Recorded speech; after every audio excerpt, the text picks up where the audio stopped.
stuff under Studio YouTube, and then that should be the live stream.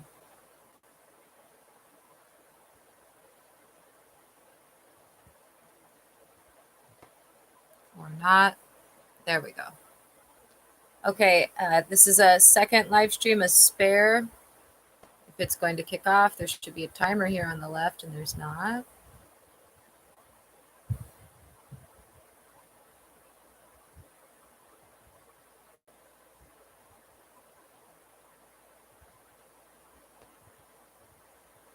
There's a timer. Okay, it is 2:35 a.m. PST, July 1st, 2025. This is a spare live stream that I'm hoping will run concurrent with this one, which already has a screen share on it. In the bottom corner, you can still see in my living room.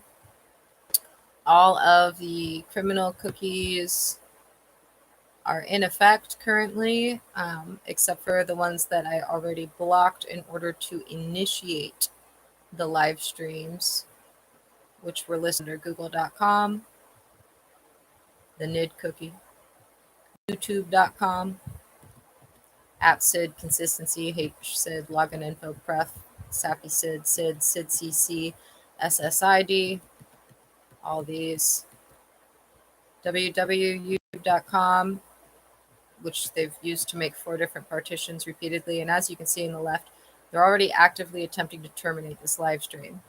So preemptively, we're going to go here and we're going to just start blocking these already, I guess. Okay. Let's be quick because they might have done the same thing to the original one. Okay, we'll block this. We'll block this. Now, I did want the control room to be open because I don't know that these will chat. Oh, they've somehow placed another cookie on here. So we'll block and remove that again.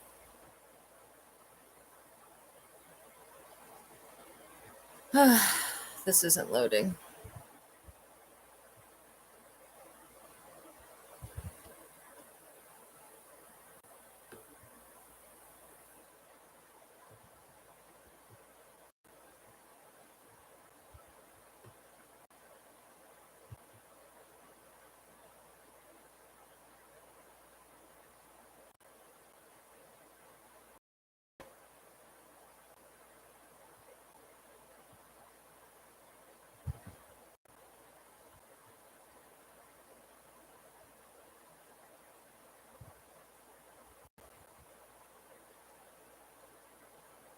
Okay, so we're going to have to go to google.com specifically and block the cookies like I did last time. Block, remove, block, remove. Then we're going to need to go to accounts.google.com and do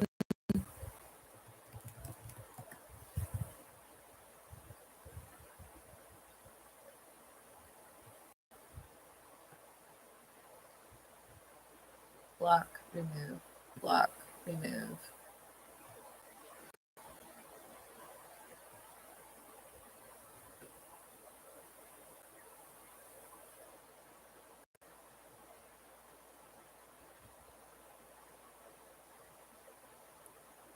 Still got cookie on here that they keep planting.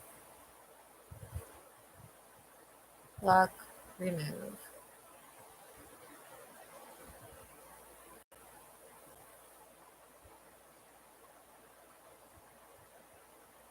Block, remove. Go back to settings and see if they've planted any more cookies now that we've done that.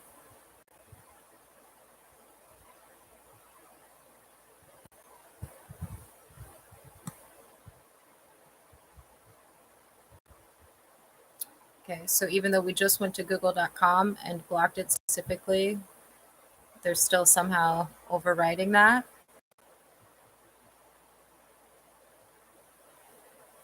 Let's go back to Google.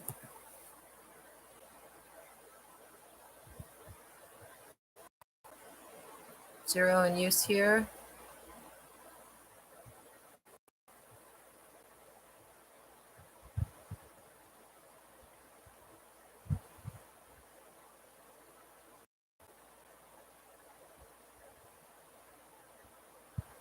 they've still got criminal cookies on here. We're going to have to just try pushing the block all cookie option because in the prior live stream, this wasn't an issue. Okay.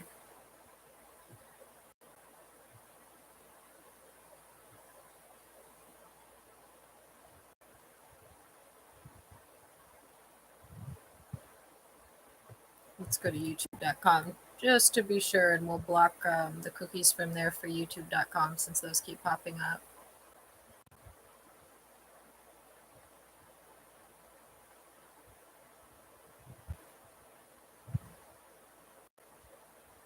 Okay. On settings.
Okay.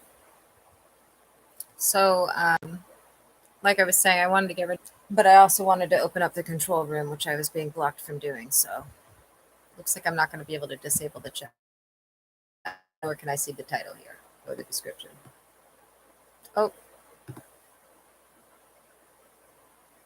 it's loaded without a title or a description.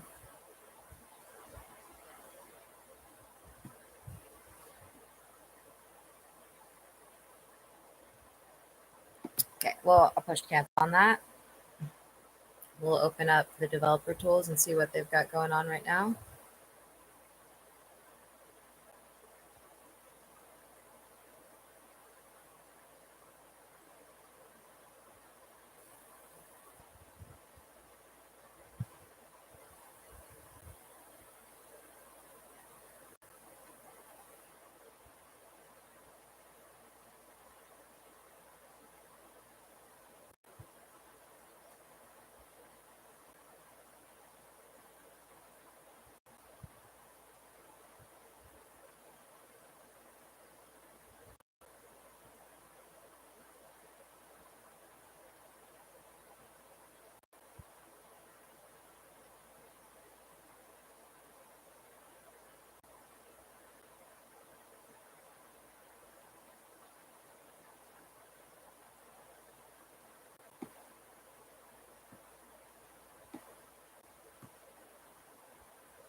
Okay, so hopefully this live stream will hold like the other one did. Here's the message. SOS, urgent Bolo officer safety alert. Mystic Gwen, aka Lynette Hansen, Everett Police Department plans my murder July 1st, today. Live streaming all forensic evidence of their crimes now.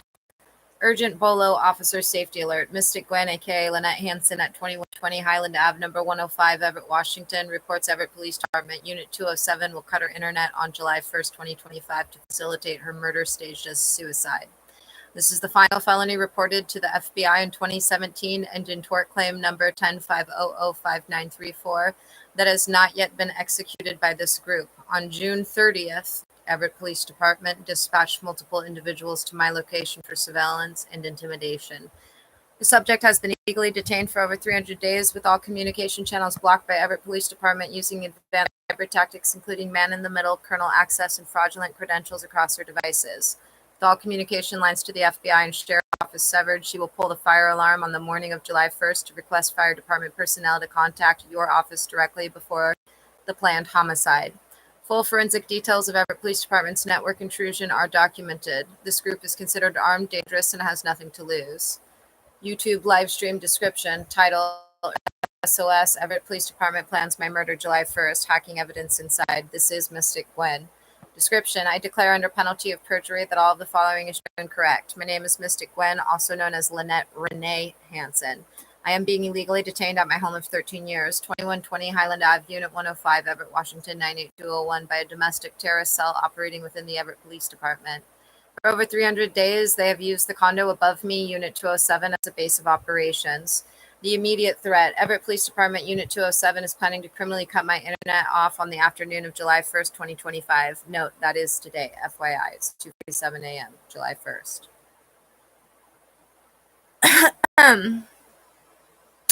This is the one and only felony reported to the FBI in 2017 and detailed in my August 14th, 2024 tort claim, case number 1050055934, that they have not yet made actionable. They will then break into my home to murder me via a gunshot to the head and stage it as a suicide. This will be done without video or audio evidence, using tactics they have been practicing. On June 30th, 2025, they sent a female federal felon to my window, followed by the same long-haired man from last week who was peering into my home, and a third man with a shaved head. They are actively trying to terminate this live stream. On the morning of July 1st, I will pull the fire alarm to get the fire department here and beg them to contact the Snohomish County Sheriff before Everett Police Department can execute their plan. Background and evidence: this is the culmination of years-long aggravated criminal conspiracy. Everett Police Department and their named co-conspirators, the Owens, Richard Garcia, Anne-Marie Bauer, Jared Irving, et al., have systematically committed over 250 felonies I reported, including kidnapping, unlawful entry, fraud, and witness tampering against an FBI informant, me. They have total control of my devices, network, and accounts using man-in-the-middle, Cisco, chip-to-chip, kernel root access, and fraudulent Google credentials and security keys that cannot be removed. They have intercepted 911 calls, blocked food delivery, and are attempting to starve my cat and me. Forensic data from their current hacking activity, the HP Chromebook. The following data is evidence of their active intrusion and control aimed at blocking this broadcast and facilitating their crimes. Active scripts: sw.js script number 53 is constantly running to install software even when they manually stopped. Cache storage: 78.6 KB used exclusively in cache under www.youtube.com. The cache contains YouTube icons and YouTube app shell with responses listed as cores. Local storage: www.youtube.com. Key: next rotation attempt TS and value 1751218857107. 13 https://tpc Google syndication com entries. Multiple YouTube player keys with data showing rotation attempts and device IDs such as A57E3377-6F3E-4ADB-AA37 ...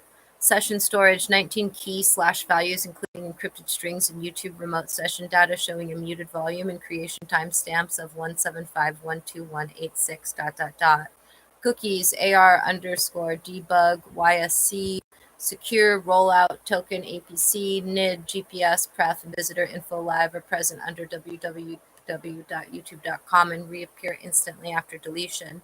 Index databases: 13 databases, including YTLD Meta, Persistent Entity Store DB, and Logs Database V2, which are all restored by the upstairs unit when deleted. Call to action: if you are seeing this, you are legally required to pass the information to the FBI Seattle Field Office, seattle.fbi@fbi.gov, tips@fbi.gov, the Snohomish County Sheriff's Office, contact.sheriffs@snoco.org, and the Department of Homeland Security. I, Lynette Renee Hansen, give my explicit and unmitigated permission for Google to access my operating system, my accounts, networks, and servers, and to provide any and all of the information to the FBI and Snohomish County Sheriff to stop these individuals and secure my safety. It's now 2:51 a.m. PST, and it looks like they've already effectively terminated these live streams as we see zeros here. Earlier, they did the same thing, but earlier I had the control room open, and I didn't have the chain. And although they did the same thing and it showed the same thing, it was actually still recording. So let me click on, in fact, I'll just put this one on the side over here by their little task. Well, I wish I could fit them all three on here. There's probably a way to do that.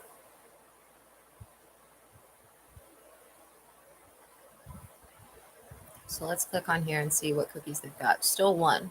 So the one in use wasn't a problem previously. I was able to get rid of all the cookies. Now there's one, and I haven't been able to disconnect the chat, which again, previously was linked to some of their hacks. That might be why there's the one cookie, is because the chat is still going.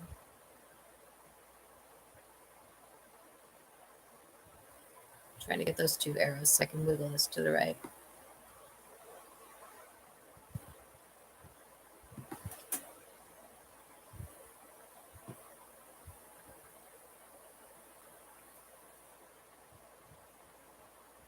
And it does reflect here that somehow one of the individuals upstairs is still on one of the live streams. Service worker would say that. And they're running that JavaScript on this tab, which is weird. It looks like there's 3 live streams going, but there's not. So do I have another tab open? Post that I just read to you. We've got the first live stream and we've got the spare live stream. And yet, as you can see here, there's 3 live streams, one with the domestic terrorist upstairs. So let's just try ending that one. In this page.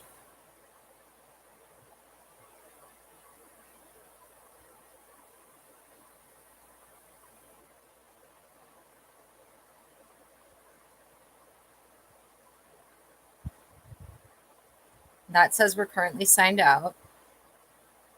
That's what it said before, though. So I'm going to now use the HP Chromebook, which is logged into a totally different account. And I'm going to go into incognito. And I'm going to go to my kid's YouTube channel that this is recording on.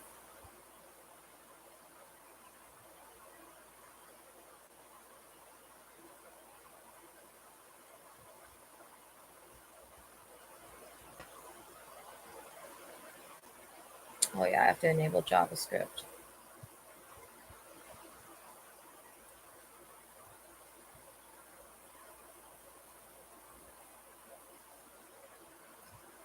And then we'll see if the live stream is still recording, even though that has like a warning in the corner saying that it's like in danger of not recording. And then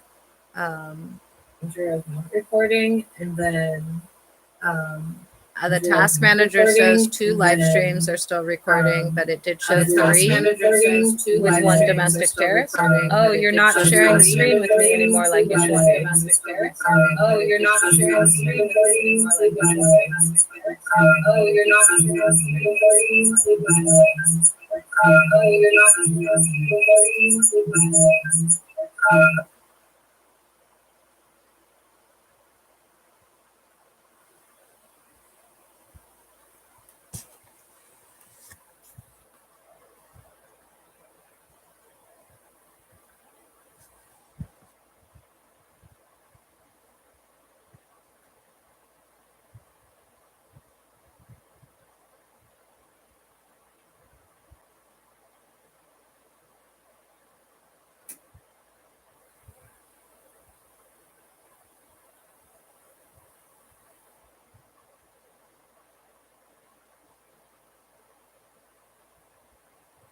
So we're just going to let it be since they turned off the screen share and they're fucking crazy and trying to kill me today. So let's just let it be.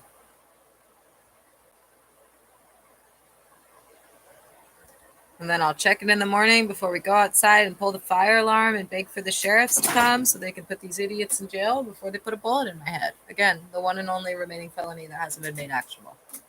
Every other felony reported, made actionable exactly how I stated in the dozens and dozens of legitimate police reports that were rejected in order to perpetrate them, in the tort claim, in the reports to the FBI of 2017. 0 deviation from the way that they were reported and threatened.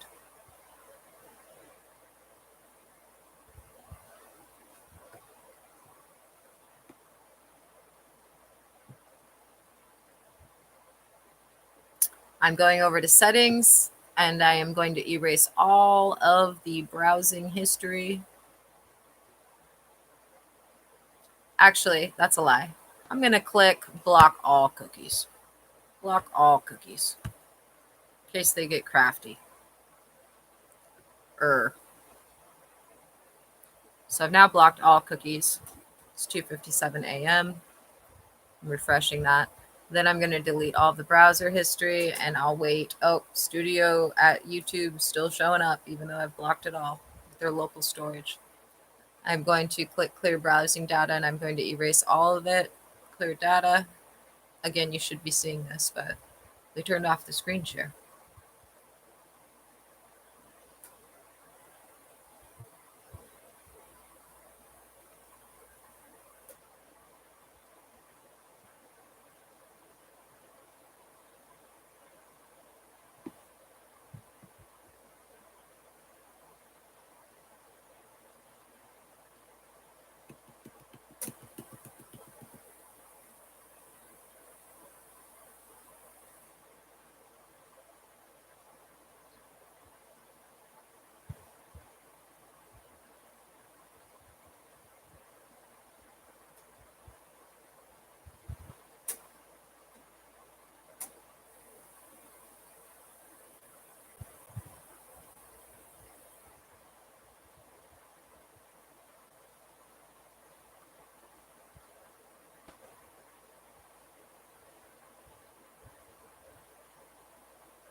All right. We'll leave it like that.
Okay.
And when the firemen get here, I am to say there is no fire. I apologize for the false alarm, but this was my only way to get help. My life is in danger. My name is Mystic Gwen, also known as Lynette Renee Hansen. I've been illegally held in my home by members of the Everett Police Department who are planning to murder me today. They have all my communications blocked. I need you to immediately contact the sheriffs for an emergency welfare check at this address. Please do not leave until the sheriff's deputies are here. Then when the sheriffs arrive, thank you for coming. My name is Mystic Gwen, aka Lynette Renee Hansen from Unit 105. I've been illegally detained in my home for over 300 days by a criminal cell within the Everett Police Department. They're planning to murder me today, July 1st, and stage it as a suicide. This entire situation is documented in my tort claim case number 10-500-5934. Everett Police Department has my communications blocked, which is why I had to use the fire department to reach you.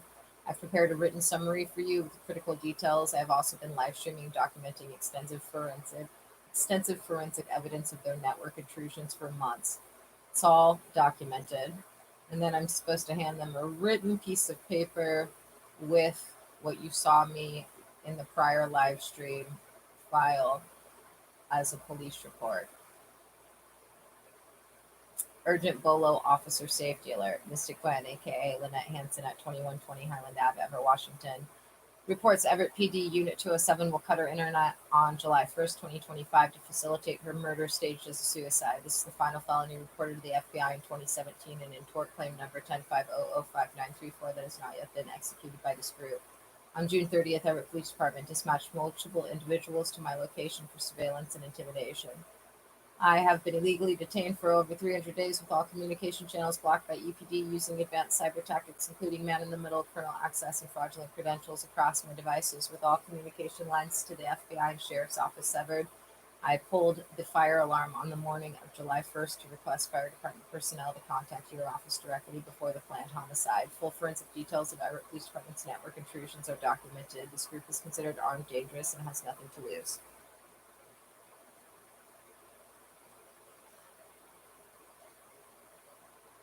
Okay, let's check again and make sure that this live stream is still rolling.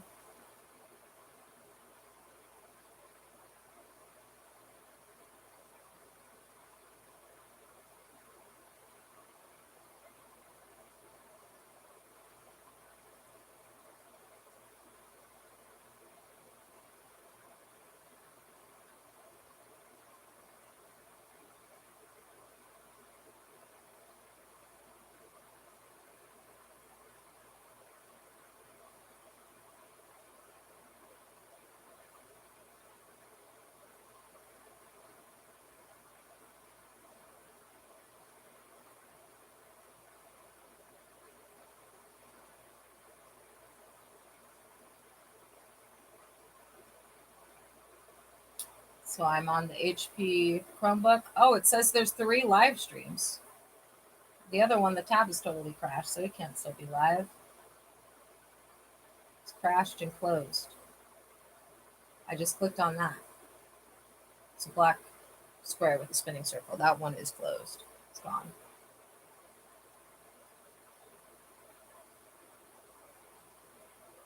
This one shows an image of my living room.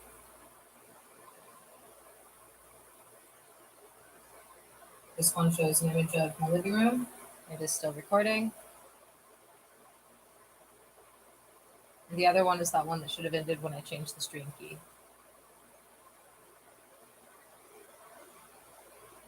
It simply says live stream offline, and there doesn't appear to be a way to rewind it.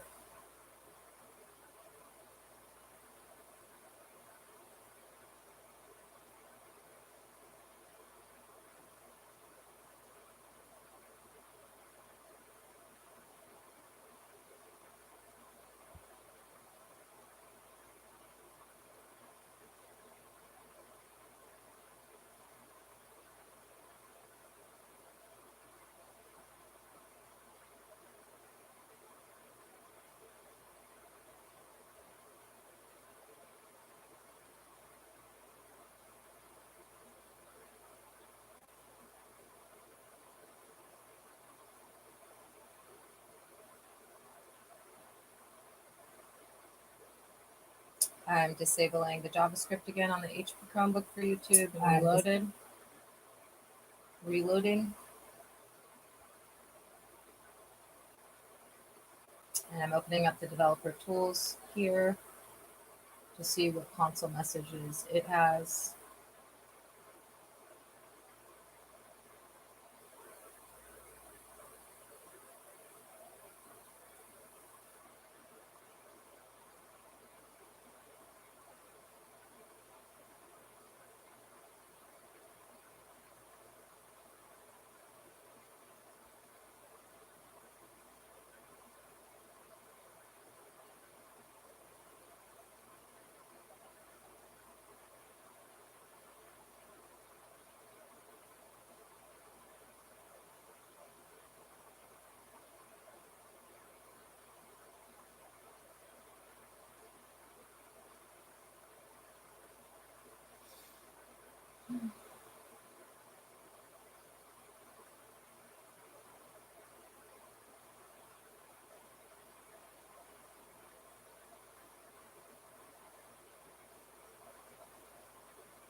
So pod links seem to be safe for the other live stream that looks similar to this one, saying I'm signed out and that it's been disconnected.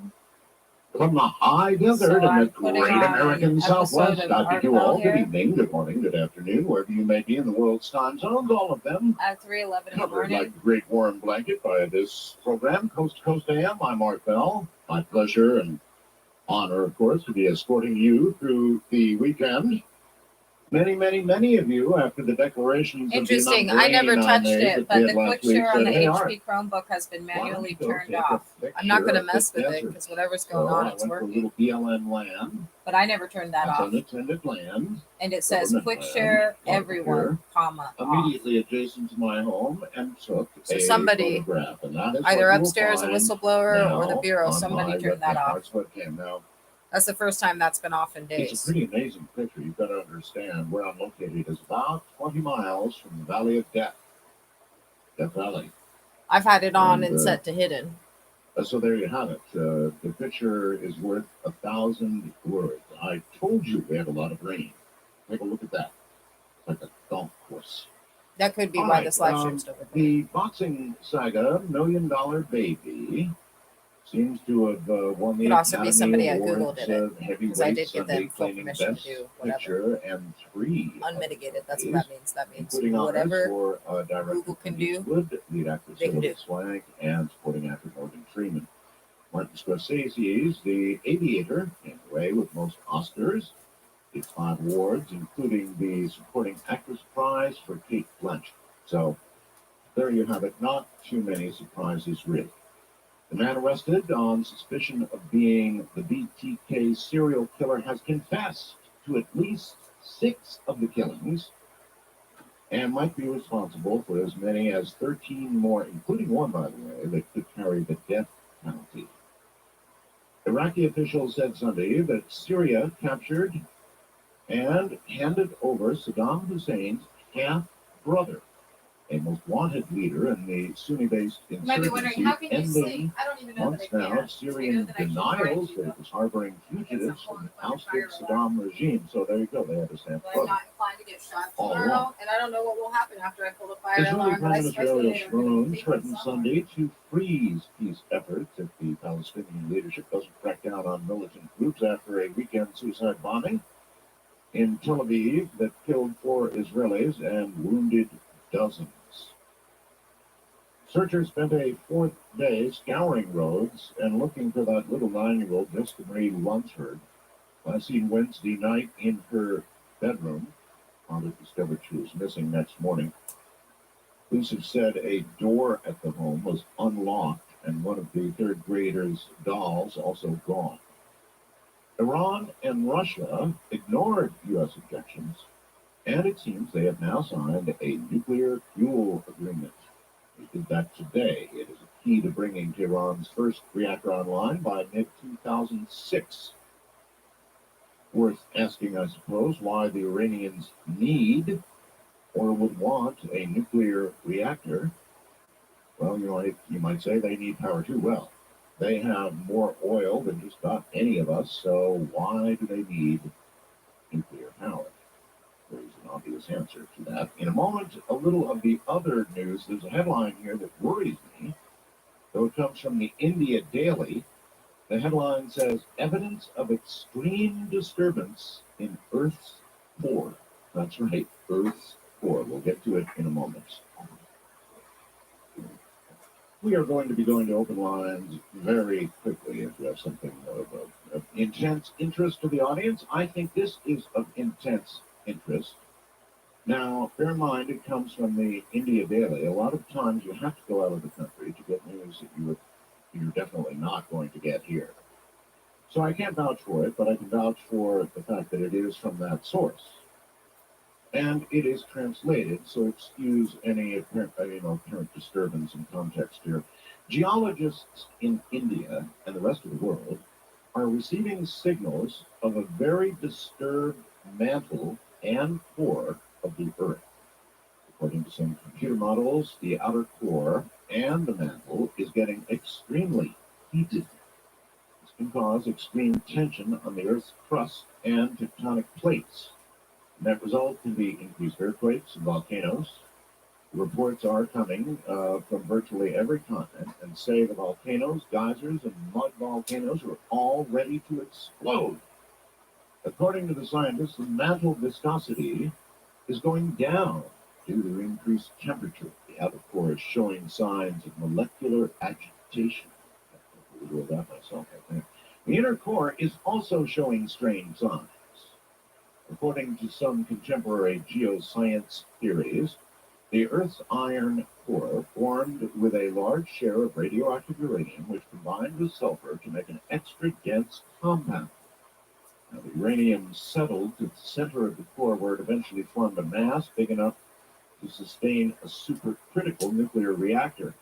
Not just that, but it functions as a breeder reactor, creating more nuclear fuel than it burns.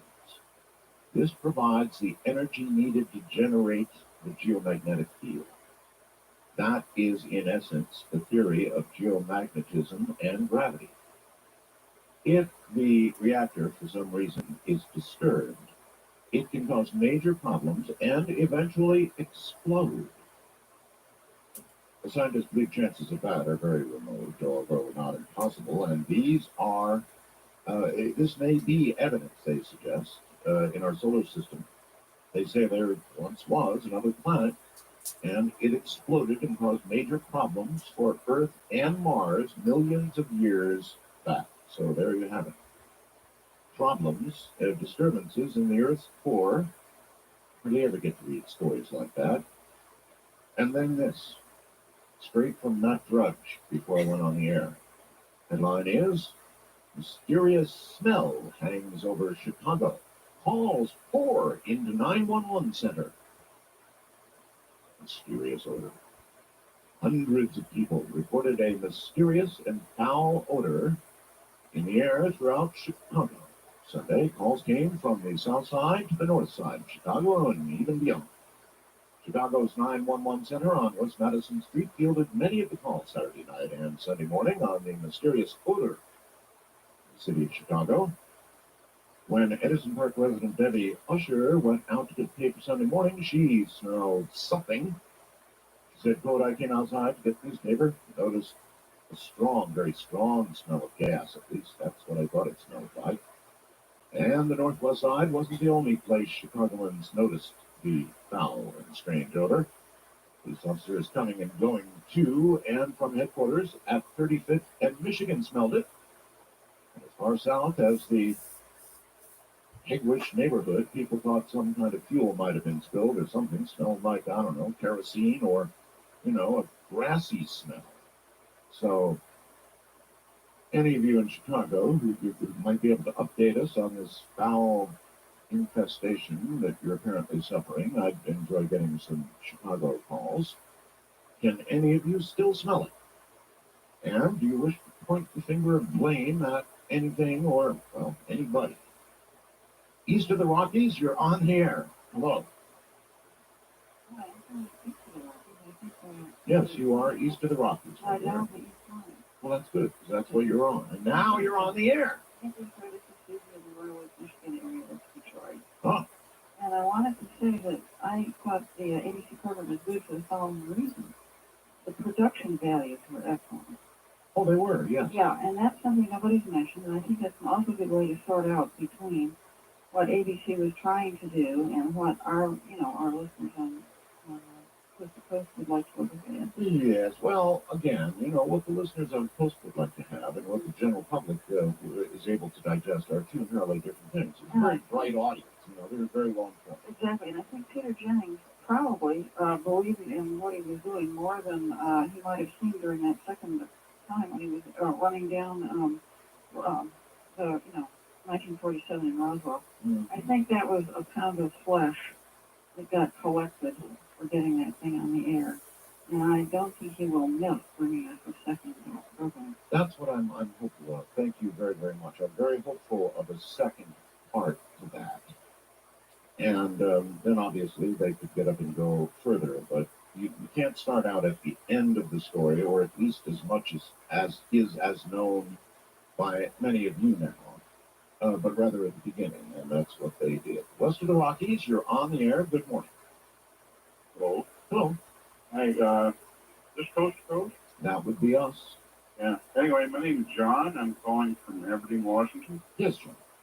Yeah, I just wanted to talk about I think it might have been a near-death experience my grandson had. It was in a car wreck. That he had. Yeah. Okay. Yeah, anyway, he was in a car wreck, and there was two other grandchildren in the car with him, and one other grandchild was hurt. But the one that was in the wreck, he got his seat belt, went and ripped his aorta, and only got about a little over half his intestines left. But he told me a story without being without anybody saying anything to him, but something happened to him. What did you say? Said there was two people in white gowns that were standing by him. They told him to go back to Johnny, which was my name, friends and family when I was younger. And I asked him what they looked like, and the hair and stuff like that. And his description sounded like my mother and father. That's very convincing stuff. Because where he had the accident at was right across from the mouth of the cemetery that my mother and father were buried at. Yep. Well, I'm not sure. Always that follow there would be instructions when they're distance involved. thing. In other words, I'm sure that no matter where that had occurred to him, they would have shown whether or not it was close to the cemetery. But out of the mouths of babes.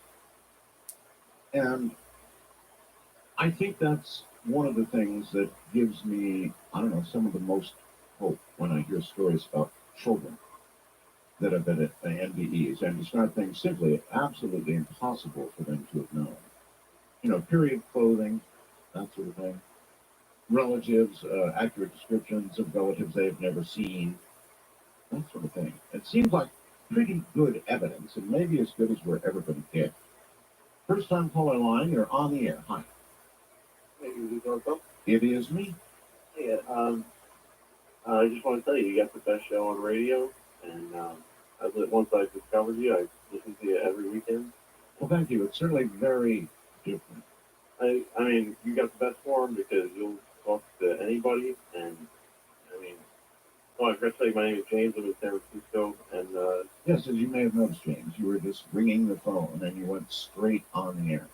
yeah, because I was just so excited to talk to you because you definitely got the best show on radio. I want to say what's up to Tim in Jersey, and thanks a lot, Art. All right, take care.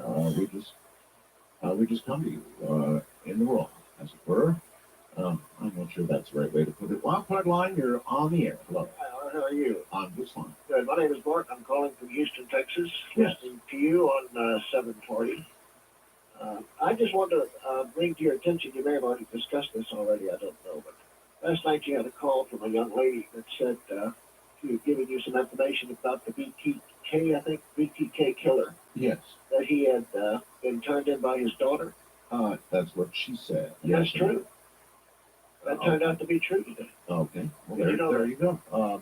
No, I didn't read that part today, but that's interesting. I just thought that was pretty good. Your listeners are on the ball that you knew it last night at 1:30 in the morning, and nobody found out about that. His daughter turned you in. Well, this again, sir, is what you get when you have open line, unrestricted, unfiltered, screened talk radio. Actually, you just get the real thing.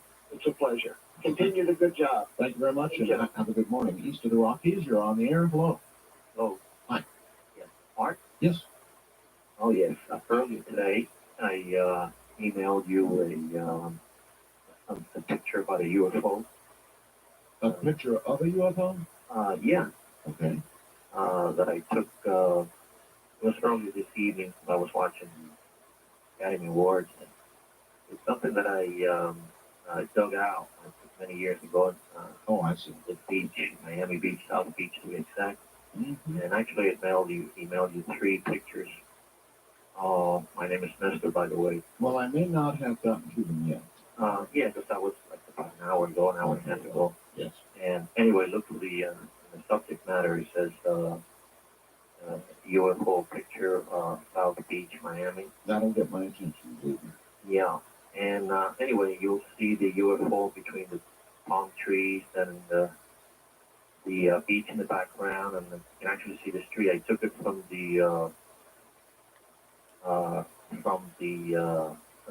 downtown of the hotel where I was staying. All right, sir. If it's a good one, I'll get it up on the website for everybody to see. But that would have been a little late to get on the air tonight. What's for the Rockies? You're on the air. Hello.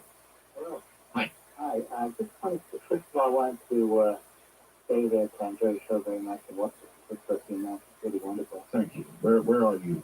I am in San Diego. All right. With Joe and the Chicago station. Yes, sir.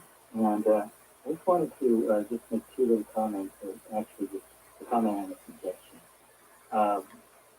The first, I agree with you as far as the ABC special.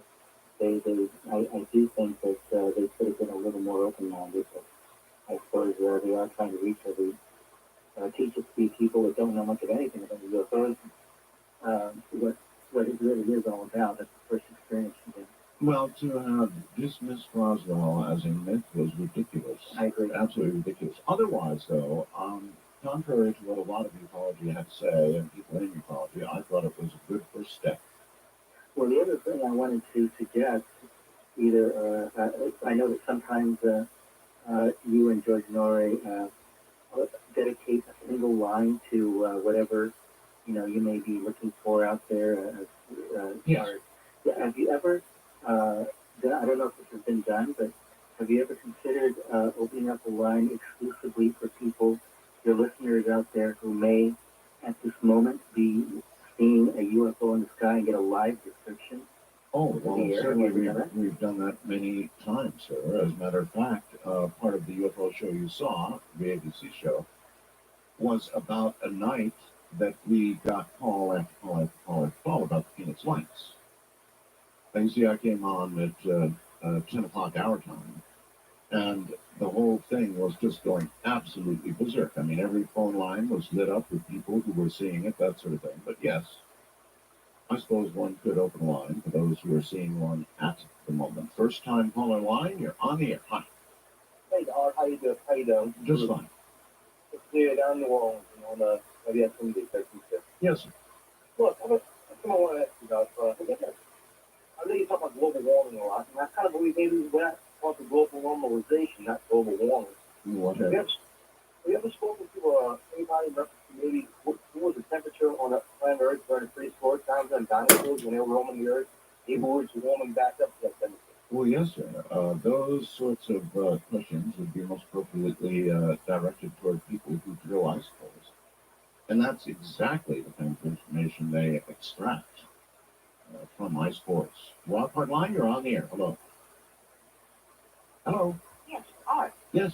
They had something tonight also about UFOs on the History Channel tonight. Okay. On conspiracy. And the gentleman that was on George Nody's program the other night about telling about, the Philadelphia Project. That would be Al Feeling. Yeah. And I mean, all this is coming out thanks to you. And I'm very proud of you for doing this because this should have come out a long time ago. Well, there's a lot of things that now remember, with this program, as with many things that you see in the media or hear in the media on radio, some of it is going to be true and some of it is going to be BS. And it's frankly up to you to separate in your mind what you think is real and not. But I'm telling you straight out and up front that not all of what you hear here is absolutely true. It's simply not. Well, I have to tell you, my husband was taken up in Virginia back in the 60s. Then they appeared again at our home down south. They appeared in the middle of the night inside our home. They? Yes, there were two people. I mean, this was like 12:30 at night. I had just gotten on the bed, and I had my back towards the door. You know that feeling that you have that somebody's behind you? Oh, yes. Okay, I turned back over. There were two beings standing in my doorway of my bedroom. And you would describe them how? They looked like they were wearing like almost like jumpsuits. It was dark, to their faces. The light was behind them, so I could see them. They were outlined and everything. Little bitty people, big people? No, they weren't that small. No, and one was holding something in his hand. I couldn't make out what it was, and I tried to wake my husband up. I said, "Wake up, boys in the house!" And all of a sudden, I turned back towards them. This light just lit up the whole room like it was daylight, and they were gone.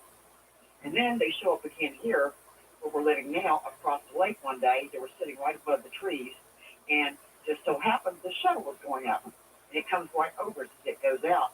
And I mean, it had to actually jump over to keep from getting hit by it. I mean, it was sitting right there. And I mean, we've had experiences with them, and see what I hadn't thought about for a long time. And then when I saw a program on TV one night, the fear came back. Here, I understand. All right, well, listen, we're going to break here at the half hour. Open lines at the moment. I'm Art Bell. And coming up at the top of the hour, we've got Greg Bishop. And I believe, by the way, we've got a special prize, very prized special witness for you coming up in tonight's show. You don't want to miss it. Doing all right. Little driving on a Saturday night. And come up me. On a down day way. Jenny was sweet. So smile for people to me. I'm trouble to drive. I took the road, don't know. If the cold is right, I leave to find the answer on the road. I used to see your heart for the one, but the time changed. Let the same old my work gets done. But I live and breathe and feel the day of freedom. From the day that I was born a free flag. Then the doctor feels me hot to a man. Yeah. And if he don't mind my daddy, never had. To talk with Art Bell, call the wildcard line at area code 775-727-1295. The first-time caller line is area code 775-727-1222. To talk with Art Bell from east of the Rockies, call toll-free at 800-825-5033. From west of the Rockies, call 800-618-8255. International callers may reach Art by calling your in-country Sprint access number, pressing option 5, and dialing toll-free 800-893-0903. From coast to coast and worldwide on the internet, this is Coast to Coast AM with Art Bell. According to the India Daily, something wrong, an extreme disturbance in the Earth's core. And then, according to, I believe it's Channel 9 News in Chicago, a foul and mysterious odor overhanging all of Chicago. Could there be a connection? Well, as I said at the top of the hour, Greg Bishop is going to be here. And he's going to be talking a whole lot about UFOs. And he is going to bring a surprise witness, a man who has never talked publicly before. Now, this might not happen, mind you. It might not happen. But I'm not even going to give his name right now. I want to be sure they want to give his name, that he wants to actually give his name. But somebody who worked for the Air Force Office of Special Investigation at the OSI, and apparently specialized in disinformation. This could potentially be very interesting. We shall see. Wildcard Line, you're on the air. Hi. Hey, yeah, it was great to see you on that show, and your wife is beautiful. Well, thank you. I was calling because something happened when I called in last night on the wild card line, and I didn't get to ask my question and of your guest about nanotechnology. I thought maybe I'd just see what you thought about it. Fire away.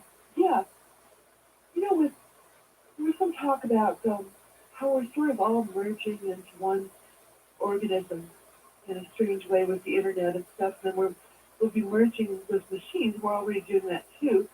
I mean, the internet is a good example of that too. You know. That's a big Borgish move. Yeah, and how there's downsides and upside and all that. But what worried me more than the gray goo and stuff like that was like if we all merge with each other and merge with machines. Number one, there would probably need to be some programming in there having to do with ethics. And number two, if that was done, would it mean the end of free will as we know it? If we have it now.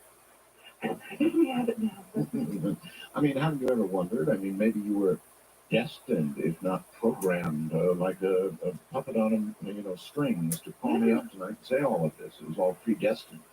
You know, like in twin studies, so many times they'll be separated from birth, and it turns out they work at the same type of job, they have the same hairdo, they wear the same they're wearing the same dress or something, So there's a lot to do with genetics, I guess. Well, last night scared the hell out of me. I'm serious. I don't know what I've done recently that scared me more than, I mean, he was a very cheerful fellow, I guess. Yeah. Very cheerful. But frankly, when it got down to the part where he said the only way that humanity will be able to combat nanotechnology and the misuse of it is to humanity itself, turn into part machine, that began to get to me a little bit. Yeah.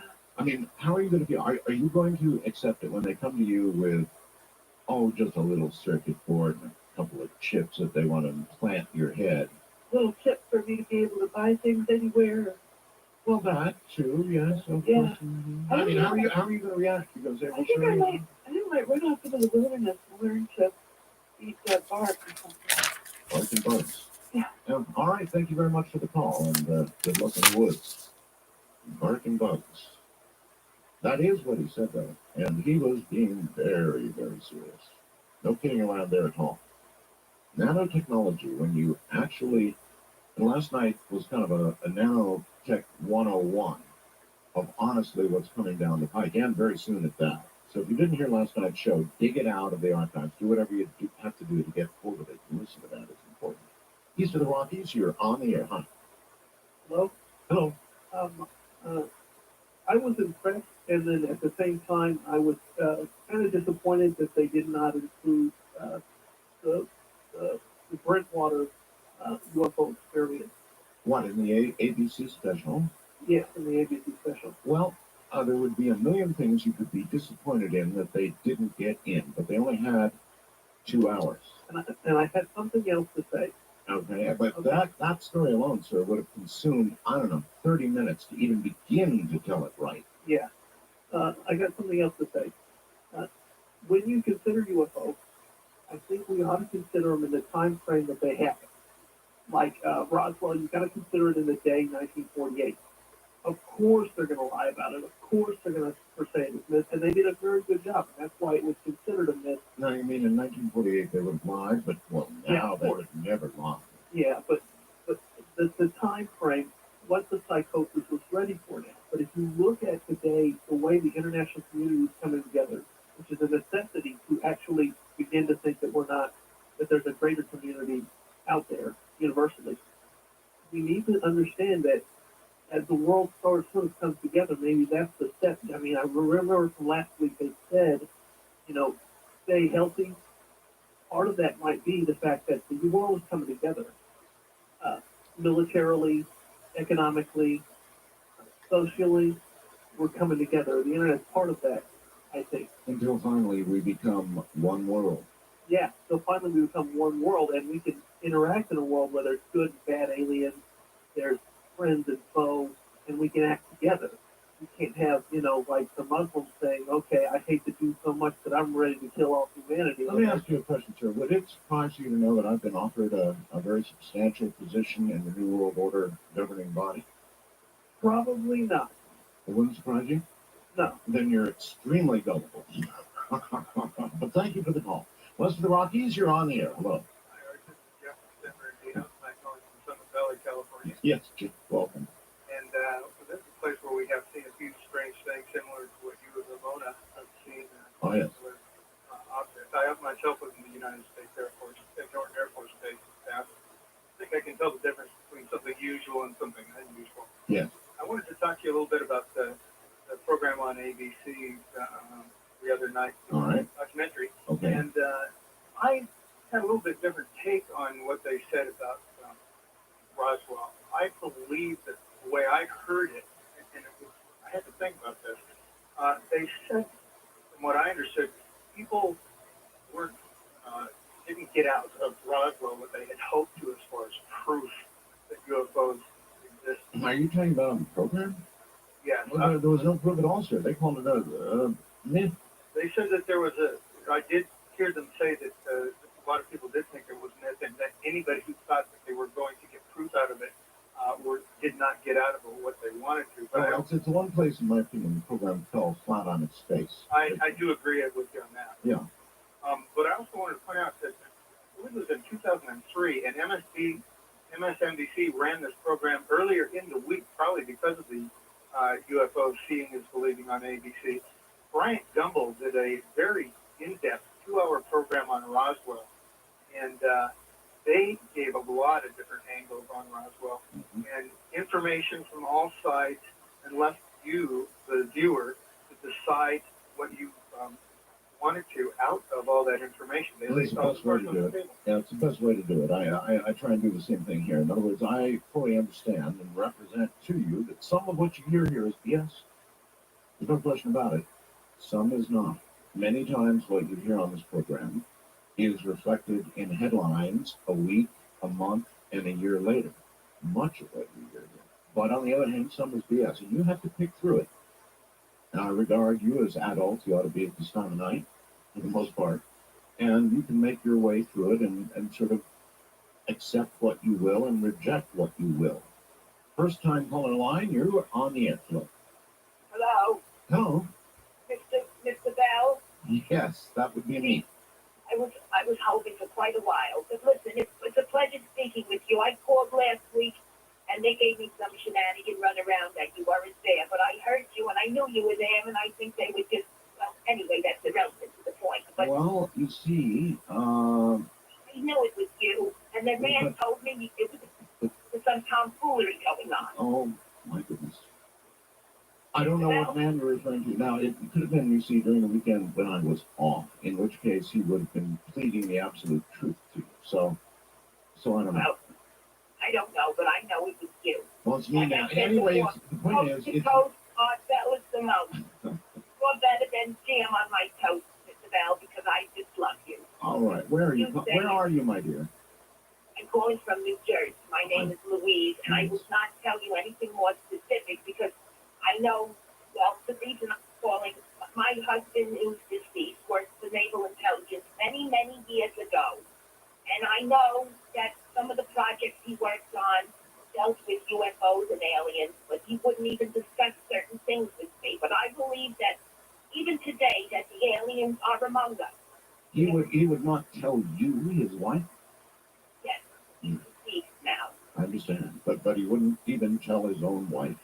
He told me certain things, but Ah, they were confidential, classified, and I couldn't even discuss them with you or my friend Clara. okay. But I know that there's certain alien beings are injecting drugs into the air that we breathe. Oh. So you would tell me as much as you tell Clara, or would you tell Clara more? Well, it's irrelevant to the point, but I know that the alien beings, these grays, they're injecting some type of drug into the air we breathe, and it's contaminating us. Do you have any idea what these drugs are doing? Well, I could tell you some things that, but Well, please. I cut my hair. You cut your hair? You think these drugs made you cut your hair? Well, I had to because Clara told me to do certain things. I put aluminum foil around the lampshade. You did. But Clara told you, Clara instructed you to do that? Said it would help you reflect these drugs back into the atmosphere. I see. I think that's nonsense. Well, They're going to penetrate us. If it's nonsense, then why do you have aluminum foil on your lampshade? Oh, I had to try it, but it's not working. Well, but you'd never know for sure. How could you know for sure whether it was working or not? Of course, you did cut your hair. Welcome, you're on the air. Hello. Hi, Art. This is Eric, truck driver cruising down I-90 in great state of Minnesota. Yes, Eric. Hey, I just wanted to let you know, I'm from Northern California, and there's a mountain in Lake County, California. It's called Mount Sinai. Now, the weird thing about this mountain is it's an extinct volcano. The strange thing is that they know it's hollow inside. Now, no one's been able to find the entrance to this volcano, and the thing that piqued my interest about this is that there was a couple scientists that were actually on this mountain looking for the entrance to it, and they have the permission of the owners of the land. And all of a sudden, for no reason, they kicked them off the property, and they forbid anybody to look for the entrance to this mountain. And I thought it was kind of unusual. Why do you think they might have done that? I think that there's possibly something going on in there, or it may lead to something that somebody doesn't want anybody to find out. It just piqued my interest, and I think that it may be something worth looking into. All right, sir. Well, let me know when you get out how it goes. I think he's probably suggesting the rest of us look into it. I've always been fascinated, as you know, with very deep holes in the ground, tunnels, the inside of mountains. Absolutely intrigued, but never sufficiently to go scurrying down a rope, into some dark pit or something. East of the Rockies, you're on the air. Hello. Yeah, hi, Art. This is Jim from Fort Lauderdale, listening on WIOD. Hi, Jim. I'm a truck driver, as you can tell. Yes. Your guest last night, boy, he was a very, very excellent show. Yes. And what he was talking about with the nanobots and the artificial intelligence, you must watch the show Stargate. Do you watch that show? No. Okay, because they have a bunch of aliens they call the replicators. And they all started out as one-cell nanobots. And they're like a little replica sets, and they keep building themselves into the same thing over and over again. That's the whole idea of nanotechnology. It's replication mostly. Well, just everything he was saying last night, and you saying that the bad scenario could be scary, and watching the Stargate show, and they take over. They can be one-celled bots, or they can form giant. They get together and can form giants, big things, and take over the ships and all. But it seemed like it was very similar to what he was talking about last night. All right. Well, listen. We're going to I think as the next year or two progresses, we're going to begin hearing a very great deal about nanotechnology. And a lot of what is science fiction today is nanobots. The nanobots he was talking about are liable to be with us a lot sooner than we think. I really did. I thought last night's program was quite educational, first of all. And after you began to understand what it was that last night's guest was talking about, then it began to scare you if you were really listening. West of the Rockies, you're on the air. Good morning. Hi, this is Sue from Lake Matthews listening on KFI. How you doing? I'm fine. I expected watching that program to see what had happened with Art's heart. Well, that too would have been a very long segment, my dear. They were tested extensively at several different locations, and there would be a lot to report, but it was not normal. So Art's parts continue to exist. I still have left my portion of them. I gave Larry King a little piece. Otherwise, I've kept them. Other pieces went out for research, but they came back with ratios that were all wrong. Well, I heard about that, but they're still safely stored somewhere. Oh, you betcha. Well, I would sure like to see them tell me what their opinion is of that. Call it a myth. Well, again, that might be for another program. But what we were told by those who tried to duplicate the material on Art's parts was that it was not possible on Earth. In other words, they could not duplicate the structure and the layering of the bismuth and so forth. It just couldn't be done. So identify it completely from what I heard. That's right. That's absolutely correct. Yeah. Okay. Well, good wishes to you and your family. Take care. All right. To east of the Rockies, you're on the air. Good morning. Hello, Art. This is Jimmy J from Wichita, Kansas. Howdy. Hey, I just wanted to call in and correct what an earlier caller said about UTK's daughter turning him in. Okay. Any on that is that they went to her and daughter's DNA to match the DNA they had. Okay. And they said that it was about a 90% make on that. And, I guess it's a moot point since my understanding is tonight's headline has him confessing to at least Fire half a department. dozen There's no murders. fire. I apologize for the false alarm. But this was the only way to get help. My life is in danger. My name is Mystic Gwen.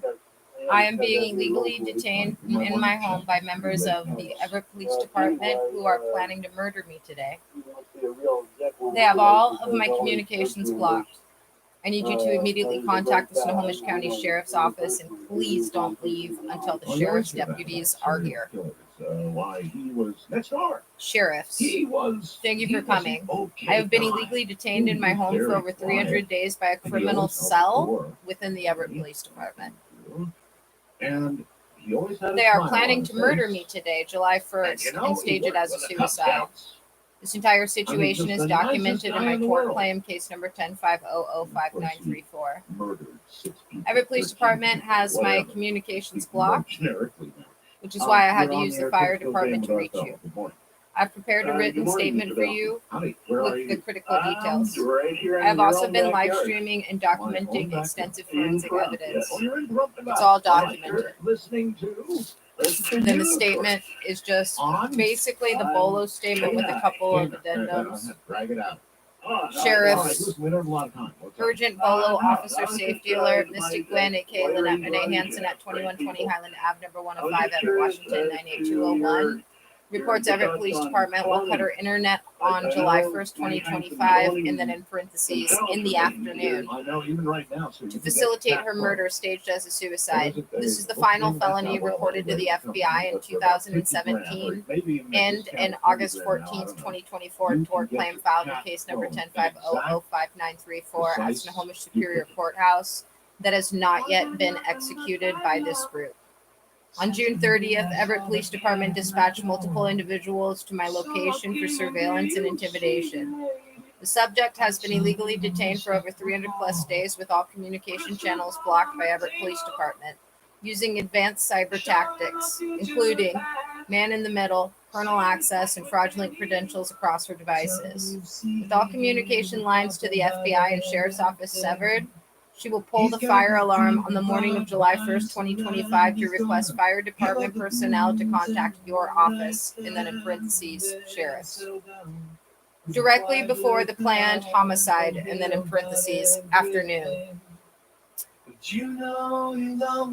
Full forensic details of Everett Police Department's network intrusion are documented. This group is considered armed, dangerous, and has nothing to lose.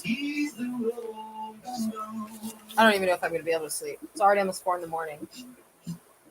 When you wake up, it's a new morning. The sun is shining, it's a new morning. You're going home. To talk with Art Bell, call the wildcard line at area code 775-727-1295. The first-time caller line is area code 775-727-1222. To talk with Art Bell from east of the Rockies, call toll-free at 800-825-5033. From west of the Rockies, call Art at 800-618-8255. International callers may reach Art Bell by calling your in-country Sprint access number, pressing option 5, and dialing toll-free 800-893-0903. From coast to coast and worldwide on the internet, this is Coast to Coast AM with Art Bell. I got a feeling that what you're going to hear tonight, ABC wouldn't dare put on the air. They wouldn't dare.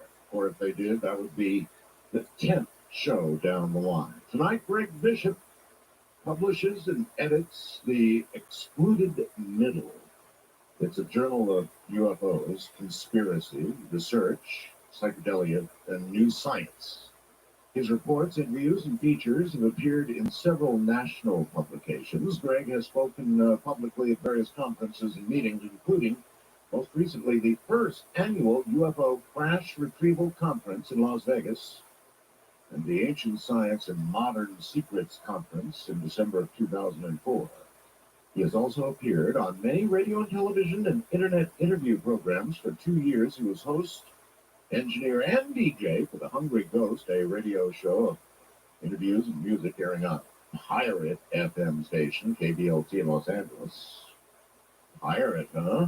His current show, Radio, what is this? Misiostro, I guess, can be heard on Sundays from 8 to 10 p.m. at www.killradio.org. I think that's another pirate operation. Matter of fact, we'll ask in a moment. Very interesting. You've never heard of him on Coast to Coast AM, but you will in a moment. Greg Bishop, stay right there. By the way, about 1 million responses to my new Joyzy caller. And that's the only way you're ever going to get that kind of caller message going out here.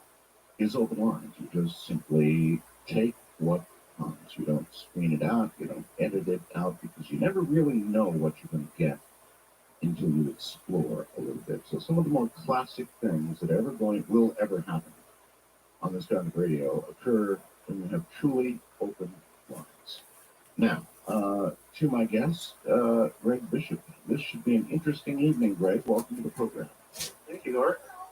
How did you get involved? First of all, I guess I had to follow up on killradio.org. That's another pirate organization, isn't it?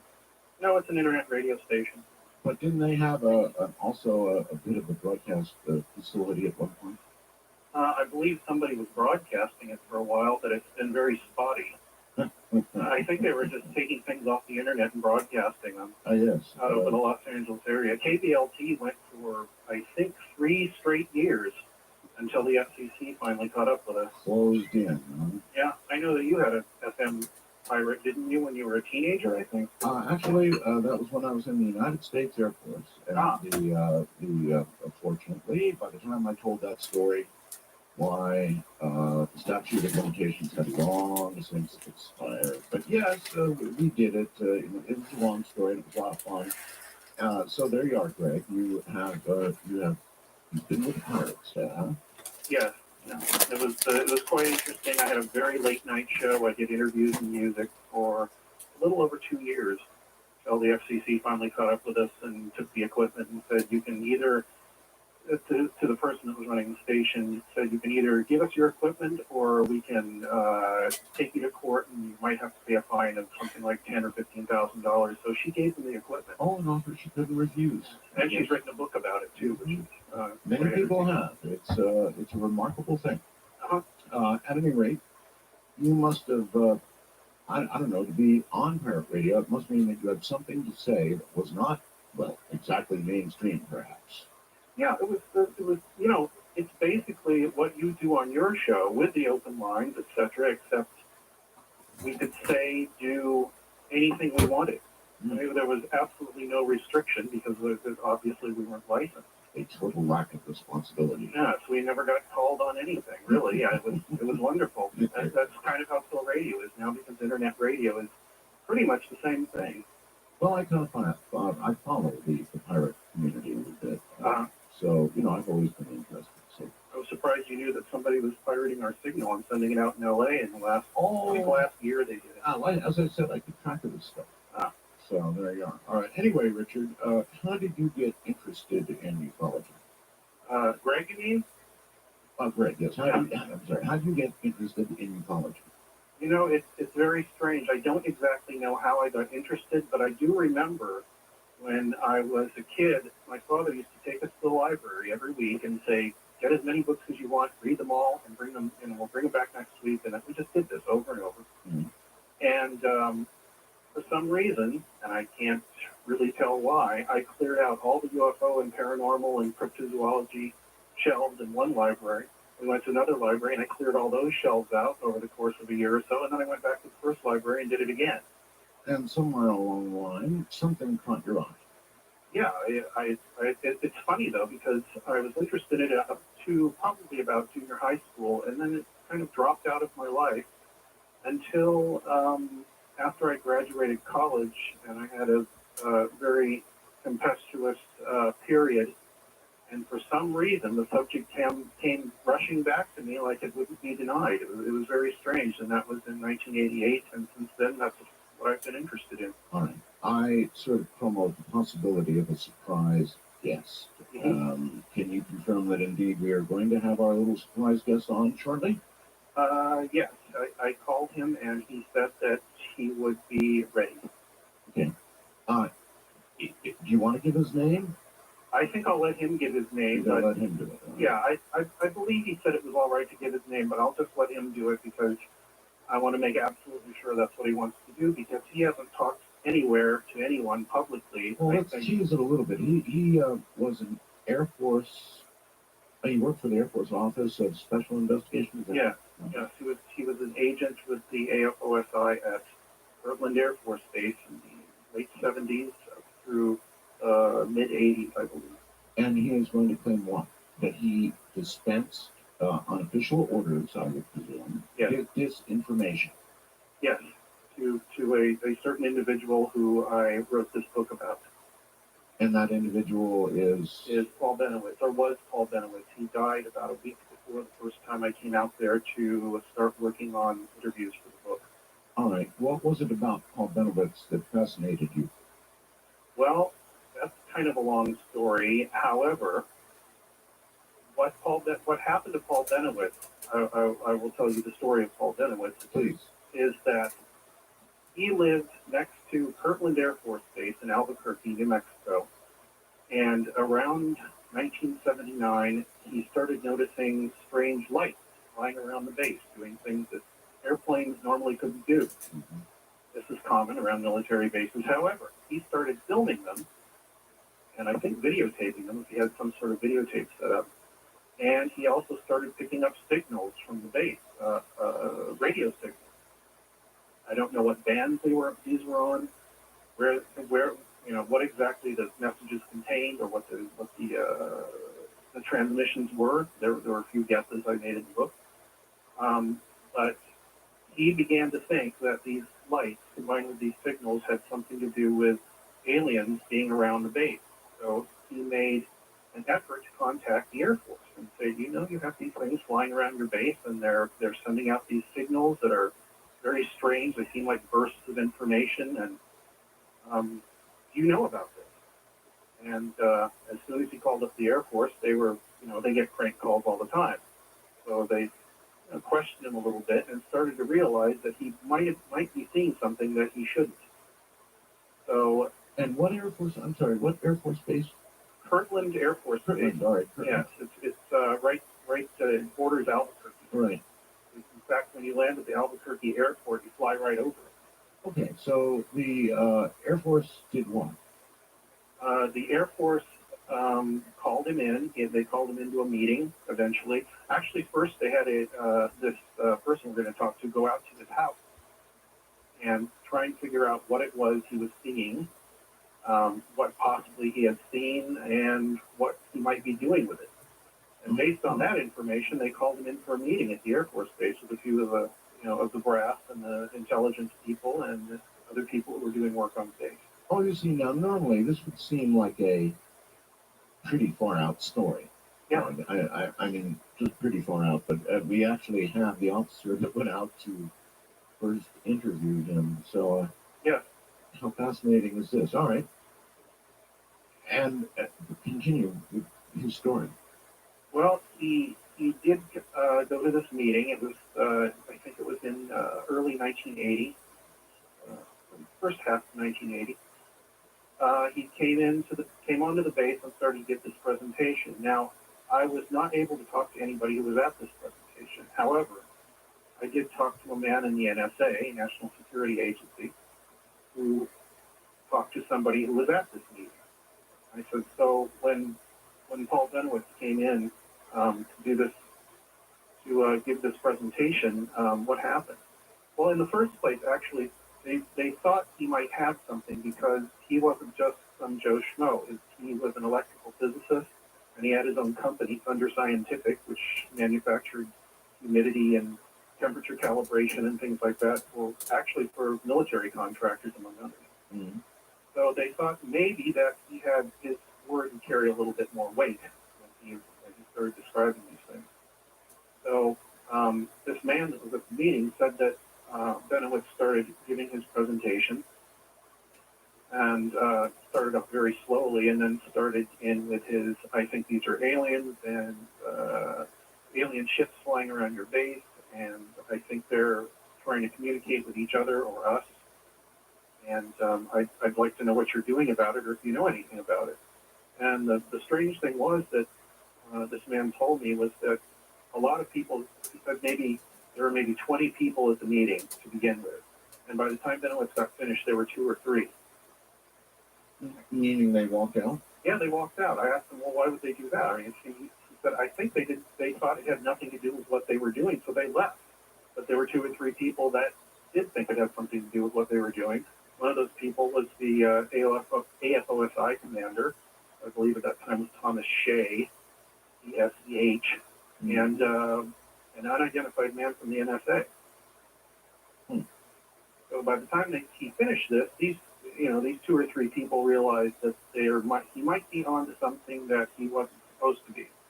And as it turned out, it had very little to do with UFOs and very much to do with secret projects going on at the base. Well, that would have been my initial guess, Greg, that it was something at Kirtland going on. Mm-hmm. I mean, hello, it's an Air Force base, probably doing experimental things. Why wouldn't that be, Occam's razor, the very first conclusion anybody would come to? Well, because Benowitz while he had this business, and he was very good at what he did, and he was a very good electrical physicist. A lot of people have said this. While he was, very intelligent person, and he was claiming they were aliens. Yeah, he had this kind of Achilles heel. He was very interested in UFO phenomenon. And granted, those lights flying around, other people saw them, didn't really say anything about them. If they did, they of course said, "Oh, don't worry about it," and people generally shut up. Right. But Benowitz was very interested because he was basically a ufologist, or very interested in UFOs anyway. And he became convinced single-mindedly that this was what was going on, and nobody could tell him any different. All right, so at the very end of this story, though, it was things going on at Kirtland, or what? Yeah, there were things going on there. There were quite a few different projects. I was able to identify maybe 2 or 3 of them. that were going on, which were things he was directly looking at, and they didn't want him looking at because if he could see these things, then anybody could. And this was still in the middle of the Cold War, right at the beginning of the Reagan era, 79, 80 there. What did these things turn out to be? Do you know? Oh, you want to give them away right here at the beginning? Sure. Well, yeah, I'm curious. Sure. Okay. Let's see. One of the things they were doing there, I'm giving away the book now, but one of the things they were doing there was, there's a very great story about how I found this out, which we'll get into later. Partially found this out. But one of the things they were doing there was tracking Soviet spy satellites. Because these things have come over, over the base, over the United States all the time. You've seen, after the Soviet Union fell, people were, the KGB or somebody were selling satellite pictures of various places, including Area 51. That's right. Which had been taken by these satellites. They come over the United States, generally during the day, I think, because that's where you see things, and take pictures of the base. The U.S. government, the Air Force, the Defense Intelligence Agency specifically knew that they were doing this, and they wanted to find out how they could possibly foil this espionage, this spying. Right. So, they had agents in the Soviet Union. A lot of people know this. A lot of Soviet agents were here. A lot of our agents were in the Soviet Union, posing as citizens, doing various things and getting close to defense projects or somewhere in the vicinity of them, so that they could report back on them. But what they found out was how these satellites worked. They sent back through various channels, sent back information on these satellites. So the people at Kirtland were basically able to back engineer what was going on, or at least engineer a way to track these things and eventually to even control them. You mean to control the Russian satellites? Yes, I was told. It's very hard to find any kind of information on this through Freedom of Information, I think. I only had a year to write the book. And I had to rely on the testimony of at least a couple people that worked at Kirtland on the suspicions of others. Also, whoever went on the HP Chromebook what represents the actual lights and craft and made the quick and share things setting made, everyone off. Hold on, wait. Thank you. The aliens involved. Well, I'm going to go I'll have to go back a little bit. In 1979, 80% in Amy on Place, that is why the live he stream was is made running. aware of a very early abduction episode. Now, the way this happened, have you heard of, well, I'll get to it. This woman was driving I could be back totally from wrong, Oklahoma, but the little panhandle that's there, weird Dixon that Bridges is in changed Mexico. to such a She was driving back specific from thing. that panhandle of Oklahoma to her home in northeastern New So Mexico. thank you, And Google, during this FBI, ride, sheriffs, her and her son whistleblower, saw, whoever did these that. giant craft hovering over a field. You're cool. She said one was, almost football field size. What the other sucks one's a is little bit I don't want smaller, to fucking and stay up what this whole they said time they saw was a cow being sucked up into the because bottom of this craft. This is what they remember. I feel like logically, this is the after Myrna this is Hampton done, story. I am going to be going somewhere, not somewhere where I'm going to be able to and sleep comfortably in the They fucking middle also of the had some day. missing time. Now, back in 1979, this was before Bud Hopkins' book had come out. This was fairly new. Maybe I'm wrong Fairly though. new kind of thing to. Maybe for I won't be people to going anywhere, investigating. and everyone as we know, upstairs it will be might have getting been going on detained. for quite a long time. However, this woman called the New Mexico State Police the next day. I just feel like try and the report Bureau find said out it what would be had a happened, if rescue anybody else mission. had seen it. As it turns out, about 10 or 15 years later, somebody else had seen her husband. It was a woman. Her husband actually was in the Which New makes me Mexico think State Police. I go However, somewhere. she called the New Mexico State Police. They didn't really know what to do with it. Should probably However, pack they a did know bag, but some I'm not guy going to. That was interested. One of their officers was interested in this kind of phenomena, what was going on, and cattle being mutilated by whoever or whatever does it. And this was Gabe Valdez, who you probably have heard of. He was a police officer Because in near March, Dulce, New Mexico, when the Bureau was expecting a major where incident, which you guys attempted there to had been do a the lot first cattle week of mutilations April, and strange with your lights officer flying sticking the around. key in the So door, trying to open the apparently door, people and in the sending New Mexico John State Owens to Police open the knew door. Gabe Valdez as the weird stuff guy. The first week I So was they back referred this woman Myrna to him. from your kidnapping and assault. And Gabe Valdez had actually met Paul Well, Benowitz in that at period a of time, they cattle had said mutilation specifically conference about that the major incident that never state ended up taking Senator place. They had Harrison stated, Schmidt had don't take convened about a anything. year before. Well, I hate to rush to this, but It if matters for wasn't legal reasons. aliens abducting these cows or people, then who was it? And if it was the Air Force, why? But then you Always guys wanted to know didn't Well, there's a lot of theories about cattle mutilation. continue through with Actually, that. on my show, I interviewed Chris O'Brien. Have you talked to him? No. Still He wrote a felonies, book but called The Mysterious Valley. And his view is what? His view and a few of the other researchers, well, it's multifaceted. It seems like there's a few things that explain many of them, and others, and other theories don't. It's very mercurical, if you know what I mean. Oh, hold on, Greg. We're at the. if you're wondering how are you doing on food My guest is resources Greg and whatnot, Fisher, and, stale in cereal, Greg one Fisher, package man, left of instant was talking oatmeal, about who I have honey, not yet named. like 5 or And we'll get 6 down to oatmeal cases. raisin granola In bars. the nighttime, I'm Art Bell. That's what's left. I ate well last week though.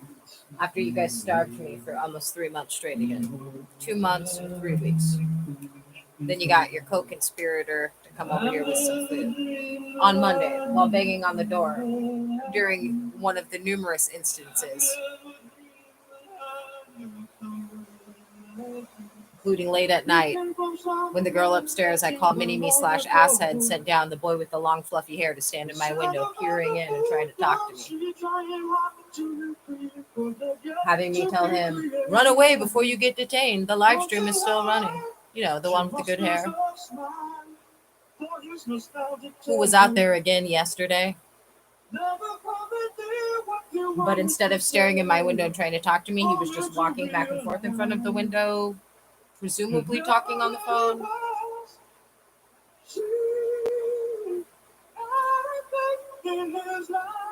Then you had some tall guy with a shaved head who I could only see the top of the head of and the eyeballs as he glared in. And then went up to your guys' condo.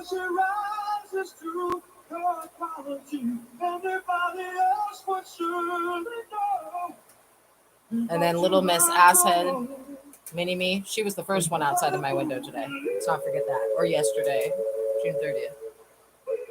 Standing right over there. To talk with Art Bell, call the Wildcard line at area code 775-727-1295. The first-time caller line is area code 775-727-1222. To talk with Art Bell from east of the Rockies, call toll-free at 800-825-5033. From west of the Rockies, call 800-618-8255. International callers may reach Art by calling your in-country Sprint access number, pressing option 5, and dialing toll-free 800-893-0903. From coast to coast. What I hate even and more worldwide on the internet. is because of your crime This spree, is I'm Coast literally to Coast thinking, AM well, I could open the with door to Art pull the Bell. fire It is alarm and this just night have you with guys Greg out there ready to Fisher ambush me and put a and bullet in my head. surprise guest coming up in a moment. We'll The sort of live cut stream better still be what fucking Greg recording is when I trying open the to door say and go for the fire in alarm. some sort of logical order in a moment. Stay right there. All right, let's see if we can get to the bottom. And what's going to happen if I open the door and I see EPD? I'm going to pull the fucking fire alarm and aim the camera right at them the whole time, like a shield. National security and the creation of a modern UFO. And I'm not saying shit to you. All right, so Greg, so that we can all understand what's going on here, Would you like me to summarize it? if you could. All right. We have talked about Paul Benowitz and what he was seeing. The Air Force became concerned about what he was seeing because it might compromise some things that they had going on at the base, the Kirtland Air Force Base. Right. And this always happens too when you know, like, logically, good idea to go to sleep. Good idea to go to sleep. And then you're like, no. Your body's like, are you fucking nuts? And, are you fucking nuts? You cannot go to sleep. In a mental hospital for about 3 months. In about 1988. Like lying there would just be miserable and, too. A lot of these rolling stories around, he was told, not sleeping, and a lot of which is stories worse he than came just up being with up. were bolstered by the Air Force intelligence people and to some extent the NSA, ended up as part of the UFO lore and rumor mill through the 80s and up even to today. Was he of sound mind? I mean, you said he spent some time in a mental institution, or was that just some kind of persecution in your view, or what? No, he was single-minded that he thought there was an alien invasion imminent, and the government should do something about it. I'm not even paying attention to this And art bell. the government did not try to dissuade him from this because they wanted to know, intelligence This specifically, is on they wanted to know Podlink. what he knew, how he knew it, Art bell back who he in might be time. talking to, or who was Episode listening to 534. Art bell, Great and Bishop, what the how government they could protect against disinformation. that in It's the one of future. two Because if you have episodes. somebody Apparently. just a It's only regular a citizen, 2-episode albeit a podcast. fairly I intelligent think I've one, heard this before. doing this, I've heard so many hours of then Art Bell just about the anybody last couple could, of months. including they were very Just concerned like kind about of which all was blends the into Soviets one. at the The time. only stuff that really All right, stands out is Mel's let's Hole, the bring best Art Bell our story. other guest on. And And the we'll JC let guy is him, pretty amusing too. give his own. Because I fell asleep Hi with there. 4 hours of Welcome JC to and the Art program. Bell What is your compilation on name, Internet if you wish to Archive. give it? In my whole Richard dream, Miller. Art Bell and that guy were just like Richard, welcome to the bickering program. back and You- forth while I was doing you stuff in my were, dream. That was what was Air happening. Force, you It were was in the Air like Force Office of Special Investigation all the time? actually cool dreaming because it's like, man, everywhere I go, these two assholes are over here. Okay. How did you become involved with this Benowitz case? JC is a guy that used to call Art Bell and tell him he was I the was devil and informed stuff. that Tom Benowitz had called the base, And Art Bell was an asshole. He was like, yeah, yeah. It's basically 4 hours of my sleeping. That's what it was. Base, which was a base within Super Christian yelling at Art Bell. Art Bell and the Super Christian following me around everywhere I went, with Art Bell being an asshole to the Super Christian and me just being like, why are these guys everywhere I go? One of the probably the largest nuclear weapon storage areas in the Southwest. Everywhere I go. And it took some years on base, and eventually the information got to our office. I was the counterintelligence officer for the base. All right. The information got to my desk, and I briefed my commander, and he sent a little message up to headquarters, and we were tasked with obtaining all the information. Oh, and the scary haunted house story too kind of freaked me out from earlier this week. Things, The right? chick You were with seeing lights, or what the weird, specifically like, were false claims? We went, actually, spear holding a ghost in her house. That was a trip too. came to base. Only because Art Bell had a mouse just randomly pop up on his desk and glare at him. And he spoke with a major, and or excuse me, a captain at the time, who was in charge of the base security, and he gave this captain some information about what he was seeing from his house. He lived in a Square Hills area, which was just adjacent to the base perimeter of Monzano Base. Right. In the northeast. I also feel like, what's the appropriate time to pull the fire alarm? To be seen. He was claiming he claimed he saw lights. You know what I mean? Flashing lights, objects. Bright and early is what I want to do. I'd like to pull it right now, but I'm not that asshole. I don't know what's going on with all of my neighbors. Some might be sick. Some might be leaving for a flight and they're trying to time it just right. Some might have to work at 8 a.m. The plan was to cut off my internet this afternoon to prove that shit. Electronic monitoring equipment. So I'm inclined to wait till probably around 10 a.m. 10 something a.m. Okay. So he was sort of like a nosy But that could change. neighbor Maybe 8 by the a.m. base. I want to do it right now. And an But I also am just nosy thinking neighbor about at that. my Guy innocent who neighbors. apparently knew what he was doing. We got So, kids down there at the end of the you building. were informed to, Also, you more were kids I told gave then, popsicles to on the by second higher floor, ups also at the end of the to building. What? Make contact with him and do what? Kids usually on the same We sleep eventually schedule made as me. appointments. They usually get Myself up between and 5 another, and 9 a.m. Person went out to his house. We visited him, And parents we like to have that viewed half the hour equipment minimum that he had before your kids are up so you can have You some were coffee Officer White, by the way? and get ready for the activities. Special agent, all right. And you went out and saw the equipment he had in the house. Yes. We had two cameras, movie cameras. We had a number of electronic gathering devices that we had pointed towards Monzano. And the fire And, alarm is so loud. Oh my he showed gosh. all the pictures. Why did you show And us I'm all not of even that? one of those I people showed that gets some bothered by pictures loud of the noises, places, but showed us man, a lot of the electronic. unless we've changed the alarm Yeah. system, I'm telling you, when it I got brought another pulled, person along 12 years Because I ago wasn't and the went off for technical like person 5 to hours understand, straight. the electronics that you had, but this other person It was maddening. It was like the could whole building was understand what you had. reverberating. And It what was we like, did was where are review the everything, we firemen? Why is interviewed him, it and still then we went going? back and we made a report. They must have been We sent super it to swamped the that day or headquarters. something because it And made what no was the sense how long it substance went of your on. report?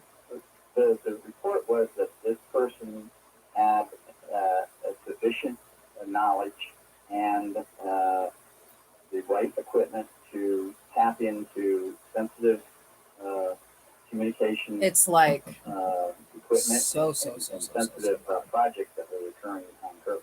I see. All right. Somewhere in the mix of all this comes disinformation. In other words, you are going to admit tonight, I believe, that you dispensed disinformation. Is that true? That's absolutely true. That's what our in the arena of intelligence. You have different types of intelligence. You have intelligence gatherers and you have counterintelligence.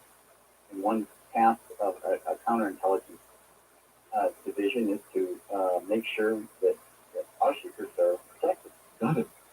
And one way doing So it here is- we've got a man who thought that there were aliens among us, as it were, and right in his backyard and over at the Air Force Base that you were working for.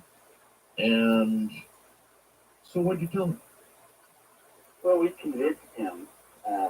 We actually did. We had we had a two-tier way of doing it. The first thing we did was we became very interested in everything he had.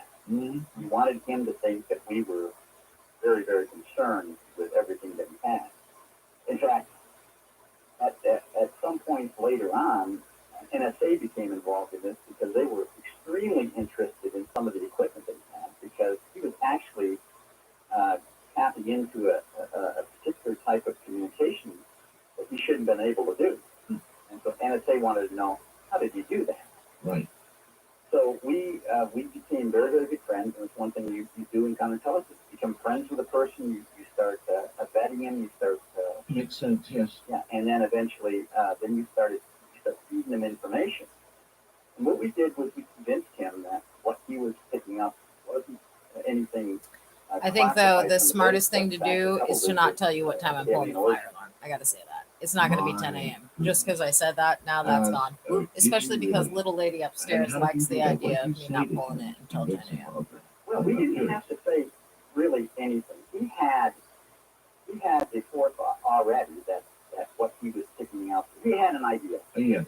Initially, he thought maybe it was classified. He told us, listen, if I tapped into something and let me know. Well, we weren't going to do that because we don't know who his friends. Also, I might get lucky. I'd love it if instead of that, the sheriffs just show up at 7 or 8 a.m. and they're like, "What's up, Mystic? Let's work together on this, Paul." So we're here. We did, and what we did was we were using his own everything that he gathered, and we were just turning Give us it the around piece of paper making him so we can pretend like we're surprised. What he was looking at wasn't anything from space, but it was Alien. origin. Alien in origin. Exactly. Yes. So you hardly had to say anything, sort of a wink and a nod, perhaps at the right moment, or sort of a confirming smile, or nothing more serious than that. That's it. Initially, we had to do some other things eventually down the road, but initially, like what? Eventually down the road, he claimed that there was a alien base at Archuleta Peak or Archuleta Mountain up near Dulce, New Mexico, in the northern portion of New Mexico. Many people have thought that, yeah. Right. And so what we did, he kept going up there with a pilot. Maybe I can't sleep. Paul was a pilot. He would Maybe fly I can up sleep there for a couple hours. He would photograph things. And he was convinced that the things that he was photographing was actually an alien base. Mm-hmm. So what we did was we went ahead and fortified his thought by putting a fence up there around certain things, bringing in some helicopters from Fort Carson, Colorado Army helicopters, which, by the way, they were using that area as a training base also. I mean, it was a classified, at that time, it's not anymore, but at that time it was a classified training area for special operations missions. And they were up there, they were using that area. So there was already helicopters flying around up there. Well, what did you do? Paint them dark jet black or something? We had a couple black helicopters, and we had some things planted onto the ground around Archuleta Peak, and it was just to convince him that what he was actually looking at, what he thought that, yeah, it wasn't. So it served your purpose. There was probably no other way to stop him from doing what he was doing. So simply convince him that his suspicions are correct, and you have somebody who's just regarded as a nut, and the whole thing is dismissed. Is that the rough idea? That's a rough idea. It was easier. It's easier for us to have done it that way than to get a warrant, search warrant, and a seizure warrant, and seize all his property, seize his equipment, and what would that do? That would cause a lot of publicity. Of course. And the wrong type of publicity that they wanted. Well, Richard, many of us want to know how such operations are done, and I guess what I'd like to know, Richard, is how. I do have one applesauce left. You think this kind of tactic forgot I took this out of the fridge to let it thaw. It is quite, at least at that, I'm out of the business now, and I've been out for a long time, but during the 60s and 70s and into the 80s, it was widespread. It was a primary tactic used by U.S. intelligence for a number of things. We're not just talking about UFOs or aliens, but we're talking about a lot of different things. You use disinformation to disinform anyone about anything if you play the cards right. Now, one thing about disinformation, and this wasn't the only operation we did against somebody with UFO information. One of the things is giving them enough information that some information that is credible for them to lead them along the path. Oh yes, well the very best lies, of course, have nuggets of truth buried at the center. Exactly. And this is an art that is taught. I didn't come up with all this myself. I was trained. Did you go to disinformation school? Well, it was a counterintelligence and counterespionage school, but that's what they taught. Yeah. So there was lots of people believed in underground and still do that there's an underground base at Dulce, right? Yes. And I suppose lots of people still think there's something going on in and around Kirtland Air Force Base. I'm sure they probably still do. There are some myths that float over the base, and they still do. I mean, there's people, especially the old timers that live around there. They still think that there's an underground base. They still think that there's a UFO hidden inside Montana. So this whole thing then is one gigantic myth, and it's a myth that you admit as a disinformation specialist that you planted. Well, it just wasn't me. It was a team. I couldn't have done this all myself. Do you feel any guilt for this? Later on, yes, absolutely. It was meant to be a short-term operation to disinform him and then kind of walk away from it. And let Paul think and do disinformation. If you play your cards right, if the operation's right, all you have to do is plant the seed and walk away, and that person carries on. He informs others, and the others believe him, and it just will blossom. Well, you're aware that, according to Greg, Paul spent some time in a psychiatric facility. Yes, and I visited him. I visited Paul a number of times. I became good friends with Paul, and it towards the end of this operation, I tried to convince Paul. Now, this wasn't me as a OSI agent. This was me as a person, because I was concerned about Paul's health. Yes. I was trying to convince Paul, and I went to his son to do this, is that, hey, everything we told you before, Paul, is true. And I explained to him why we were doing it. But he never believed me. He said, no, I can't believe you, Rick, because... Well, right. Lie to me once, and lie to me twice, that kind of thing. Right? So, I can see why that, he would just think you were in official denial. emergency mode. We've got to deny all this because he had bought into the first thing anyway, and you just bolstered that. Yes, that's exactly what. And we tried. I visited Paul, and well, right up until I think probably 8 months before his death, I became friends with him. Took him to dinner, and he never. I tried to talk to him. I tried to talk him away from that subject, and he was totally committed. Now, unfortunately, during this time period, probably became friends with some other people within the community, within the UFO community, and they were reinforcing on him that it was all true. Richard, how many other cases like Paul's were you involved in when you worked for OSI? 3. 3 other? 4 total. 4 total.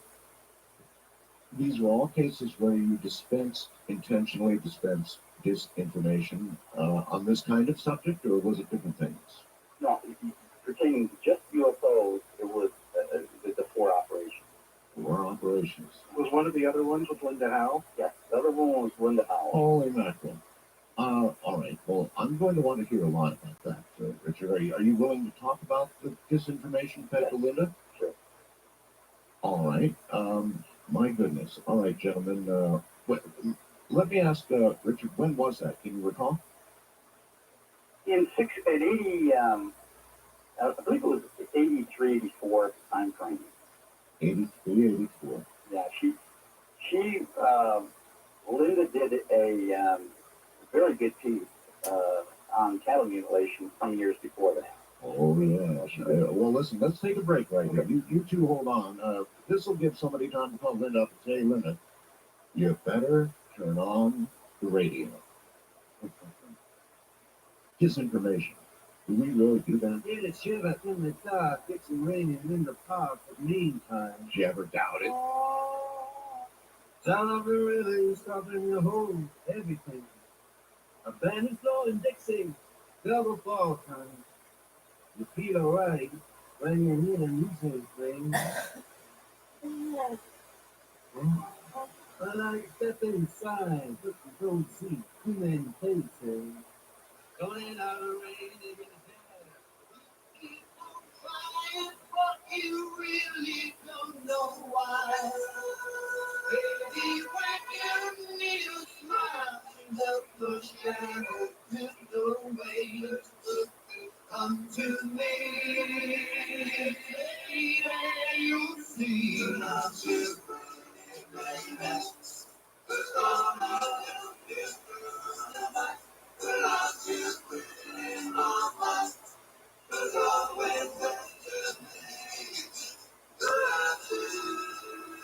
Who's gonna love you, love you? Who's gonna love you? Who's gonna love you, love you? Gonna love you. To talk with Art Bell, call the wildcard line at area code 775-727-1295. The first-time caller line is area code 775-727-1222. To talk with Art Bell from East to the Rockies, call toll-free at 800-825-5033. From West to the Rockies, call Art at 800-618-8255. International callers may reach Art Bell by calling your in-country Sprint access number, pressing option 5, and dialing toll-free 800-893-0903. From coast to coast and worldwide on the internet, this is Coast to Coast AM with Art Bell. Welcome to the seedier side of ufology, folks.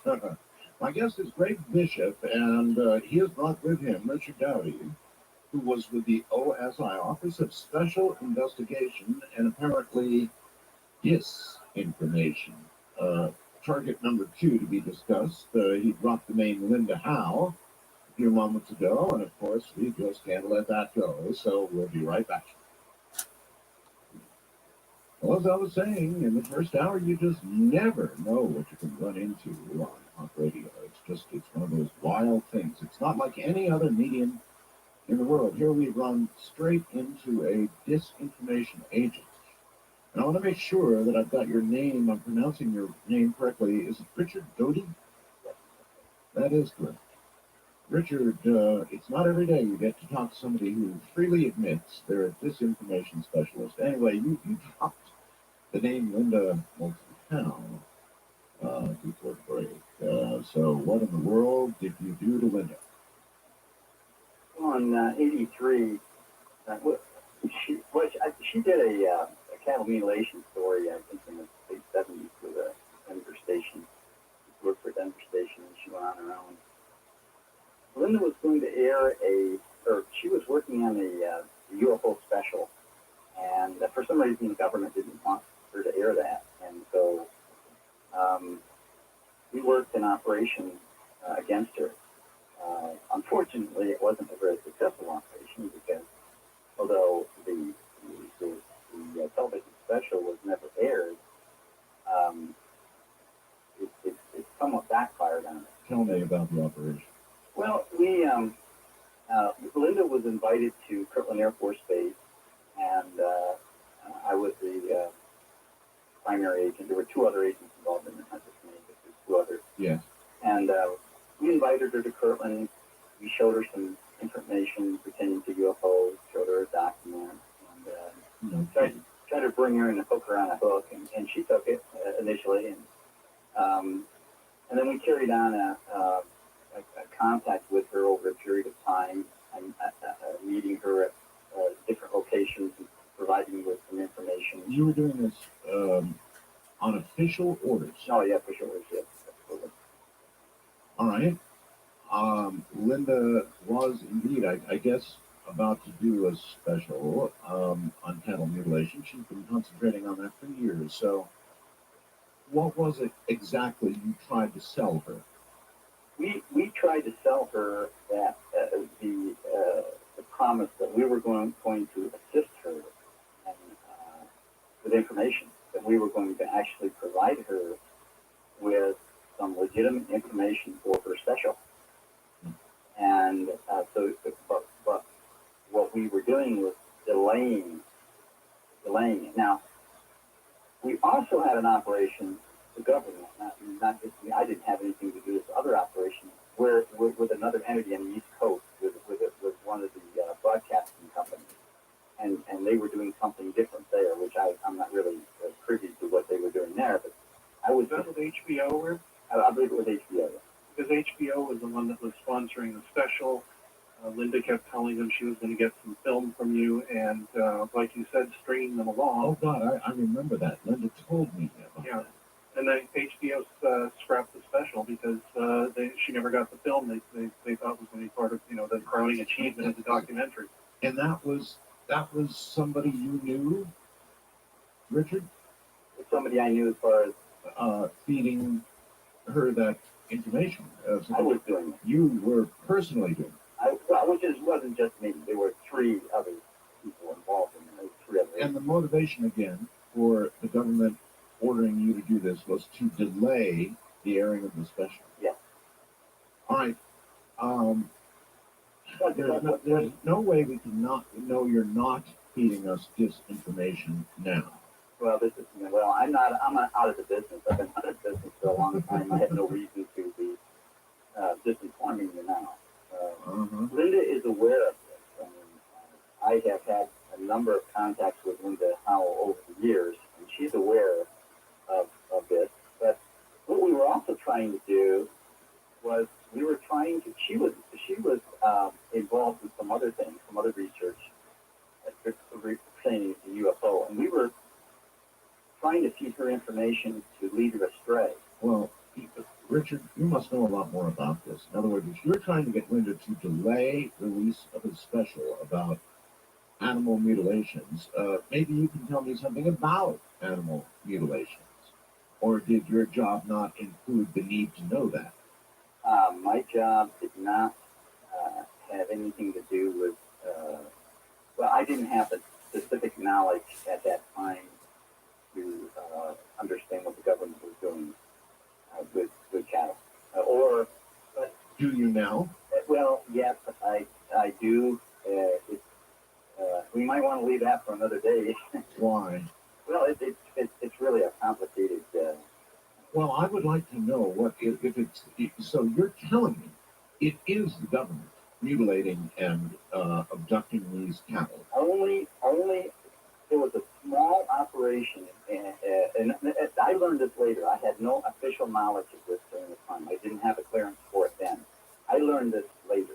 I learned this after I got out of OSI. In fact, I was a civilian when I learned this, and I learned this in a room with 6 or 7 other intelligence officers who were all also retired and telling stories. All right, well, tell me a story. What was our government doing with these cows? Our government was collecting uh, certain things from the cattle. Now, it wasn't just cattle, actually. It was horses and elk and deer and things. That's fine. And they were using it to create a bio, some kind of a bio prevention system, biological agent prevention system. And they were injecting these cows, and then they would come back and take certain organs from these cows. And they developed a unique method of doing it by draining the blood first and then taking certain organs from them. All right, maybe you can explain the part of this that I've never been able to grasp, Richard, and that is, why would the government need to do this to farmers' cows when they could easily get their own cows? That's why it's a complicated system. It's again, it stemmed around wanting, the government was doing this, but they wanted everybody to think it was something else, some other entity doing it. They wanted people to think it was alien. Yeah. So I didn't know that at the time. I learned it later. I had nothing to do with that operation, so I had no first-hand knowledge then of that. So you now believe, though, that the reports of cattle mutilations and all the rest of it are indeed true, but are indeed done by our government? Well, no. Well, initially, yes, because this operation, the government operation, ceased in 1982. It was from, I think, 70-something. Okay, I'm going to check again and see if this live stream is playing on the HP Chromebook. You can't really know what they're doing. Well, no, I don't really. But I know that the government operation ceased in 82. Now, if there were cattle Particularly because a girl that's always running her mouth upstairs my sources were involved in that operation then, isn't running her it wasn't mouth, the government doing it. So which usually happens when I she also terminates the have live received stream. allegations on the computer where I get messages here, my test class, that you fed Stanton Friedman disinformation. Is that true? No, I never had anything to do with anything. Did anybody in your department, did you hear anything about it? Pardon? Did you hear anything about disinformation being fed to him, perhaps by others? No, I never heard Shows that it is. Let's click on it and see if it's playing. Asked me that back in 10, 12 years ago, and I said no, I had nothing to do with I had no operation against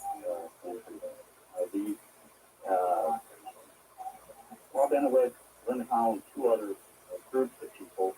JavaScript is disabled again. That we had an operation against them. The other Again. 2, I didn't play a big role in that. Shout out to Google or the Bureau of Sheriffs or whoever did that change on the quick share, especially if that's why this live stream is the second one in a row to not be terminated for the first time in There's some weeks. somebody doing and Richard weeks and Doty's weeks. past job in today's armed services. Oh, I'm positive somebody's doing it. It's too. There's been a few in between that have gone such a for great 11 method hours, but very few. of laying people astray and moving. And We try and get some today, sleep. speaking today in 2005, I'm not proud of what I did. I mean, I had a job to do, and I did my job. I mean, it's just like you served in the Air Force. I know you did, Art. That's right. You had a job in the Air Force. You did your job in the Air Force. That's I right. had a job in the Air Force. I did my job. I followed orders. Everything we did was following orders. We would. Perhaps so, but my orders never included orders to never to lie to people. Were you in intelligence, or? No, I was a medic in the Air Force. Okay, well, then that wouldn't have been part of your job, I guess. Well, exactly right. That's what I'm saying. That's the difference. I followed orders, but those orders never came down intentionally ordering me to lie to somebody. Well, no, I didn't. I do feel the way you do now, Art. I do. I really do. Then I didn't. I mean, I didn't. 28, 29-year-old. I didn't think of it that way. I was. It was an order. It was an order, and it was an operation, and we were doing what we were told to do. Yeah, I'm not passing judgment on you. I'm just trying to understand all of what you did and how it might relate to what's going on today. I mean, the whole question of ufology. Did you see the ABC special the other night? Yes, I did. Okay, they said the whole Roswell thing was a myth. They reduced it to a myth. Well, I tell you, maybe they know. I mean, maybe they know, Richard, because maybe they cooked it up, huh? No. There's too much information that's already been readily available, and there's too much information that hasn't been released yet that a lot of people with intelligence know about. That can show that Roswell wasn't in there. If Roswell actually happened. Yes, but what was it that happened according to the sources and people you know? It happened just like the myth said, basically, was that it was an alien spacecraft crashed northwest of Roswell, near south of Corona. And according to what you found out from your years in the Air Force, that's what you believe.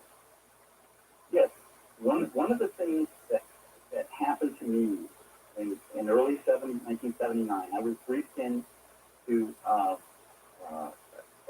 counterintelligence program.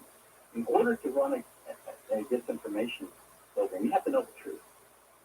And we were briefed in, and we were given a certain level of clearance that gave us access to the past history of Earth visitation by extraterrestrials. Well, but that's why I asked you about the counts, the truth about the counts. How could you spread disinformation, your own words, without knowing the truth, which you said you didn't know? Not about the cows. No, not about, you talk about the cattle mutilation. Yes. The documentary Linda was doing was a UFO documentary. It wasn't on cattle mutilation. Right. That particular. That HBO special was about UFOs. It wasn't cattle mutilation. Okay. But you're telling me, and I do recall hearing the story from Linda, that you had promised this incredible footage, right, and HBO had bought into it based on that and your representations to Linda, and then, of course, you didn't produce, and it all fell through. But there was another part of it that was occurring within HBO by some other people. That another part of that operation was some intelligent people were talking to HBO, and they were doing something different through HBO. So and the final outcome, they dropped it because of this of the footage that we promised her. And they had done this before to Robert Emenegger in the late 70s when they were doing a documentary. Not early 70s. Early 70s. I'm sorry. Not. This was before Richard was in the Air Force. Yeah. And strangely enough, to Walt Disney, I think in the 50s. Oh, really? Exactly. It did. He did. And it was OSI that did it. I mean, we were good. OSI was really good in this. We perfected this, and we taught other agencies with that technique. And so, how widespread would you guess it is now, Richard? I'd say it was so widespread. I think that I listen to your show, Art. I mean, I listen to your show quite often. You have a lot of good guests on there that have some great information that's legitimate, and then you have some that it just sounds to me like they've been brainwashed. Yeah, you're absolutely right, Richard, and I haven't yet figured out where to put you in gray. It's a question I asked Richard very early on. When they came in and vetted you on this information on UFOs and the government's involvement with them, how do you know they weren't disinforming you? Because you said you never saw an alien body or a... Well, that's an awfully good question. In fact, I would like to understand how that vetting went. Did they actually inform? How much did they tell you, Richard? Okay, what they did was they took me into a room in an Air Force Special Security office. There was a colonel and a civilian. There were two of us in there at that time to debrief. They sat us down. They gave us a short slide presentation of what we were going to get. and some other things. And then they showed us a film. It was a 16 millimeter film, classified as code word classified. Yes. Which started, and it was a narration of Roswell. I mean, what we were watching there was the actual film of the recovery operation in Roswell. You're telling me you saw film of the real operation in Roswell? Absolutely. It was part of this briefing film. It was the real thing. How do you know that? Well, I mean, I had no reason to doubt it. Why would they be feeding us that disinformation? Well, Greg asked the same question just a minute ago. How do you know that what you were getting was the real McCoy? That you weren't being fed disinformation yourself? After all, your bosses were better at it than you. That's clearly possible, but by other things that occurred later on, and some of the things that if you want me to go into, I do. Yes, I do. Well, we were briefed into it then. I mean, they showed us this. They gave us that briefing. We had to sign our life away. You said some people couldn't handle it and they kind of dropped out. Absolutely, there were a number of people that dropped out of this program because they just couldn't handle it because of either a personality conflict or religious conflict or something else. But if you signed your life away, what are you doing on the radio talking to a national audience about it? Because 25 years have passed, and that just brings up another point. I sat in a room with several OSI officials some years ago, and I voiced my concern about the fact that why can't you tell the truth now after all these years? There's no reason why the government can't tell the truth. It really can't. And they said, well, we're not going to tell the truth. You can't tell the truth. There's a lot of reasons why. I said, but you're disinforming everybody. Even today, especially the mogul thing about Roswell, that's a bunch of baloney. And now you're telling me that the government doesn't have anything.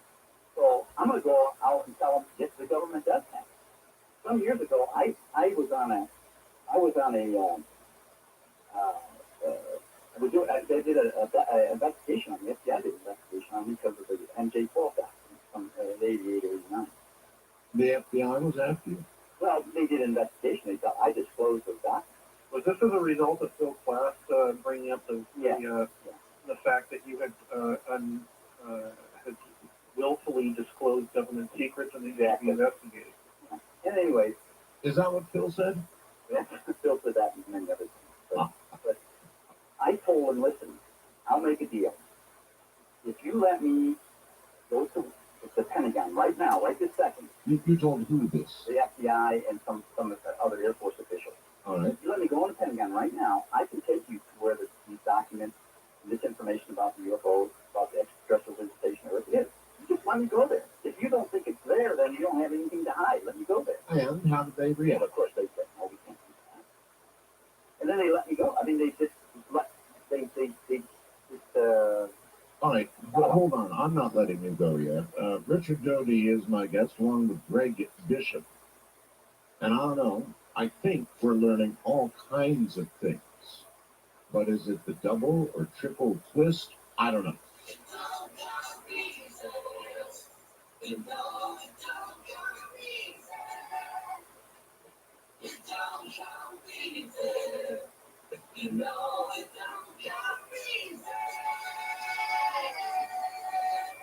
Up the stage shoes if you wanna sing the blues, and you know it don't come easy. You don't have to shout or leap about, you can even play them easy. Get up out of the past, cancel your sorrow. World will know that God's body will life that eternal faith and turn it back on him. It's 2 a.m.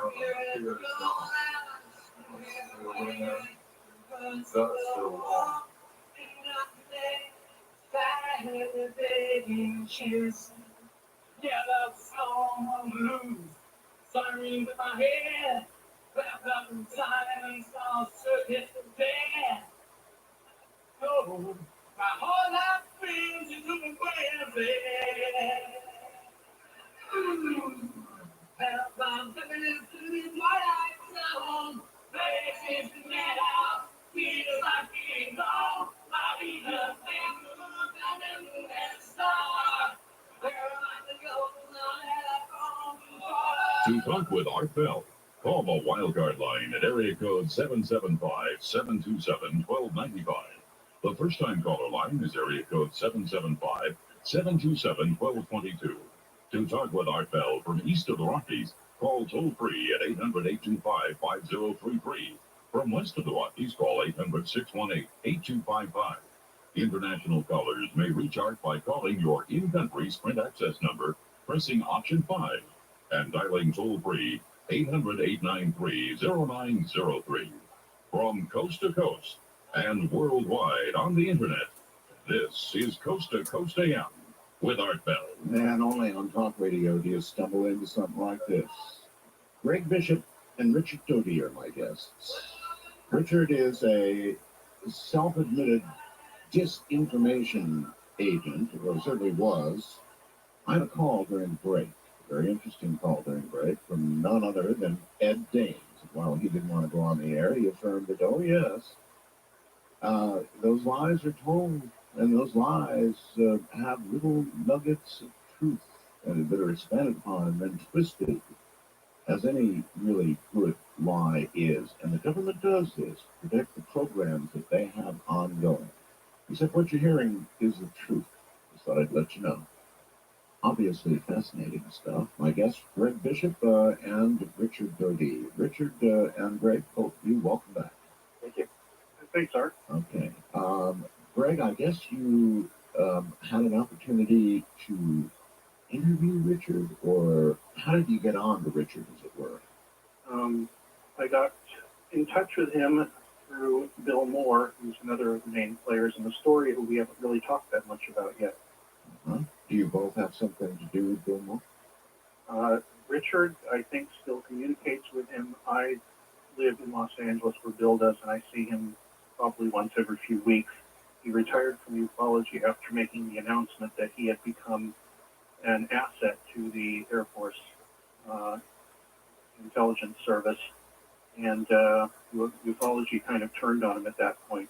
That was in Las Vegas at the MUFON convention in 1989. He admitted that he had become an asset Yes. to Air Force intelligence. Yes, it's an interesting story, too, because he was recruited as an insider in the UFO community who could tell the Air Force what people were thinking, what they were talking about, what they thought things were. You know, what are these lights? What do people think? Do they think they're aliens? Do they think they're some kind of airplane or what? You need to know these kind of things. And they recruited him by disinforming him. In what manner? The first thing they did was, and I think Richard knows about this, they gave him a document called, that referred to something called the Silver Sky Project. That rings bells. Does it really? Yes, it does. That it involved some sort of multiple witness UFO sighting in southern New Mexico, actually around Roswell, in the 60s. They said, why don't you, the exchange was, you become an asset and we'll give you inside UFO information. But obviously you can't tell anybody you're doing this. You will report on people, tell us what they're thinking.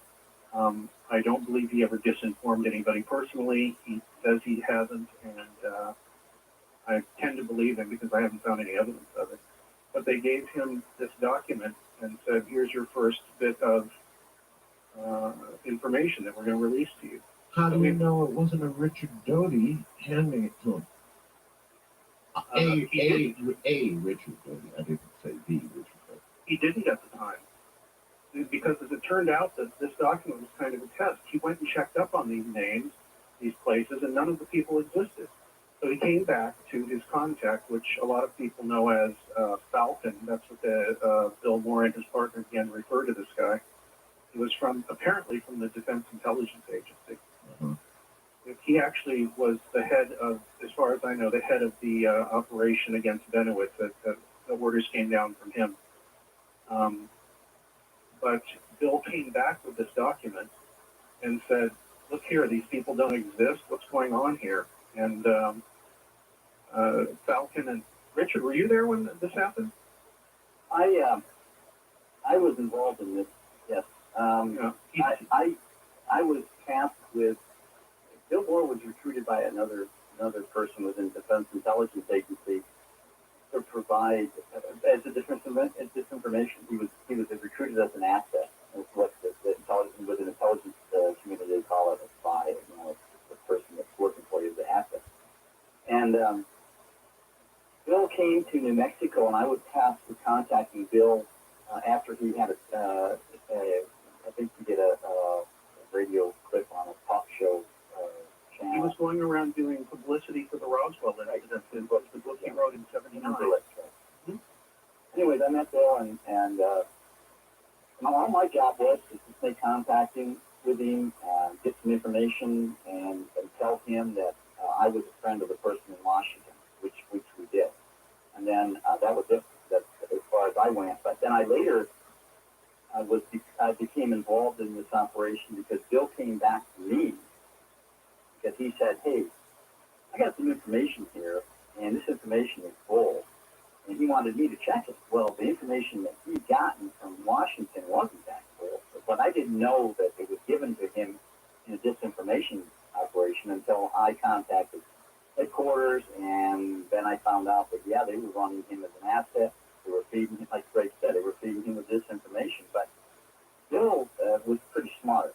Yeah, this was a test. He brought it back, and the person he gave it to, I thought it was, he told me it was you and this DIA man, but maybe it wasn't. Anyway, he said that as soon as he said this is a load of BS, none of these people exist, this DIA man said, "Good, you passed the test." Huh. What they wanted to do was find somebody who wouldn't immediately go start spouting this big discovery to a bunch of ufologists. Check up on it first, be careful about what he said, be careful about what he did, and go about it as an investigator would to find out if something was true before they said anything about it. My God, what a mess.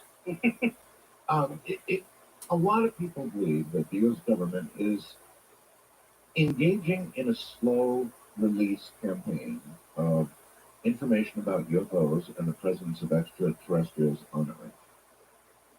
Do you believe that's true, Richard?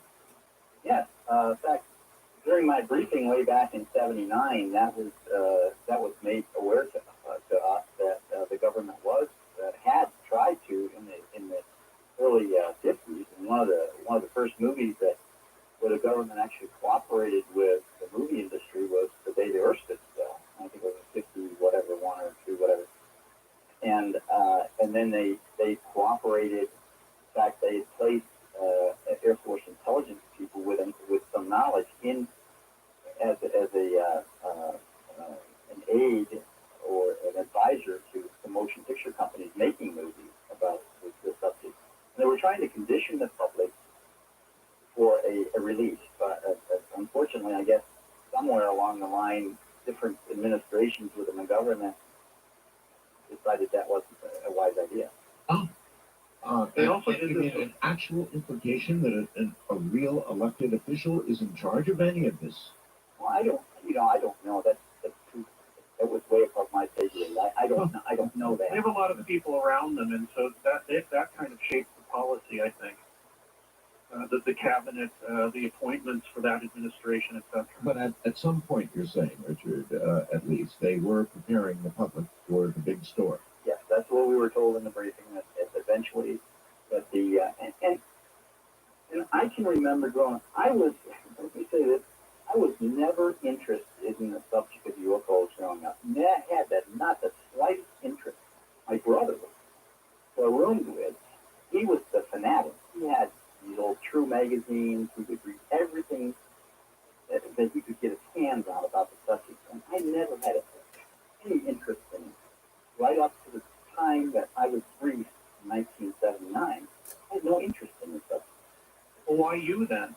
I don't know why. Well, there's some reasons why. I'm not going to go into details, but there's a couple reasons I found later. One that dealt with a couple relatives that were in the service.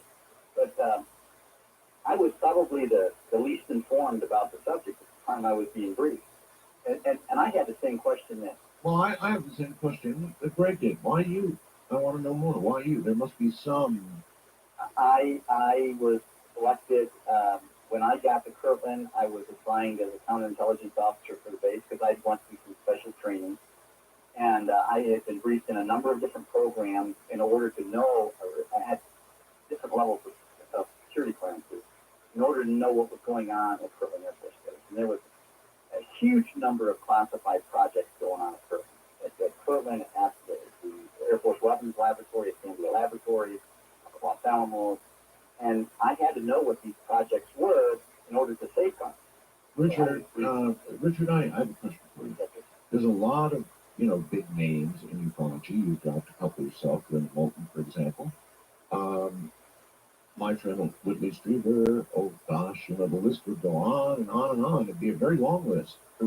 Richard, how many of these big-time ufologists, names we would know, so to speak, have been approached by people who were in your line of work? I don't know of any others but Linda. Only the ones that you dealt with. Huh? What I'm asking is, how many do you think have been approached with disinformation? I think probably a good number of prominent ufologists were approached at one time or the other. And probably, some of them took the bait, and some of them said, screw you, walk away.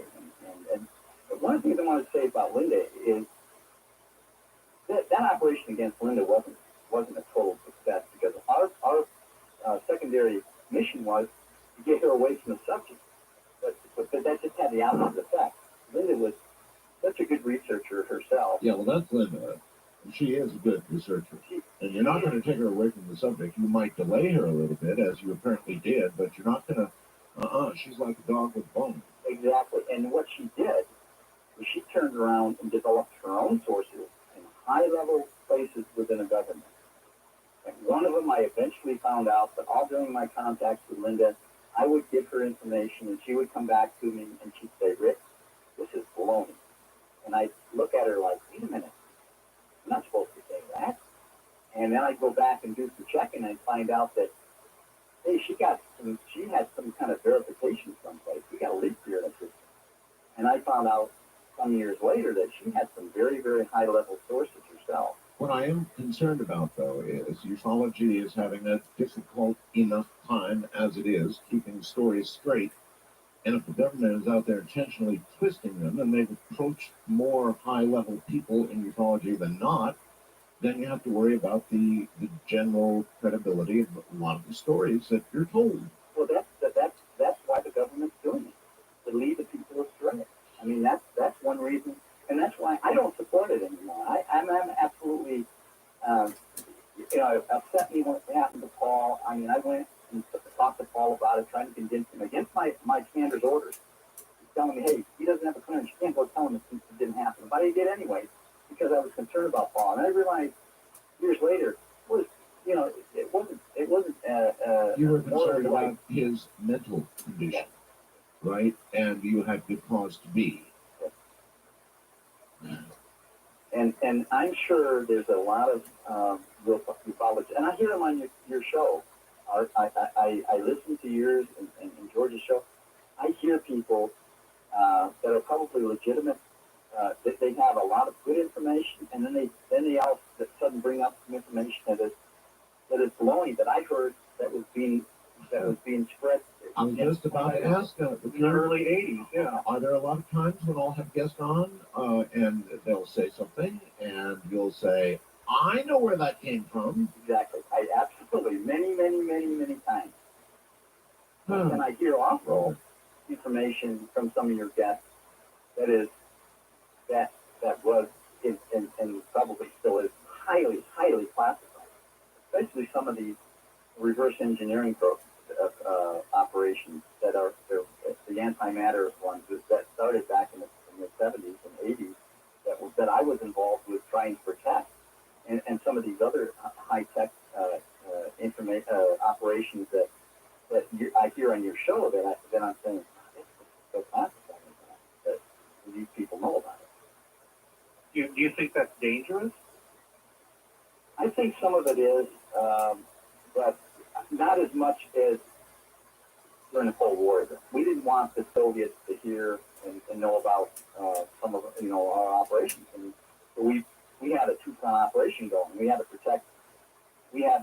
inform the ufologists and the people that had some of this information, and we also had to disinform the Soviets. We had, that's why we had, it wasn't just me doing this, there were hundreds of agents involved in this. Richard, some of the Soviets pretended to be ufologists and tried to vacuum up information that way as well. Absolutely. Richard? We ran an operation in Europe against the Soviets who was trying to, there was a number of Soviets who were trying to portray themselves as UFO experts, and they were KGB, but they were trying to get into the UFO community. Why wouldn't you have been best friends with Phil Klass? Why wouldn't Phil Klass have just served you? You know, you could have fed him all kinds of things. I would think that because Phil Klass, in the time period that I was involved in the information and the disinformation of the counterintelligence arena, I didn't know Phil Klass. I didn't meet him until afterwards, and then Phil Klass started spreading all these lies about me, saying I got in trouble in Europe, I was court-martialed, all these things with absolutely no credibility. But what I found later was that he was doing this at the direction of some government people trying to discredit me because I was going to go for it. But I decided not to. If you've never heard me on a talk show, you haven't heard me on a lecture circuit. I've never heard you anywhere. Until now, I kept my mouth shut. I stayed quiet. Why? Because I'm satisfied with the truth. I know the truth. I don't have to sit here and portray and tell everybody in the world what the truth is because I know the truth. I know what the truth was when I got up. Now, I don't know what's happened since. I haven't been up to date. I haven't been updated other than with some sources that are still within the government. All right, bluntly stated, what was the truth when you got out? Roswell happened. Roswell was real. It was real. We had an alien that was in captivity up until 1951. He was kept at Kirtland. He was kept at Los Alamos. He died in the latter part of 1951. Linda Howe interviewed that alien handling person. It was an Air Force officer. Yes, she mentioned it in her book. Yeah. You saw the film, so you saw the film. That means you saw the alien. I saw the alien. And you would describe this alien in what way? He was about 3'8" tall. He had the large eyes. He's a typical gray-looking one that you see now, and they're portraying. He just didn't have thumb and 4 fingers. And he actually was portrayed almost depicted perfectly on that program back in, I think, in 1988, UFO Cover-Up Live. Live, yeah. Like his actual diagram was provided to a source through Roy Patterson. I mean, that was right there on the television, and he died in 51. Well, that whole show was a whole disinformation operation. Because at the end, Robert Collins or somebody there, one of the other agents that was in shadow there with the voice disguise said that the aliens like Tibetan music and strawberry ice cream, and at that point everybody shut down and said this is ridiculous. The truth about that is that's exactly what was written. That was exactly what was written in the rest of the Red Book is our history of the extraterrestrial visitation. That's true. That's not a lie. That's true. I know it turns people off, but exactly that's true. You give people the truth, and that turns them off because it's just so unbelievable. But that was disinformation because it turned people off. But that's the truth. That alien liked ice cream. He liked strawberry ice cream. They didn't have teeth. They couldn't chew.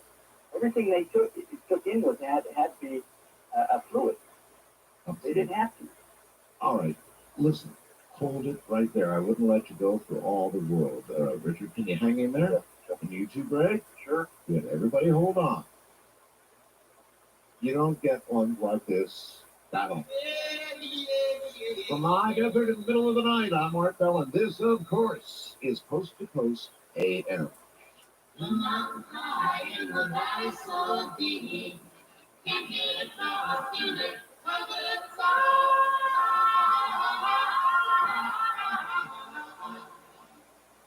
Don't you give up, don't you cry. Let's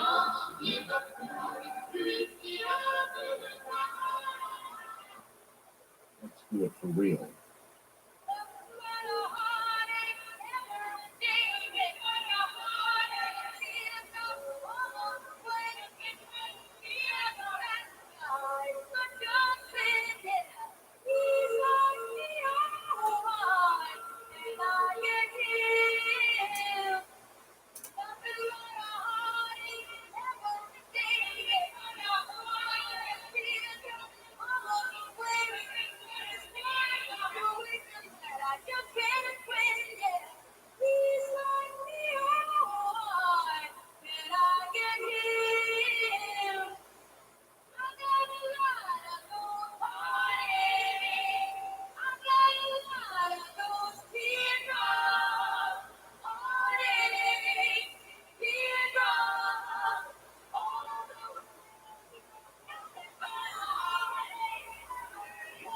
Want to take a ride? To talk with Art Bell, call the wildcard line at area code 775-727-1295. The first-time caller line is area code 775-727-1222. To talk with Art Bell from east of the Rockies, call toll-free 800-825-5033. From west of the Rockies, call 800-618-8255. International callers may reach Art by calling your in-country Sprint access number, pressing option 5, and dialing toll-free 800-893-0903. From coast to coast and worldwide on the internet, this is Coast to Coast AM with Art Bell. And a pot of gold it is, too. It may be fool's gold, I don't know, but Greg Bishop and Richard Doty are here saying some absolutely incredible things. Nothing short of incredible, that a very great deal of what you hear in ufology could be fed to the ufologists directly from the U.S. government. That's what Richard Doty did. And that's what may be going on right now. Rick, all the way down in Florida, would like me to ask the why question. He says the why question is, why is the government still holding back all this alien UFO info? Either one of you want to try to answer that? Well, I'm going to say that I think that they know what's going on, and they probably don't quite know what to do with it. What do you think, Rick? Yeah, a lot of the information is to protect the technology. There's some things that we've got from them, from our visitors, that we're trying to protect, and that has to be safeguarded. And I agree with that. But I don't agree that it's just the mere fact that we were visited should be held up.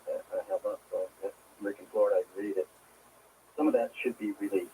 But in that area, Richard, how do you get a little pregnant? I mean, I know. Well, if the government would have done what they should have done back in the 50s, by the slow release of the information, and conditioning the public, we wouldn't have that problem today.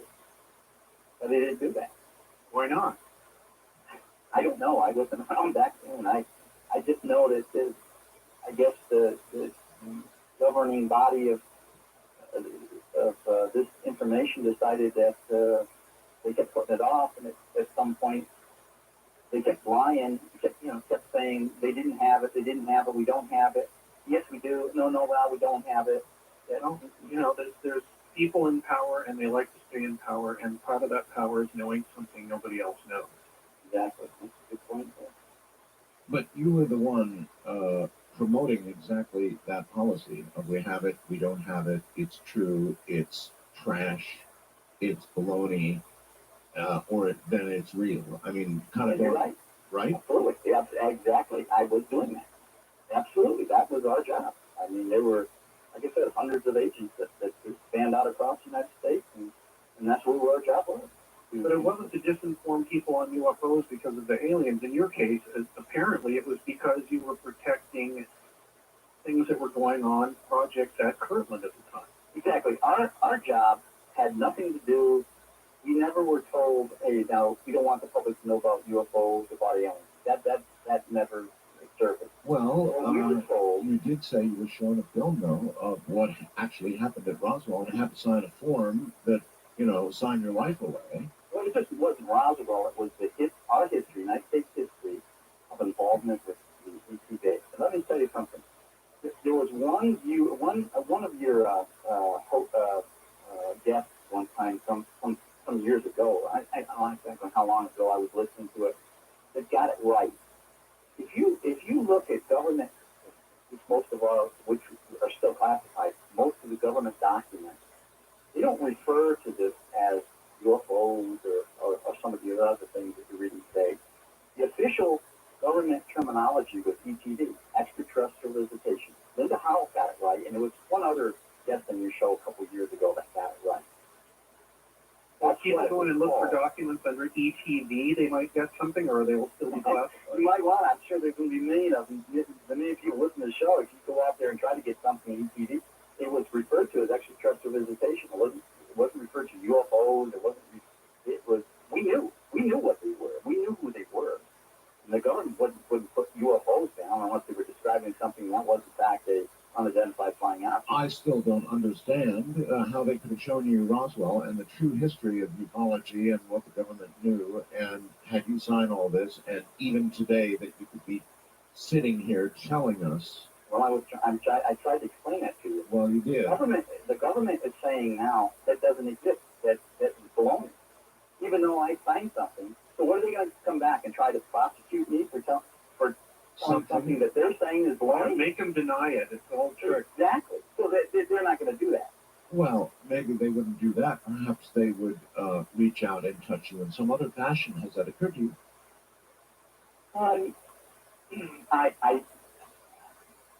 They could. Yeah, you're right. They could very well do that. But I'm not scared of that anymore. I used to be. How's your heart? My heart's fine. But so many other people have come out and done the same thing before even Richard did. Oh, I mean, I could name. I believe there's a number of other people who did this. I mean, that said 10 times more than me. Okay, in fact, that know 10 times more than me. But since you know so much, Richard, at least tell us what we really should know about this alien presence. Is it multiple species that are here? What are the important things for the American people to know about the truth behind all this? Okay, I can tell you what I know. What I officially know. I mean, I'm not going to go into... That's fine by me. Okay, I'm not going to go into trying to give you theory. We were visited, we crashed, an unknown craft crashed in 1947 near Roswell. We recovered one alien. We obtained a great wealth of information from that alien who was with us until 1951. In 1964, there was a landing at Hallam. Actually, it wasn't Hallam, it was at White Sands. This information was that it was going to be at Holloman, but it actually happened at White Sands. We returned the alien bodies to these extraterrestrial visitors. Then we met with them, and then we had another visitation some years later. We formed some kind of a pact, and I don't know the exact details of that because I wasn't in the know. We had a pact with them that they could come back and they could visit Earth and they could experiment, and we would let them do that. And the reason that I was told that we did this was we couldn't stop them in the first place. I mean, if they come all this distance in a short period of time, they had technology that we couldn't understand. We were afraid of it. But still, you're telling me that you believe that you're charging our government made a deal with aliens to come down and occasionally grab specimens and slice and dice as they will. No, I didn't say that. Well, no. Really, I don't know anything about them providing any type of our government providing permission or giving permission to any visitors, extraterrestrial visitors, to do that. No, nothing like that. But that's what goes on, though. I mean, people are abducted, people are inevitably in some way sexually accosted, or probed, or shot, or, given a shot, or given what, God knows what. I mean, those things are what are reported, Richard. Right. Reported.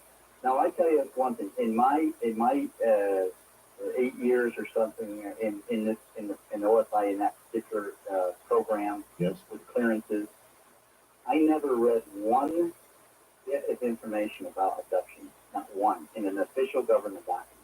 Now I heard a lot from other people.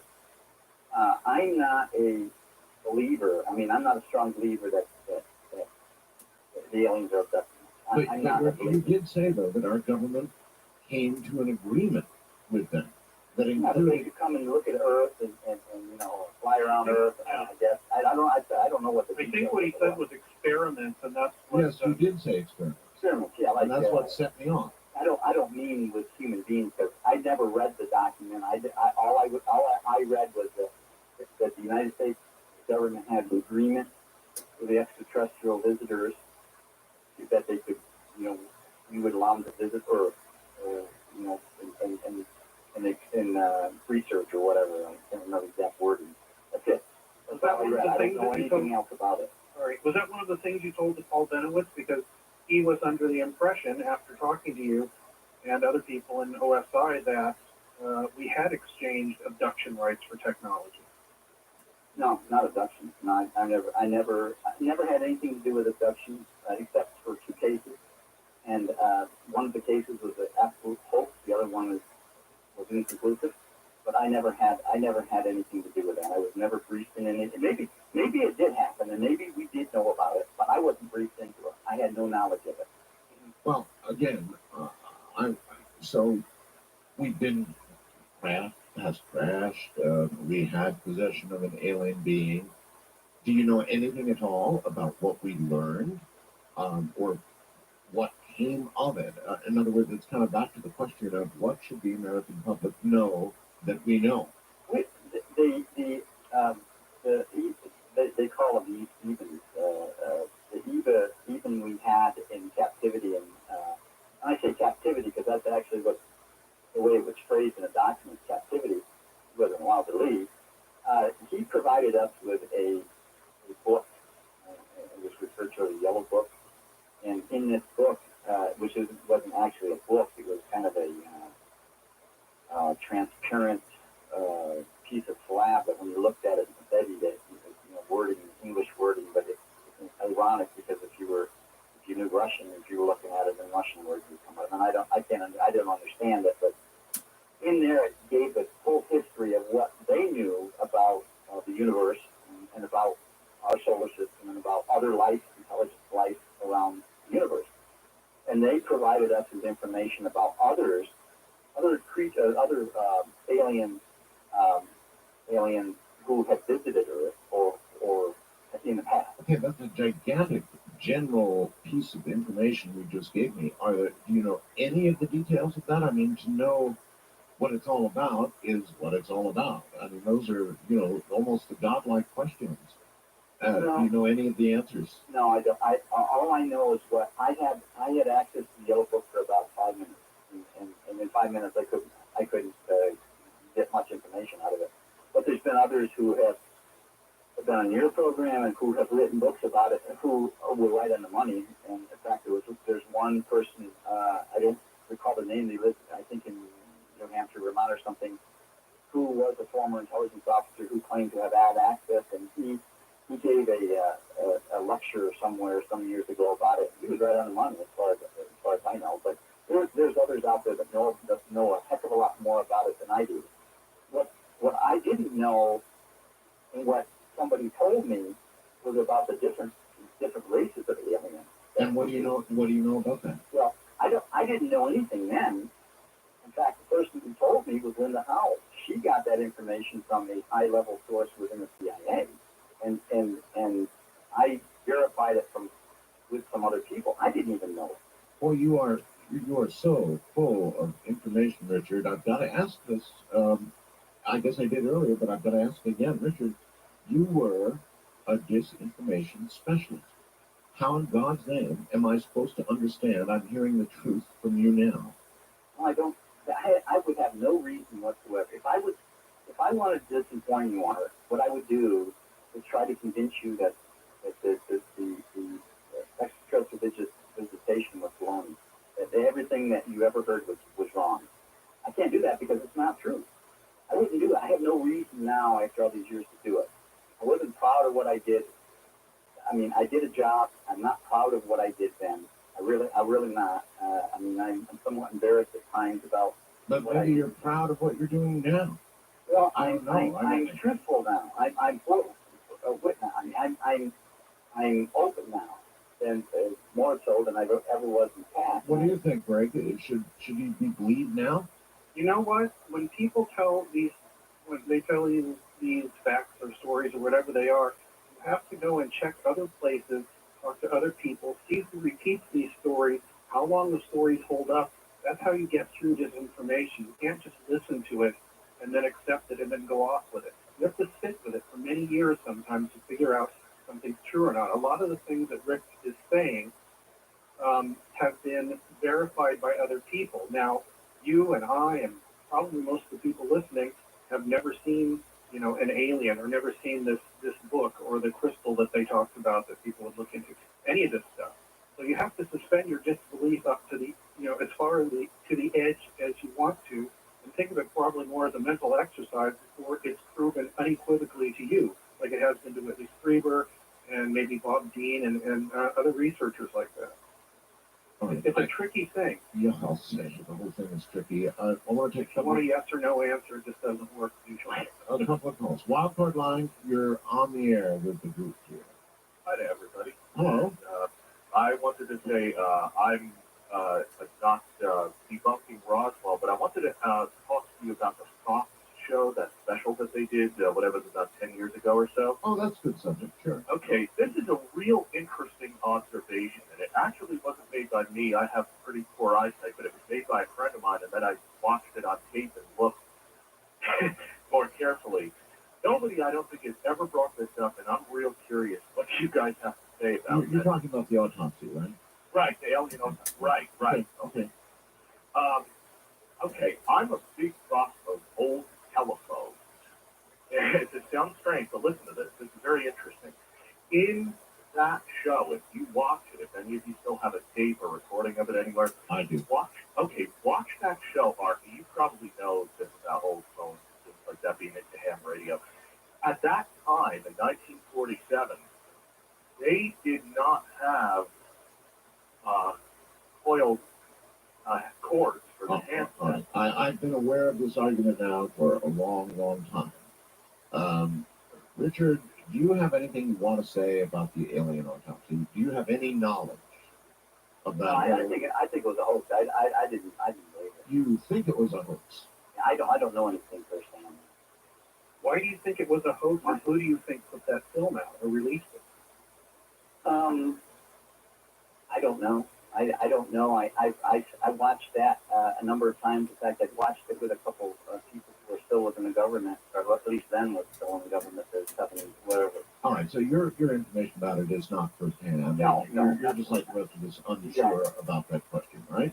Right. I don't have any firsthand knowledge. Yeah, good enough. West of the Rockies, you're on the air with the group. Hello. Thank you, Mr. Bell. Appreciate the opportunity. Sure, where are you? I'm Baron Scott, Orange County, California. Okay. Greg and Richard are listening.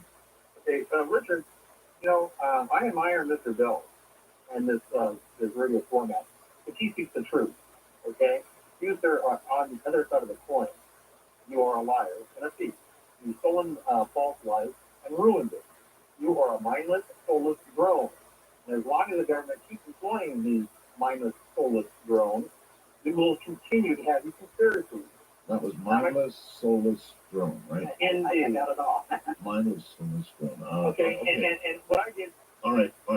Let's hold it there. Mindless, soulless drone is, I think, something you might want to respond to.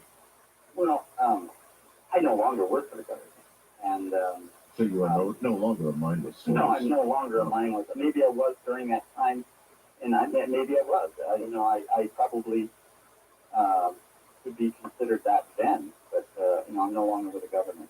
How about a nice big general question? How much damage do you think that official disinformation put out by people like you at that time has done to ufology?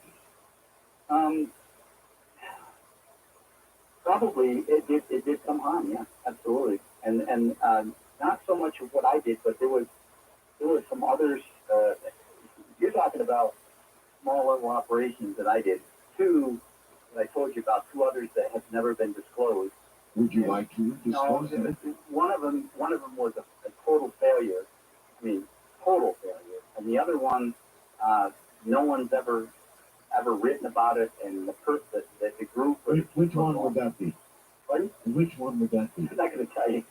I'm not going to go into details Not on it gonna because I would be opening Pandora's box.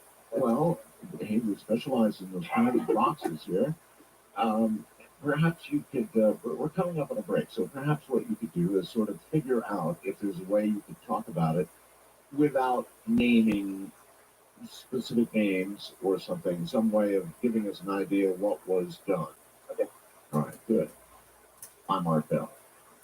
The railroad came by the day, for he was telling everyone in town of the Lord that he is found, and the reason is of the way explained. He called to God, then I heard him say that she had the longest blackest hair, the prettiest green eyes anywhere, and the reason is of the way explained. Though I smile with tears inside were burning, but I wished him all the things that he said it fine. But he was gone till at first it returned. Was the keys of the ice cream tree with his dying leaves, cutting the road, but the white bird just sits in her cage, growing old. White bird must fly, or she will die. White bird must fly, or she will die.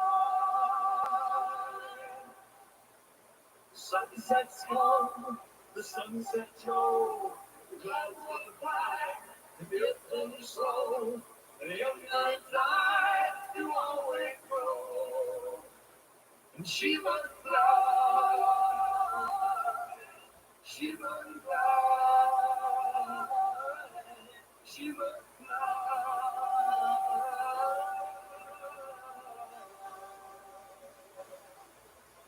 To talk with Art Bell, call the wildcard line at area code 775-727-1295.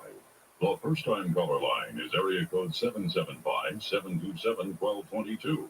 To talk with Art Bell from east of the Rockies, call toll-free at 800-825-5033. From west of the Rockies, call Art at 800-618-8255. International callers may reach Art Bell by calling your in-country Sprint access number, pressing option 5, and dialing toll-free 800-893-0903. From coast to coast and worldwide on the internet, this is Coast to Coast AM with Art Bell. It's just not every morning that you walk into a hornet's nest like this. Good morning, everybody. I'm Art Bell, and this, well, how could you be listening and not know, is Coast to Coast AM. Once again, Richard Doty and Greg Bishop, and I've got a question from Philip in Hampton, Virginia, who asks, what was the crystal that he mentioned? Is it something in some way connected with Dan Burrish? And you know anything about the Dan Burrish controversy at all? Or either one of you, really? No, don't know that. I've heard that name. The crystal I knew was something that was presented on that UFO cover-up live as something that aliens had, that they had shown to people in the Air Force, whoever was keeping them, keeping this alien there. And if you looked in it, you could see scenes from the past or the future of Earth's history. That's all they said about it. Quite a lot.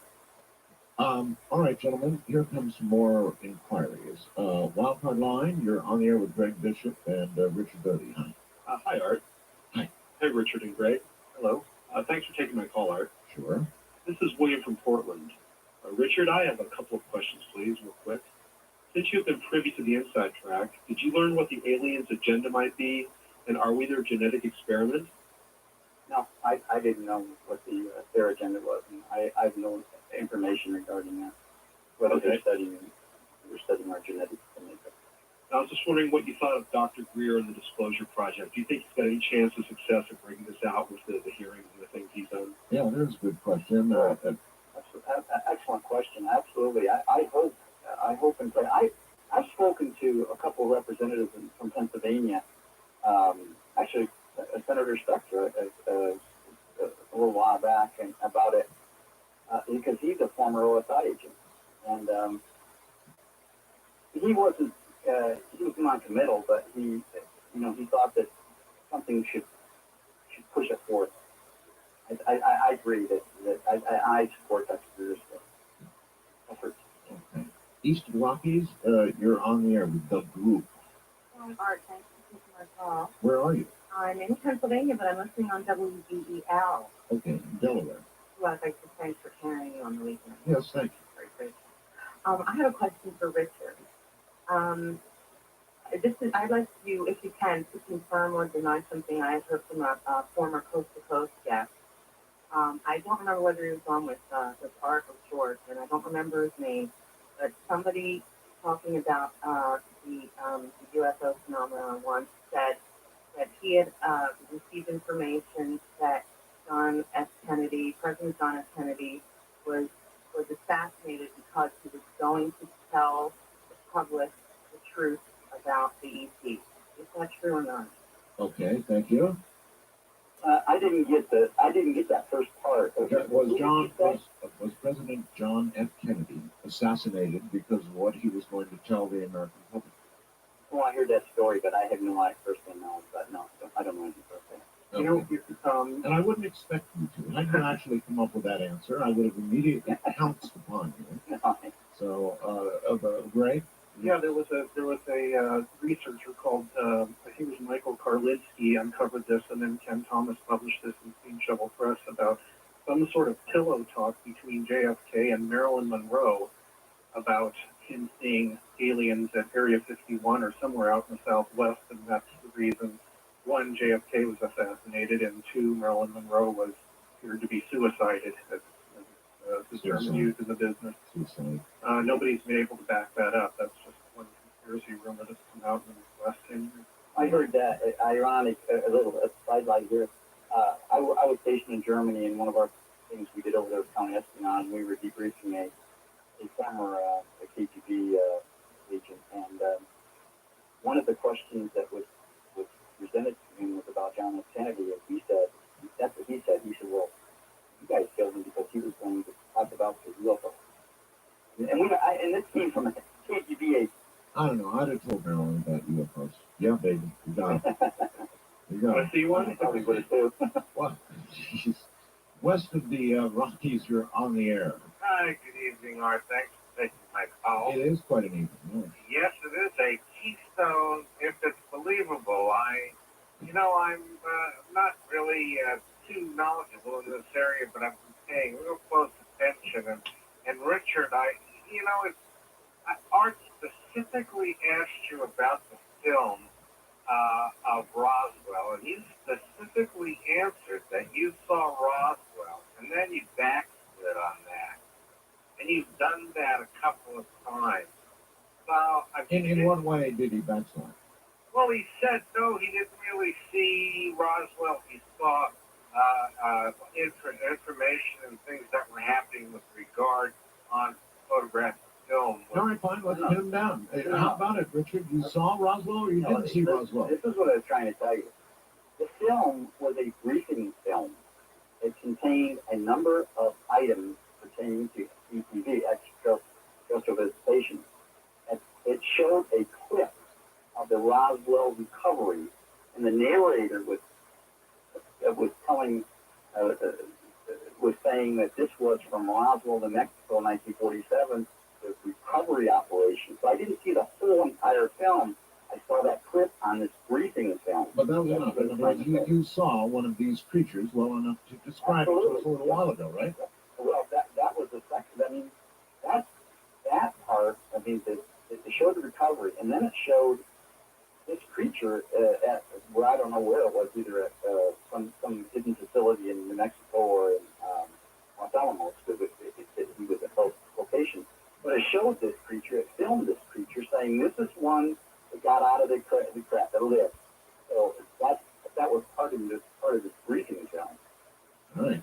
You're on the air with the gathered group. Hello. Good morning. Where are you? You're going to have to speak up real loud. You're not. Good morning, gentlemen. Sorry, I got cancer in the throat, so I'm sorry. I'm sorry to hear that. What's your first name? My name is Mark. And what question do you have, Mark? It's not really a question. I had been seeing UFOs all my life. And I joined the Navy, and I actually seen one 134 feet away from my battleship. Okay, but we're not taking Well, wait a minute. reports. How does this relate to? This relates because my commanding officer worked out at Oslo, and he says that he could confirm there was UFOs. So my question to you, what is the color of them? He was telling us they were green, and he said they were gray. What color was they? All right, what color were they? I didn't catch all that. It's something about The color of UFOs, I don't know. It was kind of. I think he was trying to figure out what color the aliens were because his commanding officer in the Navy. The craft themselves. Oh, were they? Yeah, he was talking about the craft. I don't know why. It was like it was a test or something. Oh. He was testing you, Richard. Oh, okay. See if you had knowledge of what color these things were. I couldn't understand the question. What color were the UFOs? Craft? You mean Yes. alien craft? Yes. Oh, the metallic shape, but they were silvery colored. The ones that the one that I saw. They actually showed one at the end of the briefing phase, and that's the one that was involved in the crash landing. All right, this is of immense interest. If they showed it and it was real, then what did it look like? The outside of it wasn't a saucer shape. It was more like a bat wing shape. It had a cutout in the back where the front with the engine was, and it was a kind of bat wing shape.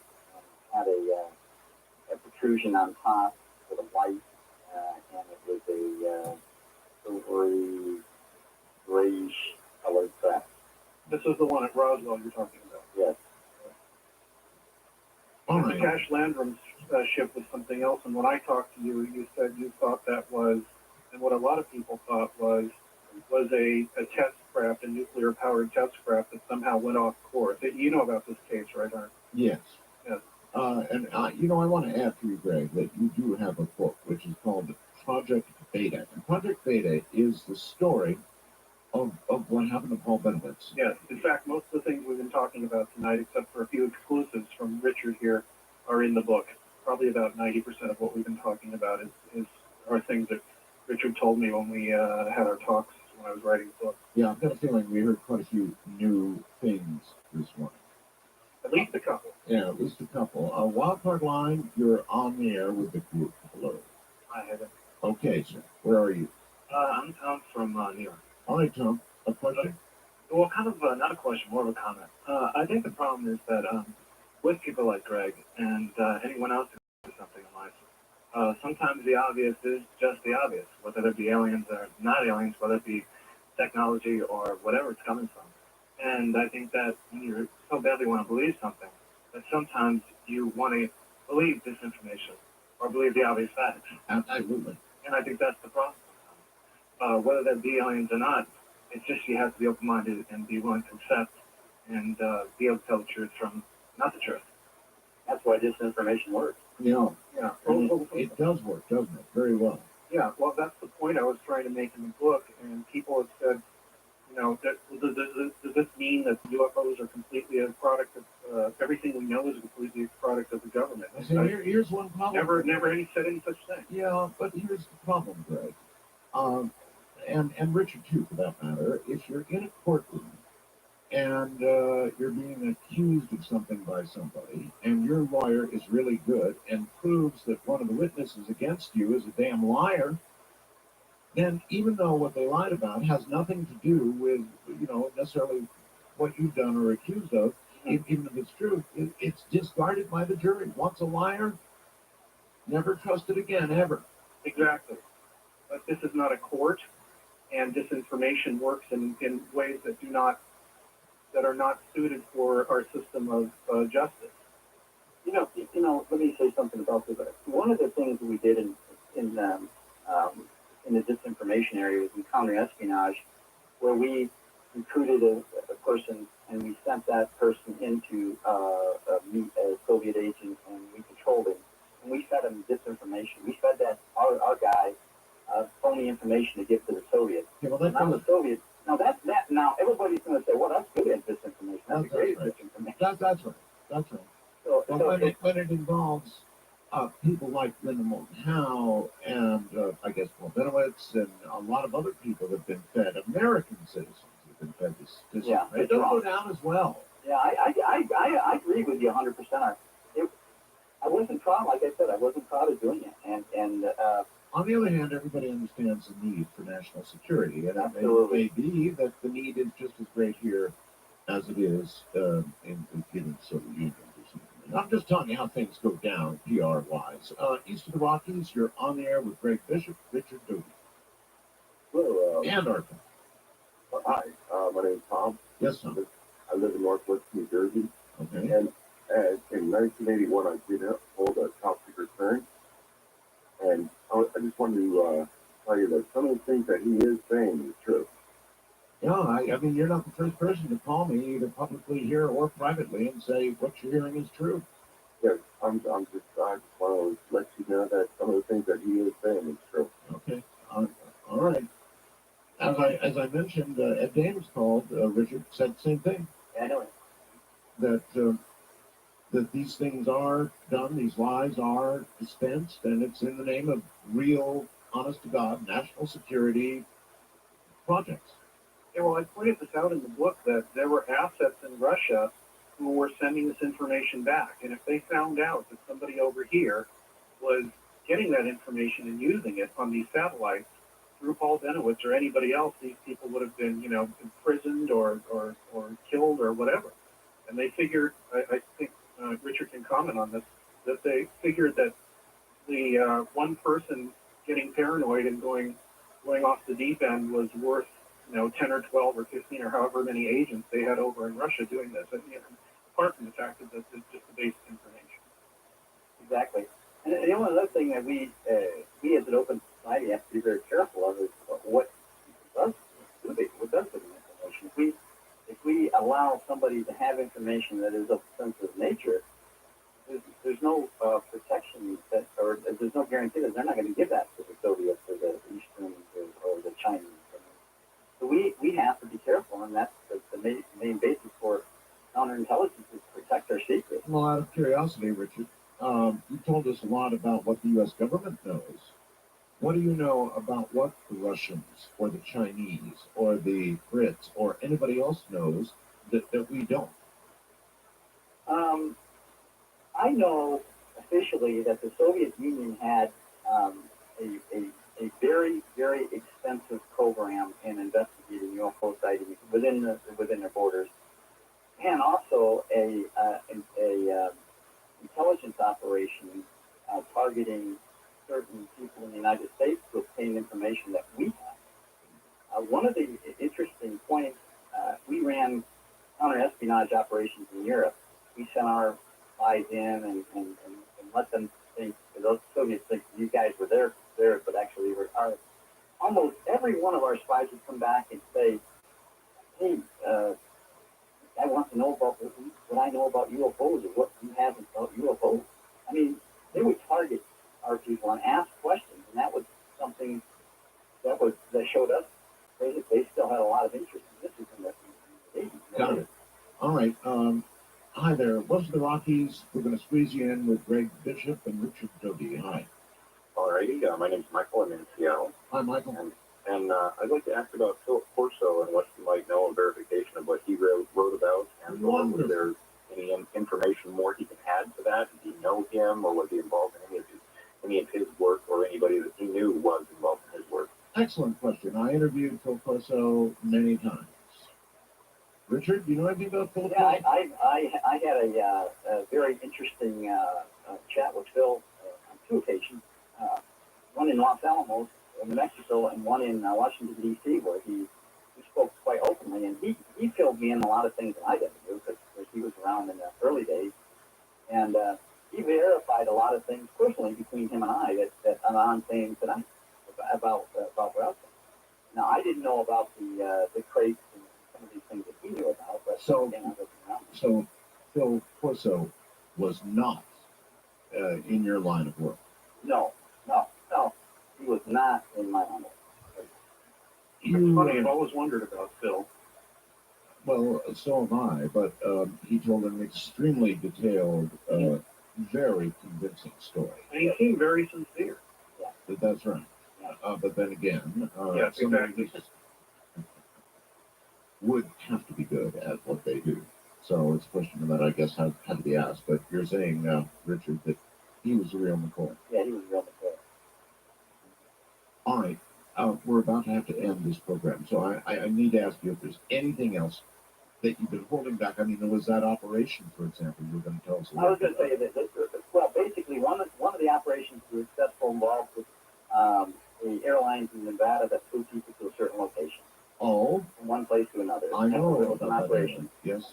And the second one was Cash Landrum, which I know. Wait a minute. I know about that airline. Oh, you do? Yes, Okay. I do. But I don't know what you did with regard to it. Well, I'm not going to go into details on this.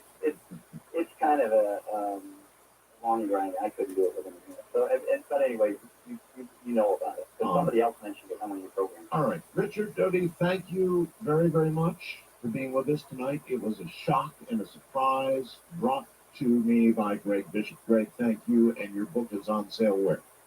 At Amazon.com, and it's just about any bookstore you care to go to. Project Beta, as it's said.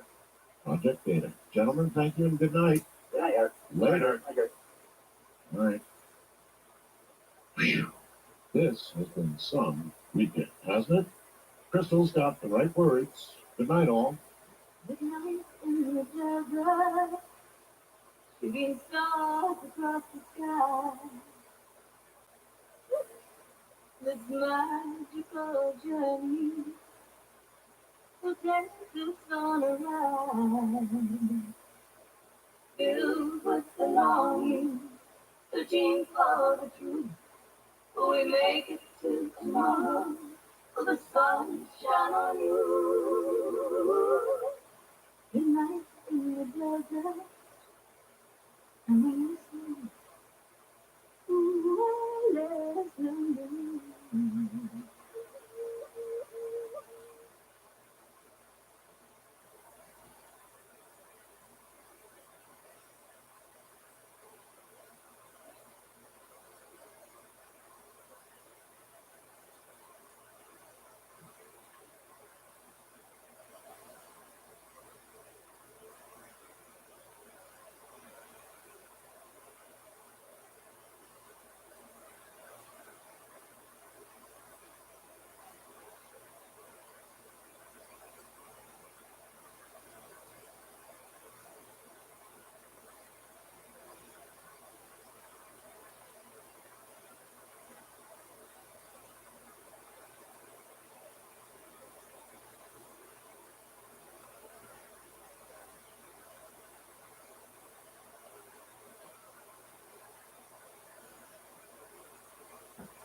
Currently 8:30 a.m.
Pop quiz. It's freezing and also helps save the hassle from dealing with. Oh, wait. Is that true or did you just not remember? I didn't remember. Because I didn't remember either. And both of y'all stuck out your car and said, "What are you wearing?"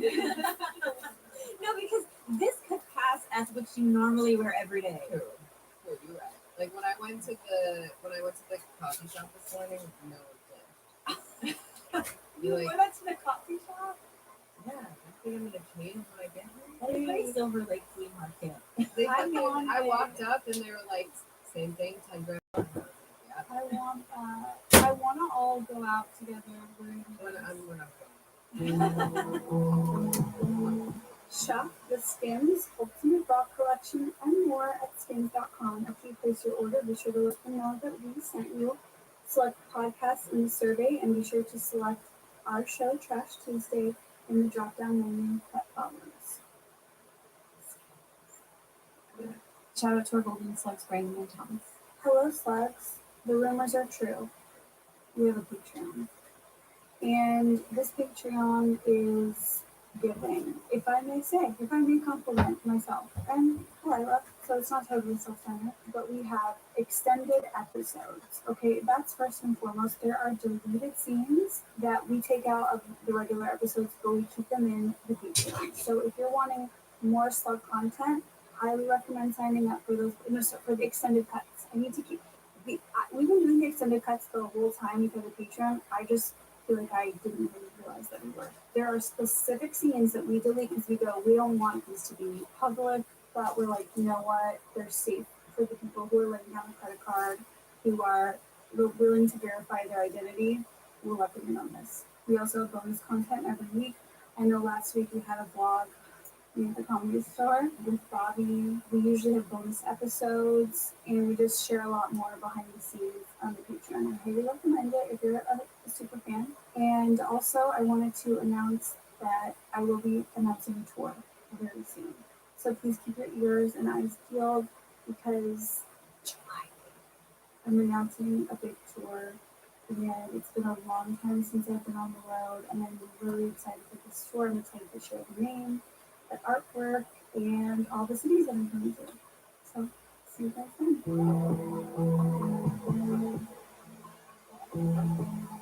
Daddy's in his pajama. Wait. So cute. What? I don't know if you know that, but those are swim pajamas. That's always, I'm not, would you expect me to put a little candle on the thing? Yes. Wait, you sleep in swim trunks? These aren't swim trunks. Wait, These are, shout out God's Hate. These are Wait, let me pink tiger print. Let me touch. They look like basketball shorts. You guys are This is not a good material for your penis. If we're dating, I go naked and we cupcake. What's And hot dog. Cupcakes when you cuddle, and hot dogs when I put my wiener in between your butt cheeks at the hot dog. And you sleep there soft. Why is I would love it if it were just soft. it's soft, and then I have to adjust the butt cheeks because they fall down, and then usually I go, this is not personal, but I have to sleep. And then I turn over and I just keep my hand on my butt and I go to sleep. This isn't good pajamas. It's good. Yeah. Can I say shout out Cold World, shout out Nick Woj, one of the toughest, best bands out there. He loves, he's a drummer. I've known him for years. He loves Trash Tuesday. Really? Yes. And this is his band shirt. And we're talking, we're at a hardcore That's so fest. sweet. And he goes, dude, I'm slow. And I go, me too, man. Sometimes I just can't get out of bed. He goes, no, I love Esther Kalila and Trash Tuesdays. I was like, oh yeah, me too. So funny. Yeah. So cute. I love our male squad. I know, we're so lucky for that. Especially if they're hardcore with that. Yeah, so this is their shirt, and I said I'd wear it on the show. And it's a Operation ID rip. But this is what I wear to bed. This is not okay. No, it's great. I have a story for you guys. What? This is a sleepover. We're getting like personal. Okay. Oh boy. I want your opinion. Yes. I once had a friend named, I'm just going to say her name. I once had a friend named, Yes. yes, a little bit of a cat, but loved being around her because she was always the caboose party and would take us to the top of Fun Mountain. I don't do drugs, but she was that girl who was just a resident pet and she'd always like rally. Anyways. Like fun. Look at her face. She's like, What the hell's a caboose? Caboose is just the engine. Do you know Fun Mountain? No, what's Fun Mountain? Fun Mountain I've is never you been end up invited. at a strip club buffet at 9 in the morning. You're like, That's and at what night, fun, man. yeah, you're like eating at a strip club. That's Fun Mountain. I love eating at strip club. They have really good steaks. I don't think they do. Yeah, every strip club I've gone to that has food has great steaks. I don't know what it is. Maybe it's the, juices. But it's really, really good. Okay, so she was friends with a guy that I was seeing. Hey, can I just say, you were speaking in numbers. You're gonna You're get like, this. I once had a friend named. Oh no, Right. she's doing poem. This is poetry. Yeah, yeah. Oh, this is the haiku. No, it's not. It's what do you call spoken word? Oh. Okay, fun. It's called Fun Mountain. And I just want to say Keep that up. if you ever did a spoken word performance at a little coffee shop or a laundromat, I would go. Thank you. I know you'd be there. I would love to watch you at the New Eureka Cafe in New York. I'm gonna make this really quick. Yeah. I always had a great time with her. She was best friends with a guy that I was dating. This guy did a criminal thing when we broke up. A criminal thing, which is he took another girl who was friends with Fun Mountain into my home and put her in my home while I wasn't there. That's wild. Twice. Now I got a phone call today from another friend who was like, "Hey, guess who I ran into? I ran into Fun Mountain." And we talked blah blah blah blah blah, and then all the memories of me hanging out with Fun Mountain were there. Do I still hang out with her, knowing the betrayal? Does she know this happened? Yes, and I reached out she to her knows and it you know? happened, and I said, "Hey, like, what the?" Wait, what did she say when you confronted her? She never wrote me back. When And I now she's confronted her. reaching out? No, my friend ran into her and she was like, "Oh, how's Kalila?" Like nothing happened. Yeah, but what's she And she supposed to teaches do? yoga Be like, now, so hey, maybe- word in Erewhon. By the way, I was Fun Mountain. I fucked Kalila's ex. No, her friend did. Her friend did. Fun Mountain's do. Yeah. Anyways, but they were like best friends. So this group So of people. Fun Mountain didn't do it? No, but she was best friends with the people that So did. why are you upset with Fun Mountain? Because Fun Mountain is the one who said house call. yeah, Okay. but acted as if she wasn't in on the crime. She was in on the crime. How But do she you has know? nothing to do with it. Yes, she was. You and your ex and some of the. She was out with them when And she poured said down bye bye, the back. and ex went into my home and had sex she knew about it. Okay, well, what she would do? Be like, oh, bring your. Actually, I would have probably grabbed some of that. Well, this is why I'm asking you. Do I go? Am I? That is a weird firefighter. You think it's okay that I don't give them, but I'm back. I'm friends with her. Yeah. Yeah. I need to head back in that. I mean, why is Fun Mountain guilty by association?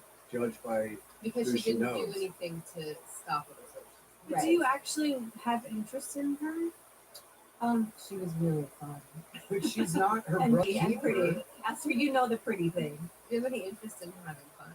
Yeah. Because that's the real question. You're right. I have no interest in having fun You're anymore. right. I don't want to have I've fun. had so much fun. What are you I'm gonna? done. Are you gonna be doing fucking eating steaks at 9 a.m. You're right. That friendship's dead. Thank you. Yeah. But I think it's cool that she's just like, hey, how's Kalila? Because it's like 4 years later, everything, it's like, who cares? Yeah. You're right. You're Okay. just, the And drama also- is wiped away. You're just a person. She did nothing. That's like being in the car when someone goes into a house and commits murder. It's like, why did they get in trouble? Well, sometimes though, when you do get nothing, away hard. sometimes No, you're doing a nothing passenger. is If you see something, she was say something. an accessory to a crime. Huge accessory. I don't think she should be. Yes, in trouble. but how close were you? She was the person who would complain about her cheating boyfriend to me every week, and I would console her. I thought there would be some level of mutual respect to be like, honk, honk, my friends are fucking in your apartment. But were you broken up? We were, which is why there shouldn't be access to my place. Yeah. Why do you do it in your place? He's like, hey, I don't Isn't that know. marking his territory? I think it's more, maybe. I think it was retaliatory.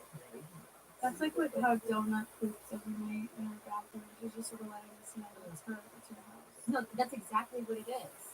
It's a reminder, like, guess who's boss? Yeah. And I'm gonna shit where you sleep. Yeah, her victim does every night. It's like when you grab my tits in front of people. It's like you That don't want is- to do it in private, but you want to let people know. She is mine. I've Forgiven them. forgiven. Fun Mountain barely has anything to do with it. She's not your best friend, so yeah. she's not going to be like, yo, what the fuck? She's just there, probably on coke, probably wanting to go to another summit of Fun Mountain, and she's just like, get out of the car. We got places to go and people to blow. Like, it's like, well, you can't get mad at Fun Mountain. She doesn't exist as a moral arbiter of justice. She's a coke whore. Thank you. But not in a bad way. No, she teaches yoga now. So I Of don't course she does. Speaking of Fun Of Mountain, course she does. Ian, I saw you. Were you recently at Universal Studios? How was it? I've never been. Did you have fun? I turned into child mode and I hugged Chrissy the Clown and said, I'm a comedian too. Did you love the Simpsons ride? That's my favorite It ride. was amazing. Wait, what else did you like? Or you like a ride? The Simpsons ride. It's like only the screen moves. Oh. I only. Oh, no, that's simulation. To be honest, I really like the Minion. Oh, is it scary? No, but you're in a seat that like moves around. Mm-hmm. And there was a girl that I started seeing that week and I fell head over heels for it. And she mentioned that she liked the Minion rides. And she was like, the Minions are cute. So I went to the That's the whole reason you and went I to got Universal her Studios. like 30 Minion things that I stole. And when I picked her up, I had a Minion strapped to the front seat. I got her a Minion keychain. I got her a Minion bucket hat. She only took the other Minion and then thought I was joking with the other Minion kids. And I began, jokes. Oh my god. Wait, so there's a new girl. That's What's so going on with sweet. this girl? We met up last night to talk, and then we're hanging out today. And I may get into a relationship. And I haven't been in one in 4 years, 3 years. Because last time you were here, you were in some sort of thing. I'm always in a thing. But it wasn't like a serious speaking. thing. No, No. no, not at Because you all. had told us about your serious thing from years ago. Wait, you met up last night to talk? Mm-hmm. Well, What is that? We only hung out for like a month. She lives in LA, I live in New York. So you're moving. Oh my god. Well, I did go to Redondo. If you're wondering what's going on upstairs since I got here, That's really someone, fun. and I don't know if it's the woman I refer to as the Jersey Devil, renamed Putin's Pussy, but I speculate it is in the living room, and the rest of the individuals are going back and forth from the bedroom to the living room, in some instances apparently carrying papers. I'm going to speculate based on their criminal conduct for these last few years. They've probably spent this morning go over what lies they're going to exude, what fraud they can coordinate to perpetrate. And proof, this is proof for you. I adore Long Beach. I want to move to Long Beach. I live there for a long time. And if you're wondering why haven't you pulled the fire alarm, you've woken up. It's 8:45 in the morning. It's early enough. I can't move to California yet. I'm going to. The thing is, it is save too up early. and not stay I don't want to pull the fire alarm at 8:45 in the morning. And is this wait, going? Oh, shit, Is the this plan was to cut off the internet this afternoon, which my mind means okay, so I have till at least No, it's because at the latest like 11 a.m. 11:15 a.m. I could pull And it. also, did you know how easy it is to steal from Universal Studios? They steal from us $400 for a fast pass and parking and a day ticket, and you know you can't tip the people. You go, oh hey, here you go, take the change. I go, no sir, I can't. There's cameras. But if you go online and leave a comment, that's good enough. And I'm like, you are a slave. Oh no. Have you ever stolen anything? I'm wondering because like all my friends have, and I've never stolen. Absolutely. I've never ever stolen anything. Wait, guys. You're living in late stage capitalism. Everything is Come crumbling. You on. might as well go out and get That's yours. what people keep telling me. You think I didn't go into Macy's and steal every single early 2000s, Jenna, late 1990s. It was Baby Fat, Rockaware, Echo, Wetsuit. Baby Fubu. Fubu. And the best part about it is I That's what I was Juicy. trying to think of. Juicy was a little bit. Wait, what were the white shoes? Like they were all white, kind of. Jets. No. Band. With a C. Converse? Like, what the fuck No. are you thinking of? Etnies. Keep going. No. Jambalaya. There's maybe the one thing we both. Because we were looking at the hot guy.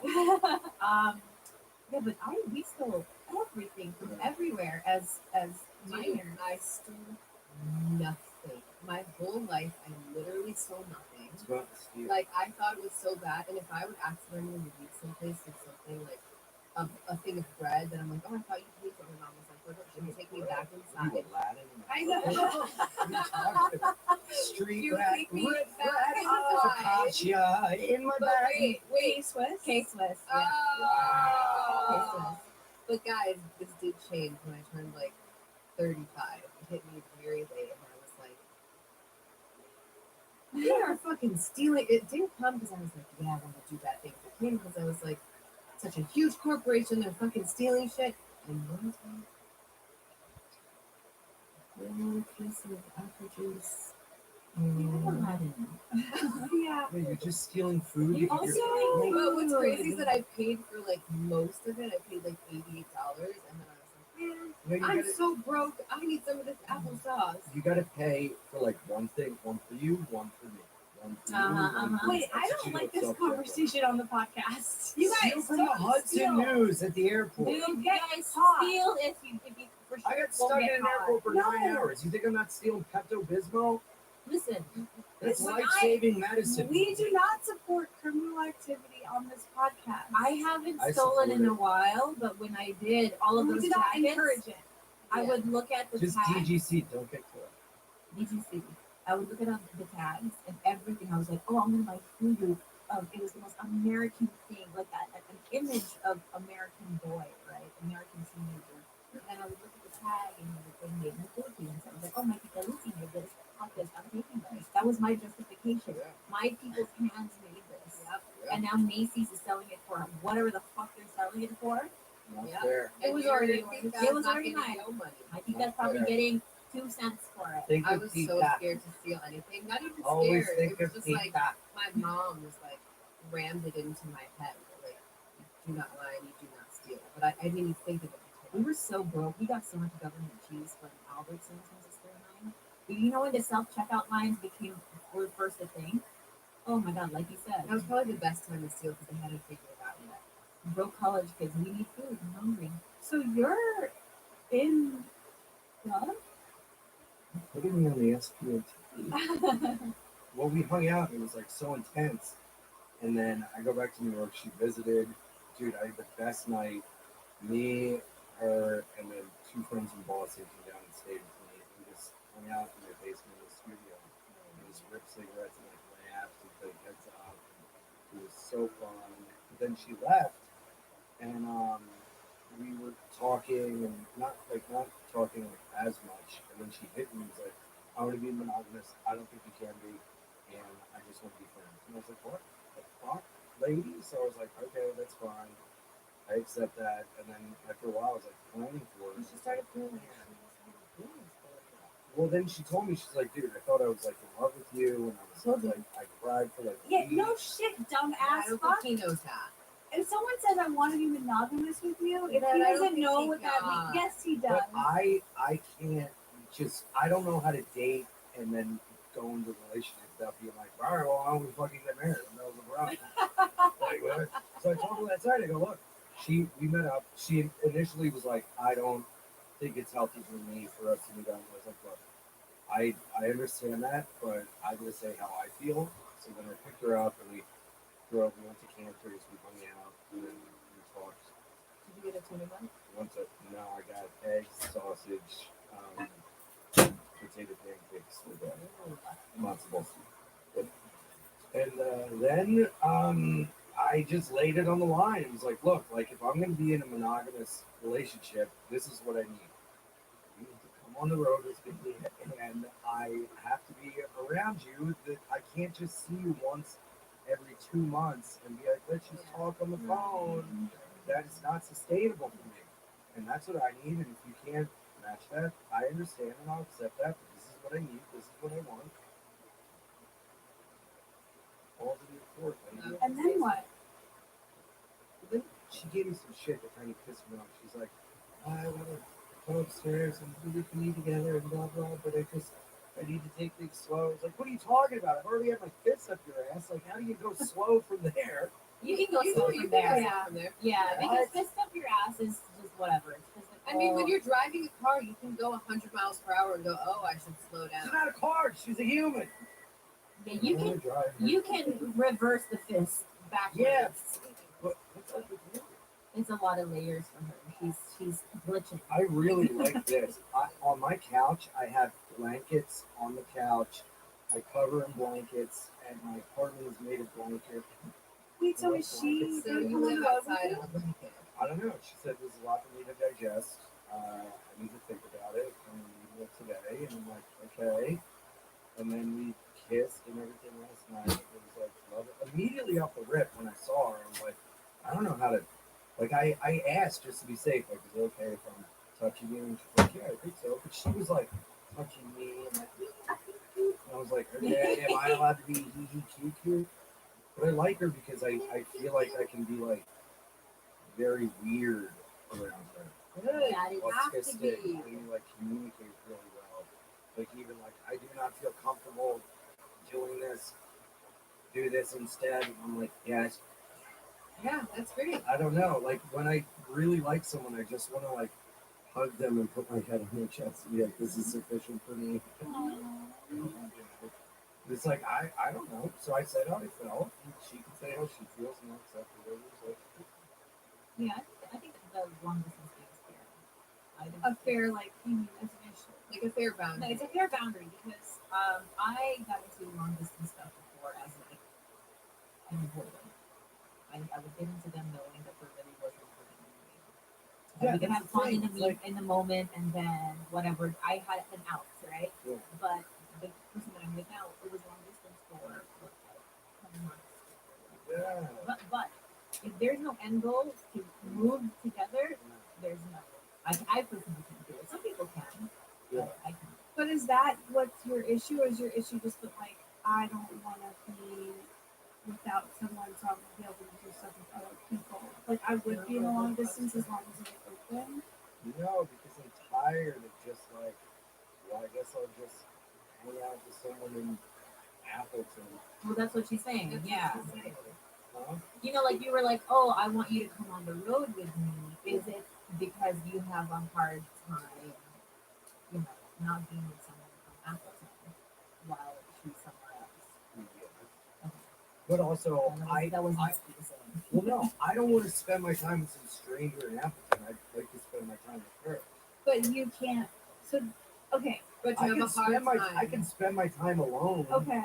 in Appleton. So then what's the issue? The issue is if I'm with someone, I want to be around them all the time. I don't want to be on the road alone going, I miss you, I wish I was there. Okay, yeah, It's like that's different. But impotent why is the shitty road the issue versus, like, if because she. I travel That's every where you weekend. do. Like So I'm on the you- road 47 weeks a year.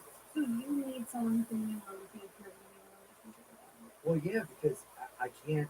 That's It's where also you Yeah. expensive to bring someone on the road. She makes good money. Oh. I will take care of her. Like the way I see it is, it's such a bad feeling being long distance, and you can even live with someone and be long distance when you're on the road because you gotta leave again, and you gotta go. Oh, I miss you. I wish you were. I miss you too. And then it's like you feel guilty for working. Oh, so you don't even want to like live with someone and be on the road. I You could want do that long person. distance. I could do long distance if they came on the road with me like once or twice a month, or like in between weekends, I would come here, or they would come to me. Hi, you're on speaker, so careful. We talk about who's here. Esther, Ian, Fidance, Jenna. Oh, you got that gay guy there? Yeah, me. What's that weird dick?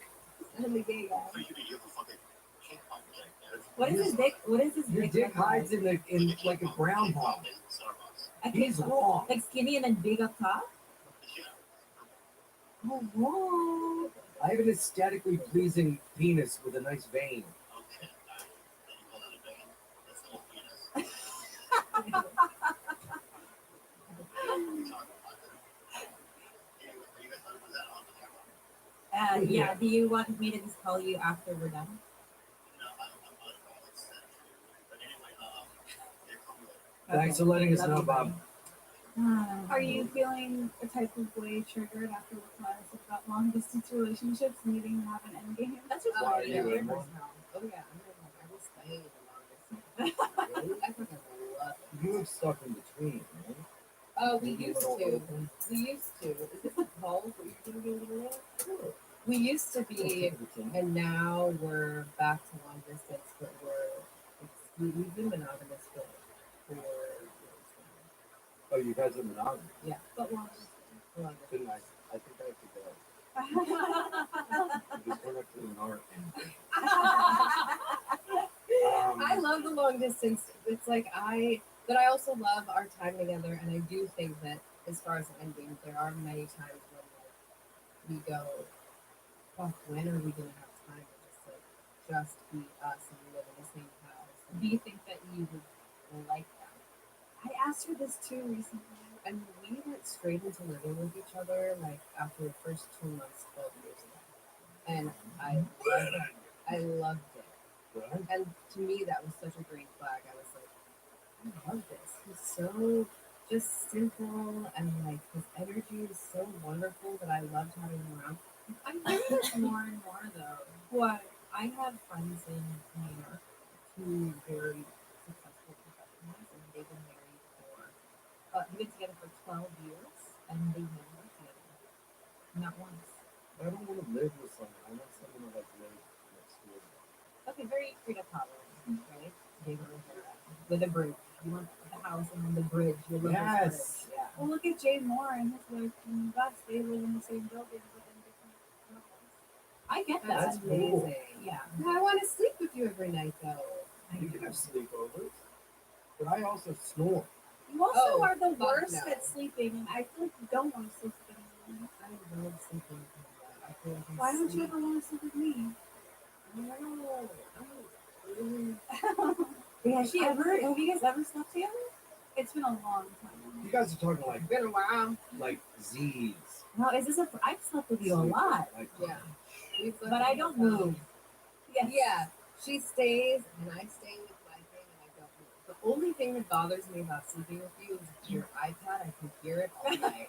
What do you hear? She keeps the TV on her iPad if we're traveling. I iPad and I watch my movies like The Crown. This Shut goes on the up. lowest light and on with subtitles, so she doesn't hear me, and she still bothers We me. were in a different bed when we were in Hawaii like 4 years ago. I was sleeping with Jules, and Kalila was in the room watching. She falls asleep immediately, and I get it. You like it there. Now I do that. Where's the iPad? Next to her in Something bed. has to be playing in the background, Me else I too. left the demons in my mind. Me too. That's Yeah. not a good recipe for a good sleep. I sleep with my iPad now next to me, playing Ted Lasso. I never wake up at night. And sometimes I'll wake up and it's like paused, it's like stopped. And Yeah. no. And I'm just press play again. So I get it. But yeah, I think that sounds like what? I don't know, it just sounds like you would be on the whole time. You'd be like wondering how I'm sleeping again. Like and like wanting to know what my aura ring scores were while I was asleep and checking my heart rate and being like, tell me more. Or like I'd be trying to go to sleep and he'd be like, Play with me. Yeah, I do. When I always had Suda was my best friend, she'd be like, okay, we're gonna play the quiet game.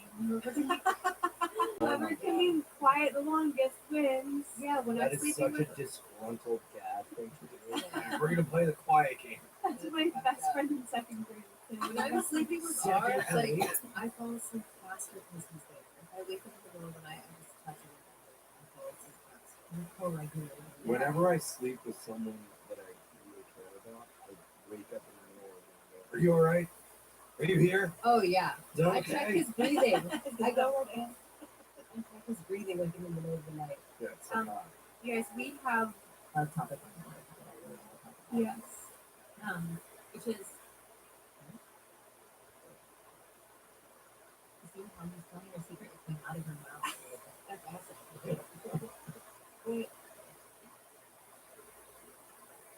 This is not. This is our because we own whatever you're saying. Yeah, we So own you have- it. Trademark. You have to tell us. Oh, got it. What are they saying? What? He said he wants to eat that pussy. I did say I wanted to eat that pussy. Who's pussy? Collect. I think Kalila.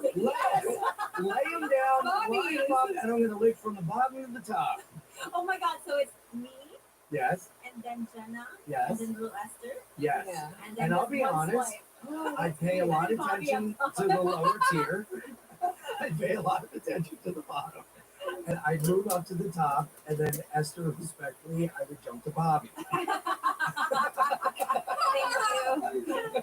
Yeah, because you were looking really scared when he was coming to your level. She was like, I could feel it. We're here. We're like brothers. Yes, So we are are we. brothers. We are all brothers. What did you whisper? Yeah.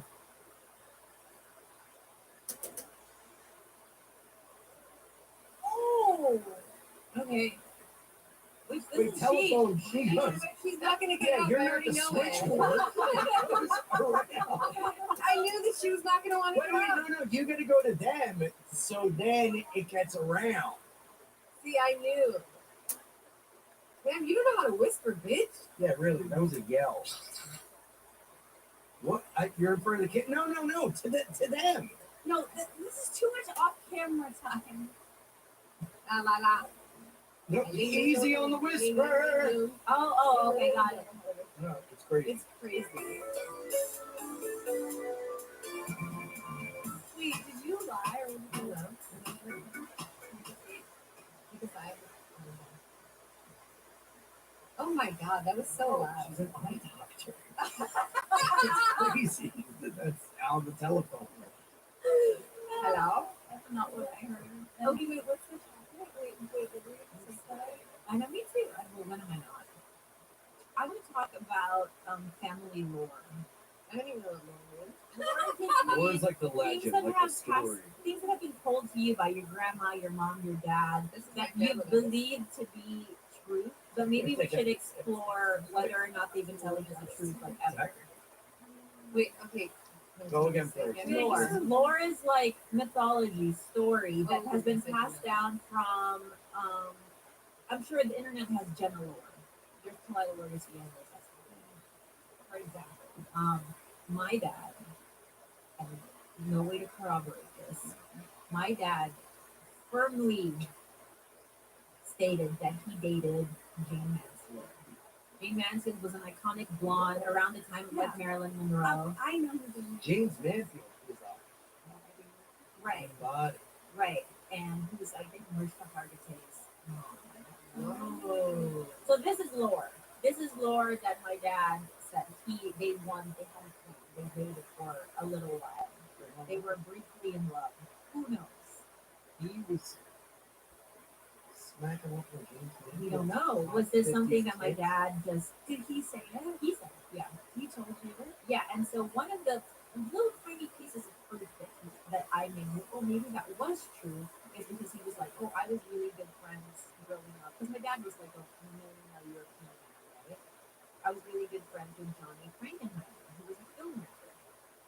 And I was like, oh, I watched, and I didn't believe this. I was like, there's something very like tall tale about the things that he's telling me. Like I couldn't connect it because I just saw my dad as my dad and not this like playboy or whatever. But when he died, the Frankenheimers sent their condolences.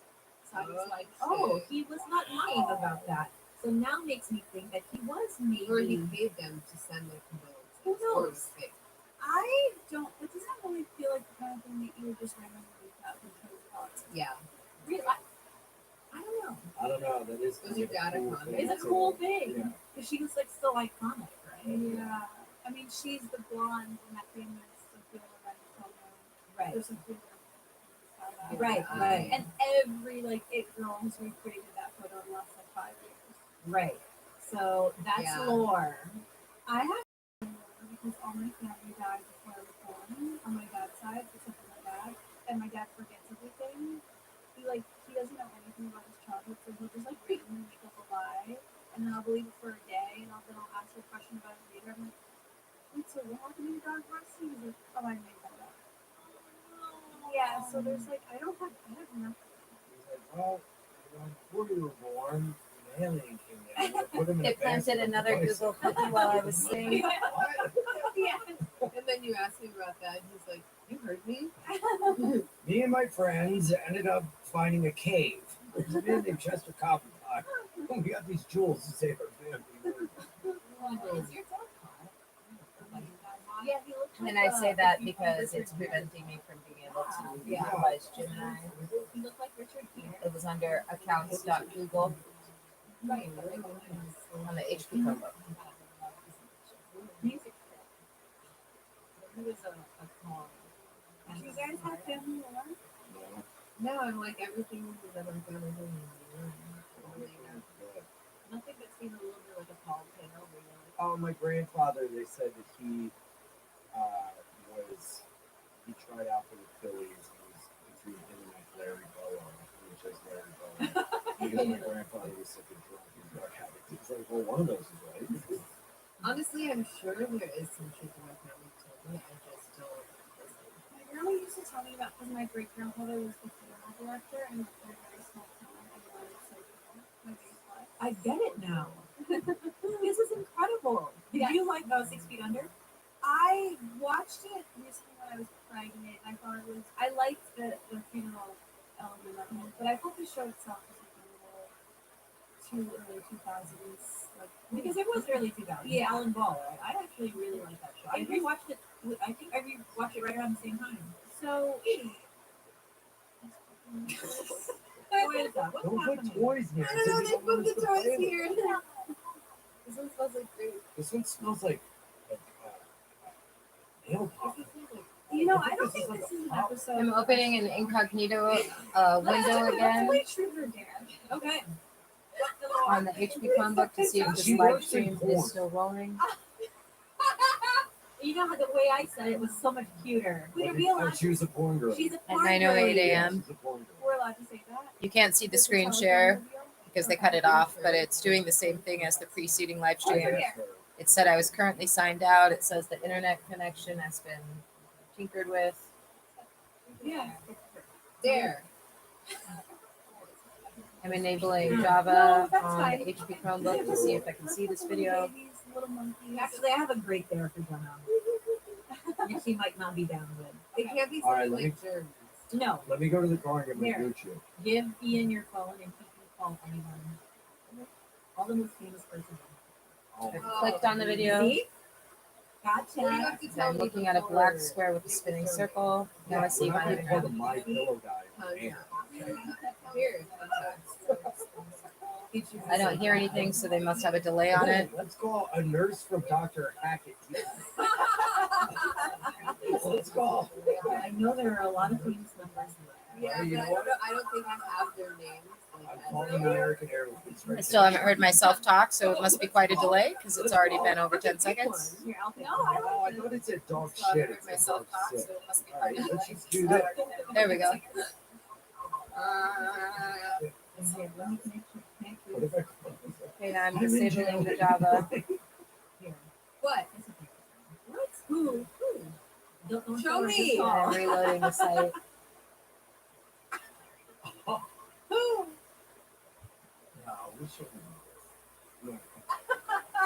SOS number. Wait, can't we say? And just click on developer tools Had his number since we were like 15. Why do you know him? on the same page. She was on a Discovery Kids reality show. It was like Survivor for children. No way. Yeah. Are you serious? And I won, bitch. You did? Well, actually, I Pull did. that clip up. Wait, I did win the first one. They're crazy clips. Like when you look at me on TV as a 14-year-old wearing my hair this short, having a tie and suspenders. Did you have like a Before, yeah, after yeah. the magician? No, they did not want me to dress like Wait, was that. Glenn Powell on the He show? was on the first season. Glenn Powell was on Endurance with you? Yes, and he actually got eliminated the first day. I'm so sorry for saying it. Though. Yeah. Wait, I think said that's I why he's look been like so Glenn successful Powell. because he I was can like. tell you firmly, you do not look like Glenn Powell. And I mean this like sweetly with like love in my heart. He's got the smile. He's got the smiles going on all Wait, the time. Glenn Powell was on Endurance with you? Yes. What was he like? Well, he got eliminated the first day, but he was Okay, cool. He was Dare, call dope. Glenn and talk about endurance. He was dope. Oh, hey, remember when we were on endurance? Okay, I'm calling. See Let me ya. see.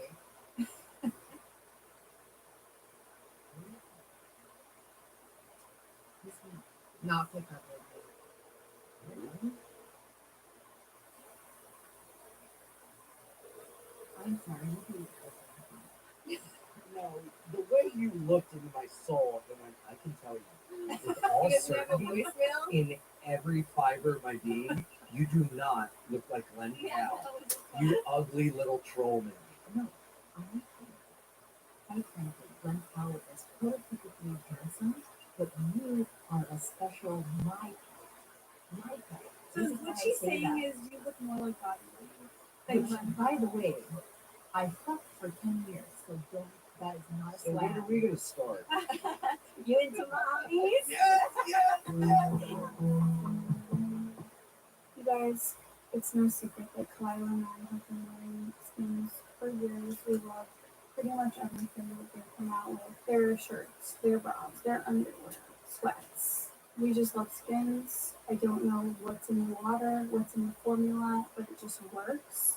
And today we're specifically talking about the push-up bra. Now, it's actually called the Skims Ultimate Bra Collection. Now, I stopped wearing push-up bras because they were just bothering me. They would not be comfortable. However, Skims really redesigned the push-up bra to make it comfortable, to make it flattering. And this is a push-up bra that Kalila and I have both integrated into our lifestyles. The Skims Ultimate Push-up Bra is soft, it's comfortable, it's sexy, it's just a really great solid bra. Like, especially if you're traveling, it's like you got your comfy bra, you got your Skims Ultimate Push-up Bra, you know, for each occasion. You can shop the Skims Ultimate Bra Collection and more at skims.com. After you place your order, be sure to let them know that we sent you. Select podcast in the survey and be sure to select our show Trash Tuesday in the drop down menu that follows. Let me tell you the story of Sound Credit Union, a local gem right here in Tacoma. Founded with a vision to stand with you through all waves of life, Sound has been a beacon of support for our community. The community is at the heart of everything Sound does. Whether it's funding scholarships, hosting local events, or supporting nonprofits, Sound is deeply invested in making positive impact. Every member is contributing to this vibrant community spirit. So as you plan for milestones, whether buying your first home or setting up a retirement plan, Sound is right there with you. Visit soundcu.com today and see what it's like to be part of something truly special. Okay, Ian Truder there. Me, next there. One in which when you tell somebody and say that they're from me and that you think you might have. That's so funny because I got tested on Monday and I am fully negative. Cutting edge testing. Yes, baby. The best. Performer panel? Yes, performer panel. I got everything panel just to be safe. Did she tell you to go there? Yeah. Yes. That's where all the great. foreign girlies go. It's amazing. Yes. Yeah. I'll call my mom and be like, Mom, am I still in your insurance? Because look, it's it hurts when I pee. No, not mom. I hate mom pranks.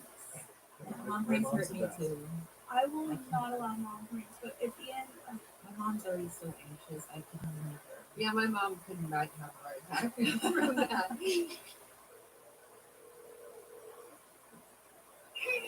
Hi, Why Mom. don't you give me your new address?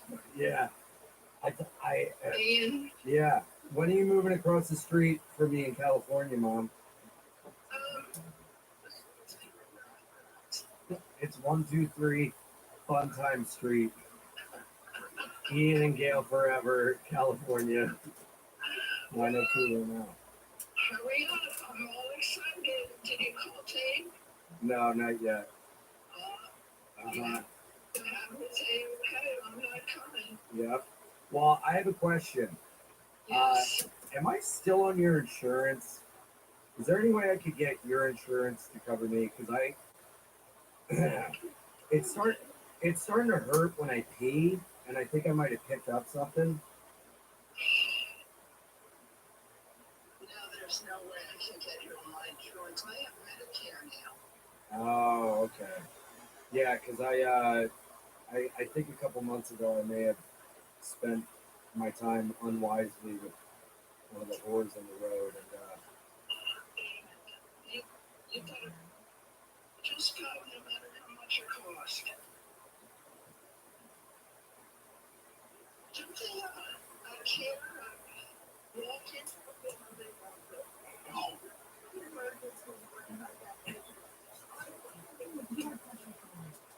I'm kidding, Mom. I'm kidding.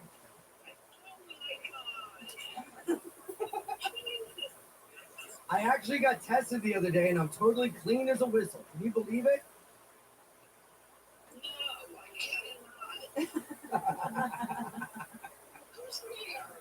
I'm with some of my friends. Hi, Mom. We told him not to do this. We didn't want to. We didn't want to trick you because you're a sensitive mother. We didn't want to stress you out.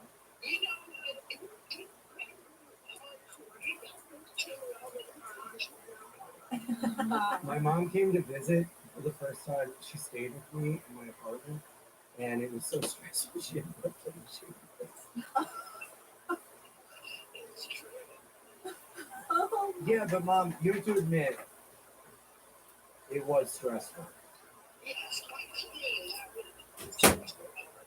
Yeah. And I was going to bed. It was really cool. We stayed up till 4 eating Chinese food, watching Seinfeld. And then I went to bed, and she stayed on my couch because she refused to go into the basement, sleep in the spare room. And I tried to give her my bed, and she wouldn't take it. So she slept on the couch, and I could hear her tinkering around, like, moving things around like a squirrel. Oh, are you her only child? Yeah. Yeah, we are. We love Ian so much. Ian is so amazing and so funny and talented. And he's so kind and genuine. And you raised the best son ever. He's a good communicator. Yeah. Well, thank you. Isn't that so nice, Mom? Oh, that's nice. And we said all that because I do have to tell you I have AIDS. No, stop it. All right, I gotta go. I love you, Mom. I'll call you later. Love you, Mom. Love you. Okay, bye-bye. Bye, Mom. That was so sweet. To Gail. Yeah, that was really nice. Oh my gosh, she's so sweet. Yeah, she's I want to invite her over while I'm going to sleep so she can sleep her because I don't have Dude, it was just tinkering and moving things. I remember when I went over to your place Yeah. and I just heard a voice saying, "Come on in." Yeah. Walked into pitch black room and no one to greet me. And I sat on a pile of laundry alone for 30 minutes. Just Ian, That be right there. we told our producer to let you in, and he just didn't turn on a light or like anything. And we had like, I was like, tell her when she comes in, she can hang out on the couch and like whatever there's water is in the fridge, and he did none of that. No, just in the dark, like. Dude, I And knowing you, Lila, like you're like, I just have to do it. Yeah, I know I'm not you gonna say just- anything. I'm not gonna ask you. Oh yeah, I would never dare inconvenience anyone. Oh, Yeah. 3 minutes in, I'm like texting you. Sorry, I couldn't make it. I'm out of here. I would be so anxious. Dude, I had no idea about that. I'm so sorry. Oh no, it was fun. Yeah. It was fun. It was fun. It was fun because I was like, So hi, this is so punk rock. This is so punk rock. Like, look at me somewhere in where do you live? In somewhere in Brooklyn. Someone's living room in the dark on a pile of laundry. Just hardcore. Living the young white girl's American dream. I was super pregnant, by the way. Hilarious. Yeah. We had no I was idea. so nauseous, like peak nausea. I was in the dark, like, am I gonna die? We had no idea. That's Wait, wild. next She there. did that shit. Next there. Wow. Okay. So this is on Patreon. There's a couple. Is it for me? This is not True to Dare. This is It's All Dares with Ian and Jenny. All right, true. No, Give me a no, true. no. We're doing dares. All right, I'll fine. do choose Yeah. and a dare. Actually, fine. Do them all. Spin the bottle. I have one where you baby bird a banana in his mouth on Spin my mouth. I don't care. What are you talking But I get to do it, right? about? Yeah. I don't want Go to. for it. Do I have your consent? Wait, for what are you okay? By the way, this was their idea. This was from our They- patrons. Yeah, I know. And I signed up for your Patreon and I submitted this. It's like, yeah, no, you're supposed to. Are we eating it like You want me to chew it off of it?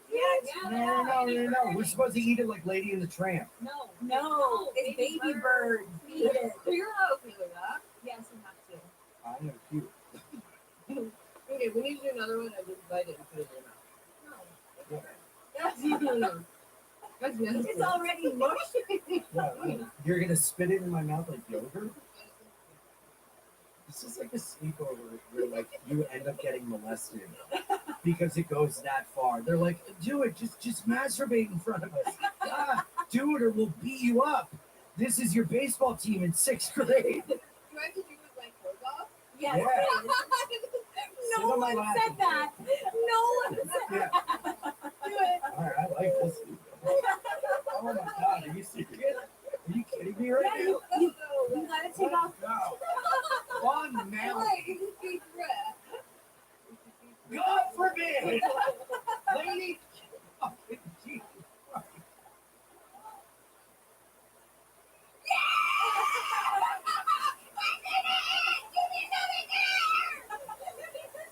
Papa hungry. Baby want more. Nom nom nom. See guys? Now we're having fun! More dares. More Yes, dares. more dares. More dares. Jenna, put your foot in its mouth. More dares. Quiet producer, sit on my lap and take your shirt off. What is that bra? I want that bra. Really good. I think it's INFORMANT. Oh my god. What's the back look like? Little Esther's little curvy hands. Just I know, that really was what just is like, that bra? my What is that precious. panty? The way you come through just Can I tell you something? There's nothing gross about It's like you're putting back inventory at like a Forever 21. it. Yeah. You do look like an Amazon worker when you do this. No, but you guys are missing the eyes. Oh, You and gotta you can't zoom miss in on her the eyes. I feel them. the hands look one way, but the eyes look. She's like this. Now, see, I can't do that because I'm a gentleman, so I'll just do this. Here. The way you Feel laugh, better, you feel better than my the dad. way this makes you laugh, it's like how my Whoa. big sister used to laugh when I fall down. So Like, sad. it's so funny to me. What? This is the you know, little raccoon hands. You did look like an old Italian sculptor. And then she goes like this on hers. It's so weird. That I understand. That the bouncing No. girl moves. No, after she touches mine. Maybe I should. It's like immediate like this, and she goes. So she goes.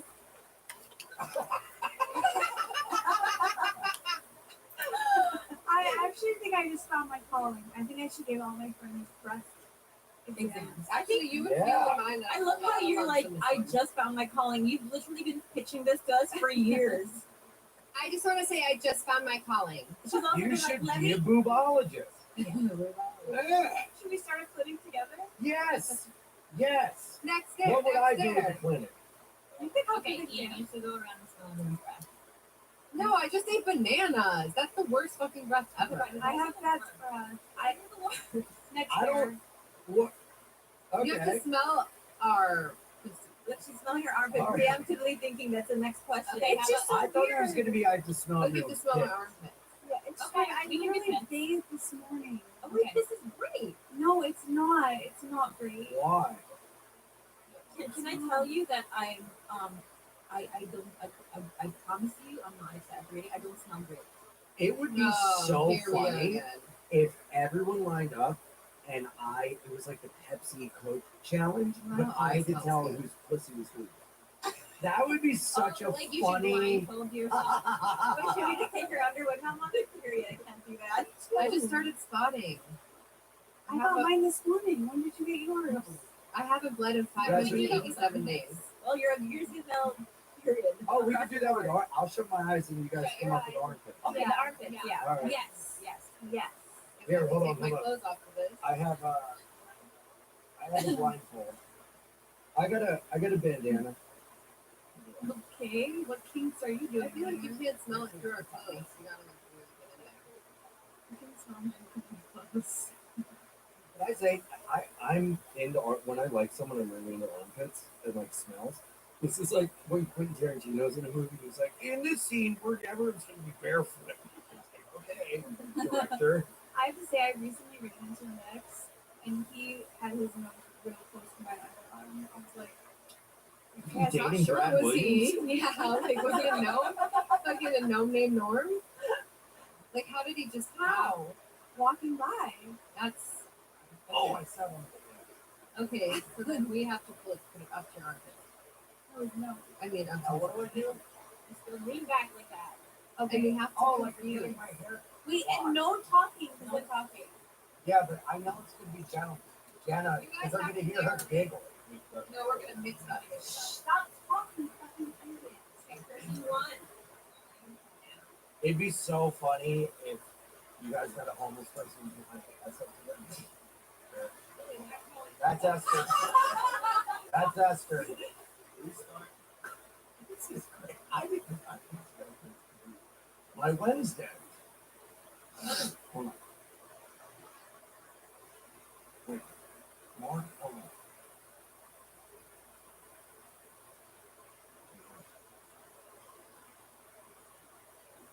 Person who doesn't have a smell, but they are wet. Okay. Person 2 has been working in a deli. I need clothes or I can smell. Oh, Jesus. Okay. I have to smell you. Person 1 was Esther. Person 2 was Kalila, and person 3 was Jim. And describe each smell. Person 1, you could tell that they had showered. Person 2 was super sweaty, which is what, or no. Person 2 was smelly, and Kalila said she had smelled. And then person 3 was super sweaty again. I was like, I'm sweating. And I think that's what it is. I hate you. I just want to say that I don't like you anymore. I'm number 1. What? You smell you.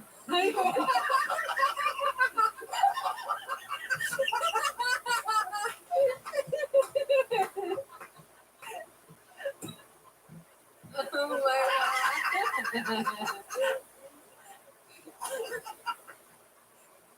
I showered and I have a clean shirt on. But you didn't put deodorant on. I smell as soon as I get out of the shower. Yeah. If I don't put deodorant on. That's normal. Do you have deodorant on? Like, Kalila doesn't use Very. deodorant. She doesn't ever smell. yeah. I mean, but Who was person 3? I like Me. that one the most. Oh. oh. She doesn't take that ass on. Let me see your hips. I don't think my grandmother would be happy that I was doing this. Person 2 was strong, but had a good personality. What is wrong with my body? Nothing. Nothing. Nothing is wrong with your body. You just don't put deodorant You on. showered and you didn't wear deodorant. That's it. I smell within 2 minutes. I promise you, I think the reason you thought I was showered is because I put my boyfriend's deodorant. See, I wear women's deodorant. It smells. So it smells like men's deodorant. Right? I think you have a really cute smell. I'm not even. It feels good. I can talk about this. That's not what Ian said. It definitely smells like body I didn't odor, say it but it was doesn't bad. offend me. By the way, how about this? How about this joke's on you? He smells what I smell like. Ooh, that's true. So you look like you smell bad. I look like I smell bad. This could be true. You actually do not look like you smell bad. Yeah. And I think it's because I look like big backed and athletic that maybe I look like I'm like a sweaty, disgusting beast. You look like you've been doing a haka all day. So that's why you sweat.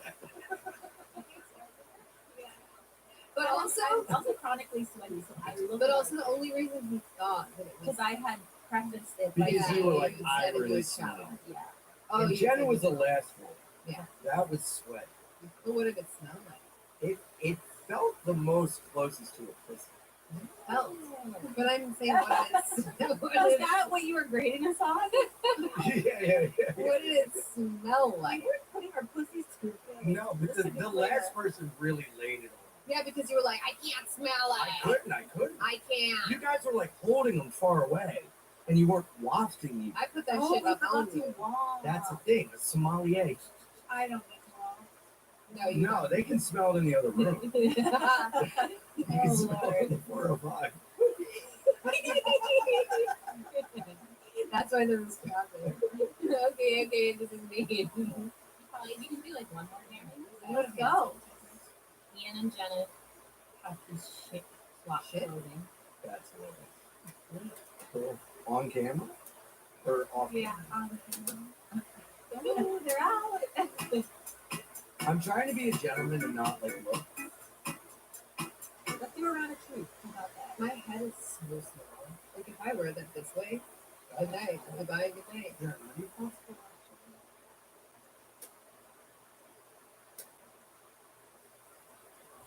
No, you look real. Don't look good. It looks good.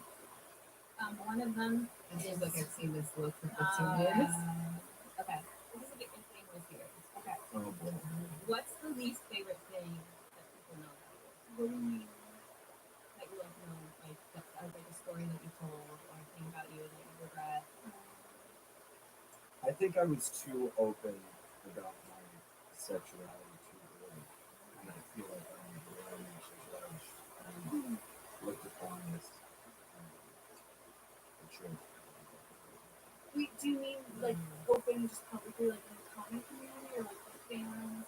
In general, podcasts, I like really drug my makeup too early in the pickups. I can really relate to this and I really empathize because I think in the beginning of podcasting we thought that we could just lay it all out there and that people were sort of just like listen that and love it and Yeah, and it also comes just like- by two of the ass. But also, by the way, when we tell stories, there is, at least for me, it's an exaggerated version of that. Right. And it's never the truth. We say it in a way that's either, in my problem is I've said really serious things in a way that's black out or in a room full of people like laughing. So Or something that wasn't that serious with a serious tone. It's like, but also it's like there's a level of embellishment there, right? yeah. I and that sucks because I didn't want to say it. I thought it was so cool that you came out with that and like made me like talk about it. Well, I appreciate that, but it's like you're also looking at 10 years of discussing it and getting on the top of it, being able to express it in my own way. But I basically came out on stage as I was in the cookies and in the personally. So I was like processing this stuff publicly and saying things in a way that maybe I should have kept private, and then like this way people hold it against you. They're like, oh, this is coming from the guy that sucks from this dude. This is coming from or just comment. Well, like, dude, even for a while in like green rooms, they're like comics being like, damn, I didn't know we're out here sucking dicks. That's I'm not. like, It's just so That's weird. misogyny and Yeah. like, homophobia. Yeah. Sexism. It's just so weird that anyone's sex life matters. yeah, I don't but even know. I don't it even get it's, that. it does matter, and whether you're gonna act like it doesn't, people are gonna be irritated. But it wouldn't matter to you. Right, but there is a level of judgment there, especially Yeah. when your community or fandom is like this alpha, whatever. So anything you deviates away from that is looked upon as like, oh, that's so terrible. And then it's like, well, you know, it's easy to sling arrows once you open that door because you've seen it's like a meat for the and it's like this albatross. I just kind of wish I had waited longer and been more precious with where I spoke about it instead of just leaving it out. But also, I was asked about it everywhere I went, so I was like, okay, and I wish I had stronger boundaries and stronger resolve to go, no, I don't want to talk about this. But if I'm being honest, I was a young comic, and I was desperate to be liked, and I was desperate for a joke and a laugh and a fucking, oh man, oh cool, I'm here and there, and it's like I got asked and I answered. And I should have held me over the chest. And there are things that keep close to the chest. Like I call my mom to a joke, but like I never discuss deep personal things like about my childhood or like my dad or anything like that. Keep it very private. And even like I'll speak on the surface of like, oh, this is happening with this girl, but like putting little details about my like intimate relationships. Taking the words right out of my mouth. I think that's my biggest regret is talking about things in the surface, jokey way about something that is a true. You're also underestimating that you're talking and it goes out into this ether that you're. And you're giving them so bits intimate. and pieces and not the whole story. People run with it. My biggest regret is talking about my stepdad's son in a very flippant way because I thought that, oh, I'm just going to make light of something tragic and no one knows the full story. And all they've taken out of it, oh, she fucked her brother. Because, by the way, my most painful thing that I hear on the internet is she fucked her brother and then he killed himself. Like, do you know how much that means to me? Because that is Roger, that is my stepdad. The truth is, I made the mistake of never telling the story to them because I'm in a room full of people and I have 20 seconds to say something interesting and funny, and that wasn't the place to ever talk about that. Here's the truth of how that went down. And in a serious way, this isn't going to be fun for them because I just really want to do it here. Because I'm so much like regret and pain over this idea of anyone talking about her stepdad's son. Him and I were best friends for a year. My mom and my stepdad did not know each other. They were not associated with each other. We were not dating. Him and I were just friends. We did a lot of things. We were friends. He saved my life. When I tried to take my own life, he called his dad and said, something is up with Lila. I don't know what it is, but can you go drive over to her place and check on her? By the time they came over, I had already owed him. And Roger, my stepdad, my high school history teacher, took me to Huntington, where they pumped my stomach. I had a lot of seizures. I ended up at Children's Hospital for a week and was put into a 5150 hold that turned into a month-long stay in a psych hospital. Years passed. After that, I go to college. My mom and my stepdad start to date my friend, and I lose contact. There's like years, and now I'm like, oh, is this person now going to be like my stepbrother? But there's a big gap there. It wasn't like we were step siblings and then we like hung out and had sex or whatever like that. Like we knew each other, and then years fast forward, my mom and Roger get together, right? And during that time, he was really, really struggling with his mental illness, and I was in college. And one day, I get a call from my mom, and she says that I need to tell you something. Are you alone? Are you sat down? And I said, yeah. And she said that this person,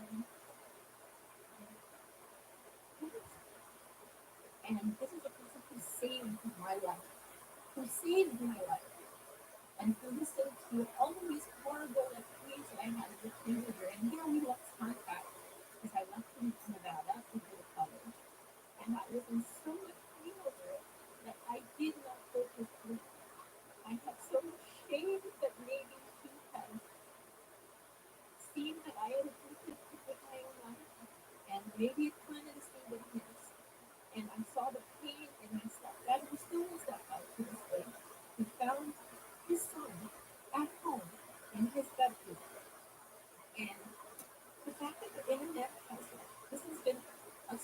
dark part of my life that I had flippantly talked about with so much stupidity and never telling the whole story.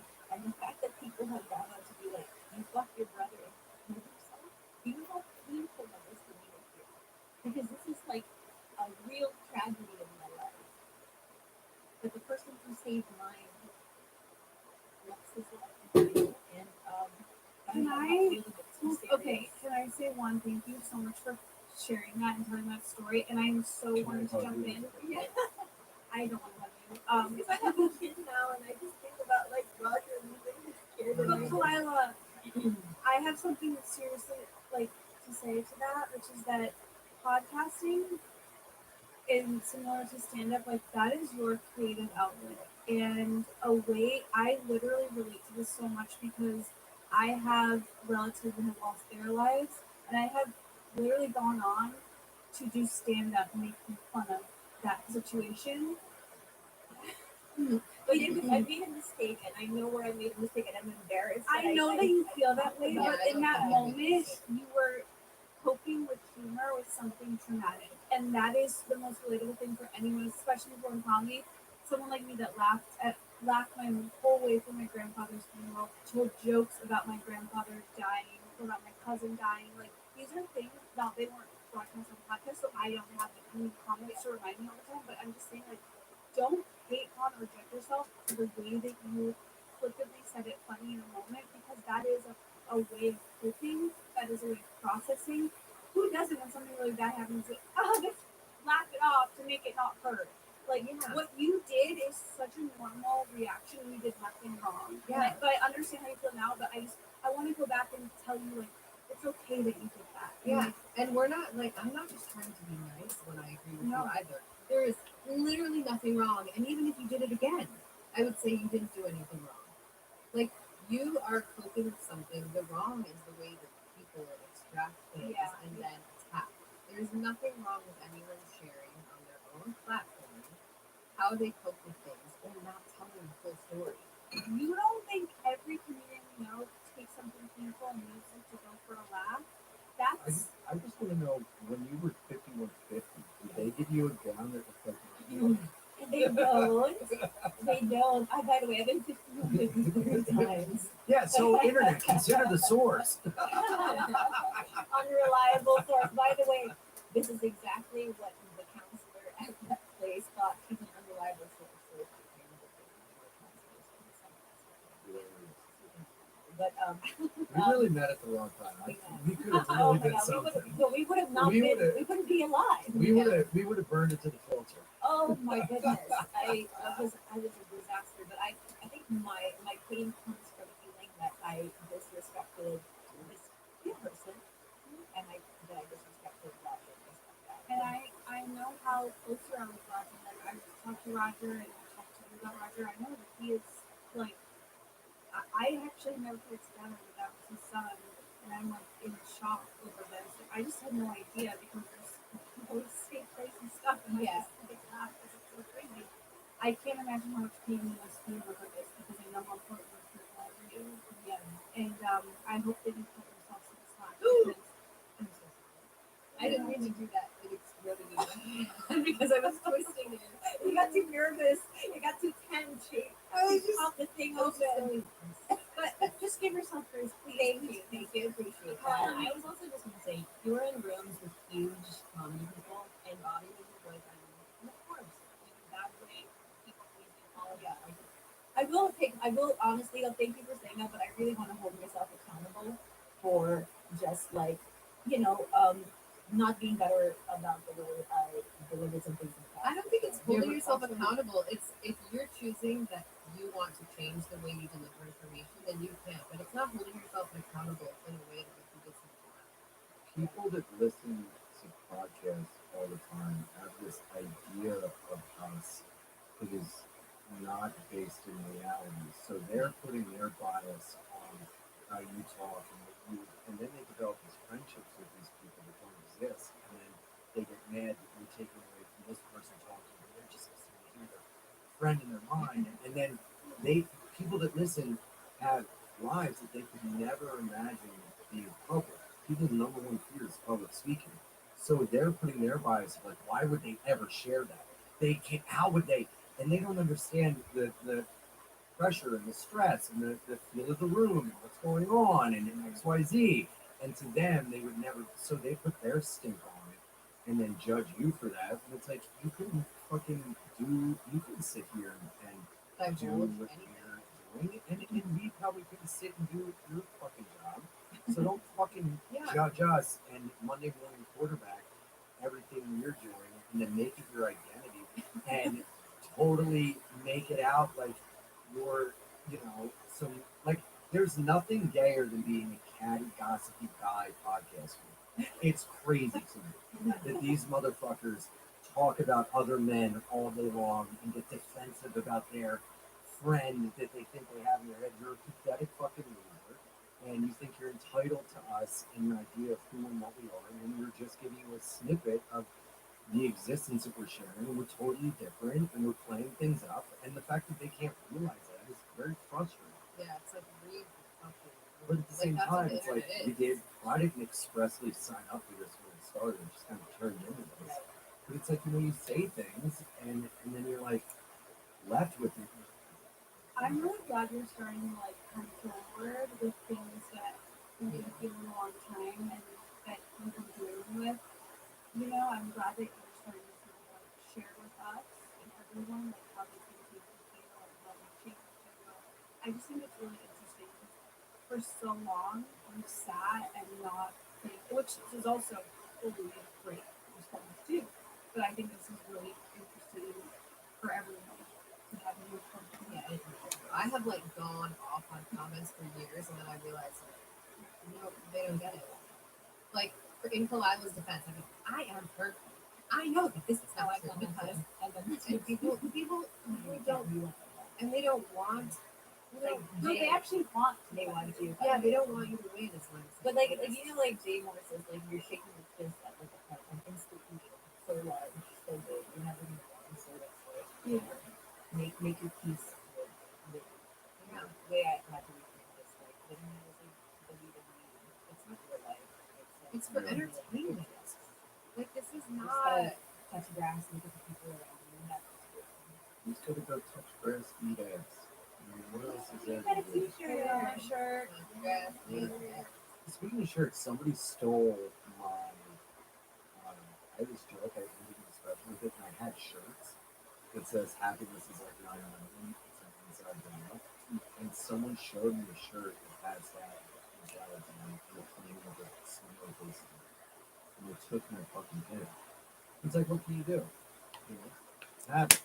Fucking pieces. Sluggies, we'll see you next week with a brand new episode. But wait, there's more. Jenna will be twerking at the 7-Eleven on La Cienega. for free, no tips. Jenna will be now dressing like 1999 Fred Durst. Fred Durst, Thrown out. Yeah, there it is. Ian, are you on Twitter? Yes. I have my pit stop deodorant, all natural.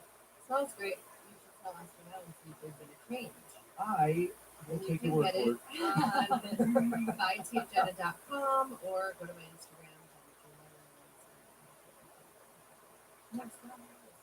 I have Ocean Club at Ocean Club on Instagram and Ocean Club. I still have your shampoo and conditioner. I use it, and I think of you in the shower. Wait, do you have any shows or anything? Yes. EPD.com for all my tickets and dates. I'm on the road basically every weekend until the end of 2025. I'm going everywhere. Charleston, South Carolina, Atlanta, Philadelphia, Ottawa, Indianapolis, Chicago. When are you in Chicago? Why are you there? EPD.com. iAnimal69. Follow me on Instagram. Join my YouTube page where all my stand-up is going, and I have a travel show that's coming out where I go to different towns and I do people's jobs. They teach me how to do jobs, and I do their jobs. It's called Ian Do, an odd guy doing odd jobs. I would fucking love that. I'm having the time of my life. I just cut hair in Rochester, New York. I learned how to tattoo in Wisconsin. Wait, we're literally the same person. Yeah. I'm terrible, but I'll do it. Wait, I Really? say yes to everything too, and I have the most random side jobs in the world. It's the best. I'm going on tour with my friend's band. I'm going to be a roadie. I'm in Addison, July 18th to 20th, and Chicago, Illinois, August 14th to 16th. That's it. Amazing. Thank you guys so much. We love you. Thanks for sticking around. That was a wild ride. I will see you guys next That week. was. It's a wild ride when you're being in. Every Wednesday on YouTube. That was really fun. Thank you.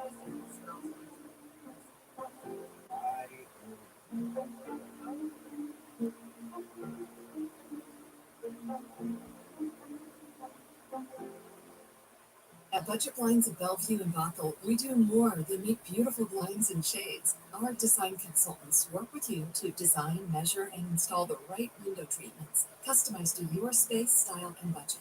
With our free in-home consultation, stylish designs, and professional installation, Budget Blinds will help you create a space you love. Request your free consultation today at budgetblinds.com. Mention this podcast ad and get 25% off your first order. Budget Blinds of Bellevue and Bothell.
Support for This America 4/7 virtual care. I don't know if family and personal growth with Michelle Obama. American life, I'm Emmanuel Jochi, sitting in for Ira Glass.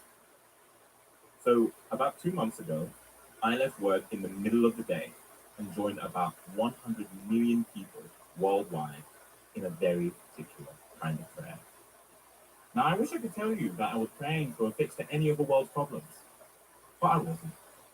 Instead, I was standing in a crowded bar in downtown Brooklyn, screaming my lungs off for my favorite British soccer team, Arsenal Football Club.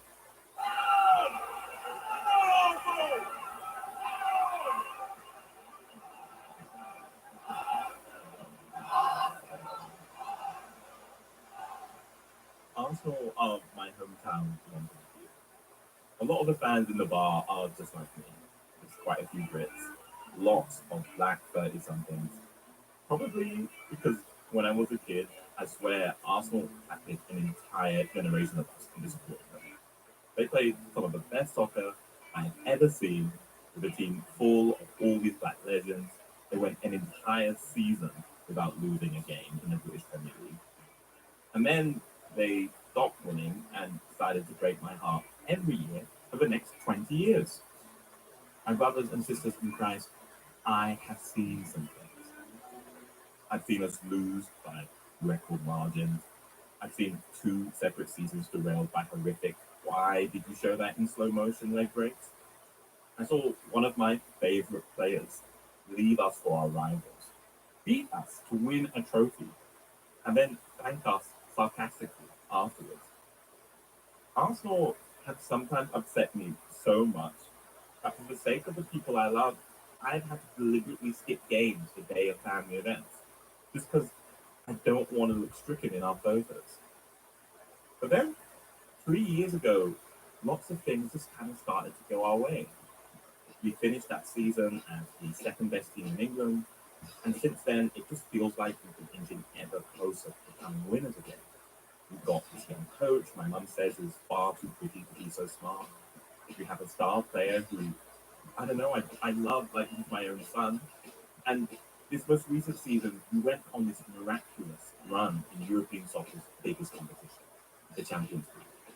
I'm talking defensive masterclasses, big upsets, players scoring the kind of goals they've never scored before in their entire lives. It felt like the conditions at that moment for Arsenal were perfect. We had the right players, the right coach, and some of our opponents, they were having an uncharacteristically bad year. Which brings us to the day I left work to go to the bar. We were now at the end of the season in maybe the biggest Arsenal game in 20 years. Arsenal were playing a French team, Paris Saint-Germain, in the semi-finals. A team we knew we could beat. In fact, we'd beat them earlier in the season. All we had to do was do it again. And walking around the bar that day before the game, I had 2 different feelings from people. The first was joy and optimism. Like, wow, we could actually win this. Then there was the second sort of nagging feeling, which was people experiencing how great this moment was and feeling dread because of that. Nervous. No, Because I'm a realist. say more about that. This is a good opportunity, but I feel like we're at the tail end of our good opportunities. Like it's been good opportunities now for like 3 years. And I think we're on the other side of the curve. Like it's ending. It's good period. It's been too good this year. I'm waiting for the other shoe to drop, or other hat to drop, whatever that saying is. This feeling that if we didn't win this trophy right now, that it might never happen with this group of players was something I heard a lot. Next year, we could lose some players, and the other teams could be better than they were this season. There are just too many unknowns, and that was making so many Arsenal fans nervous. Maybe this was as good as things were going to get. There's a name for a period like this. It's called a championship window. A period of time when all the conditions for your team to win are just right. And as this game was about to begin, I looked around and was like, oh, that's where Arsenal are. It felt like all of us gathered there had this front row seat for something historic. Something we would definitely tell our kids about one day.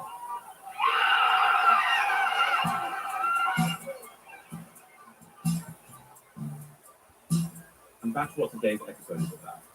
That period of time. But this week, while the boss man is away and I am in charge, the conditions are just right, I come to you with stories about championship windows. And not just ones that are about sports. I'm talking championship windows for your body, for your feelings. Stories of people trying desperately to seize their moment and finally win their own personal championship. So, stay with us.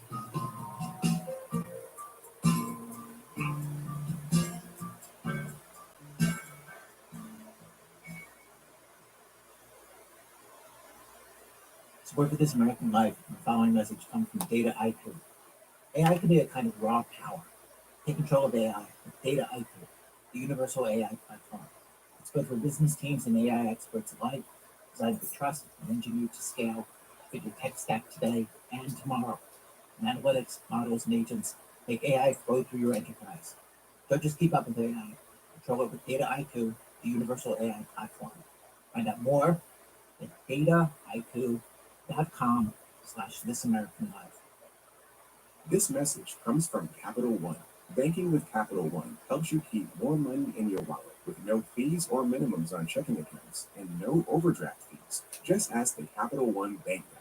It's pretty much all he talks about. In a good way. Capital One. What's in your wallet? Terms apply. See CapitalOne.com/bank. Capital One NA. Member FDIC. It's This American Life. Today's program, Championship Window. We've now reached Act 1. Pregnant. Pause. So this story is about a championship window that billions of people around the world pass through, though many of those folks have completely missed it. Connie Wang was in that category. She had the story. During my first pregnancy, I kept a log of all the weird things that happened to my body, beyond the obvious ones like a growing belly and swollen ankles. These changes were random and sudden and almost sinister, as if my body was messing with me just for the fun of it.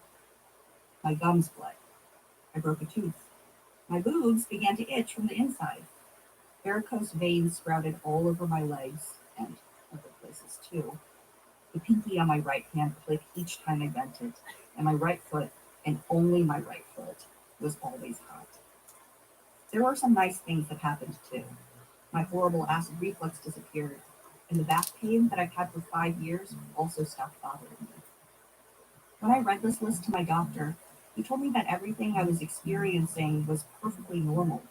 He explained that some of the symptoms were so the fetus could better leach the nutrients, calcium, and blood out of me and into it. The other elements were because my body was breaking itself apart so that it could eventually extrude a whole other body.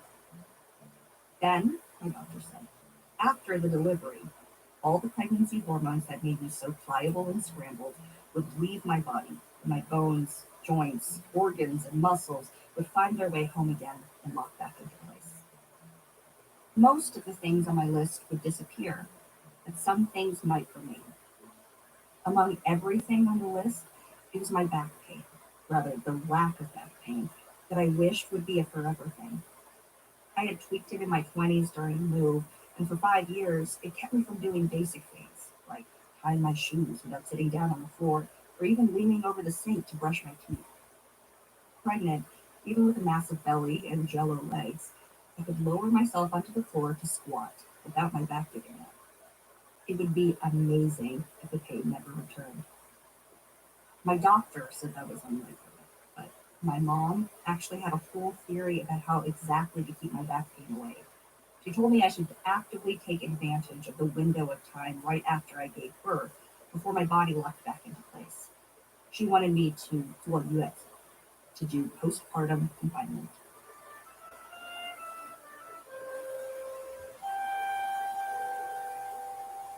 The word confinement sounds worse than it actually is. Technically, you are not actually confined. There are no locks or constraints, which is extraordinary when you hear how draconian the rules of confinement are, according to traditional Chinese standards. No cold foods, including cold beverages. No spicy foods. No strong flavors, and no deviating from the strict diet. No bathing, no washing your hair, no open windows or air conditioning. No leaving your home. No bare feet, no exercising, no housework, no reading, no TV, and absolutely no crying. And you have to do this for at least 30 days. This kind of methodical postpartum bed rest is actually pretty common in many cultures where new moms receive a lot of help, especially right after birth. So, obviously, not in America. And the promise of confinement, in Chinese culture at least, is that at the end, not only will your body heal from the delivery, but if you really do it right, you can guide your body back together in a way that's even better than before you were pregnant. If you do it right, my mom told me, you could fix your back. It didn't have to be that bad, she said, especially if you got rid of the outdated rules invented before germ theory and indoor plumbing. I could wash my hair and watch TV. Still, no, I wasn't going to do it. I had always found confinement to be sort of offensive. Treating a woman as a delicate, breakable, incapable doll seemed insulting. I considered myself to be the exact opposite. Frankly, I was surprised that my mom was so into me doing confinement. She raised me to be independent and nonconformist, just like her. She insisted that I should always have my own bank account, even as a fourth grader. That as a woman, I should always be loud and precise at everything I did. That I shouldn't just go along with the thing just because everyone else was doing it. The result of all of this is that now I am a stubborn person who loves to believe I'm right, especially when it contradicts common sense. Here's an example. My whole life, I never exercised. And was even kind of proud of it, even though doctors and physical therapists told me my back would never fully recover unless I did. But there was just something so uncool about doing little squats in my living room or spending $30 on a Pilates lesson. $50? How much is Pilates? My mom is like this too. She refuses to look at maps because she's made a decision that she can't read them, which is absurd. Because she's an accountant who also once edited engineering manuals. Anyways, my mom admitted that she had been skeptical of confinement too. She'd actually skipped it the second time she had a kid, my little sister, something she eventually regretted. According to Mom, the benefits of confinement were a mystery until she tried to go without. I should save myself the trial and error and just listen to her. Of course, I didn't listen to her.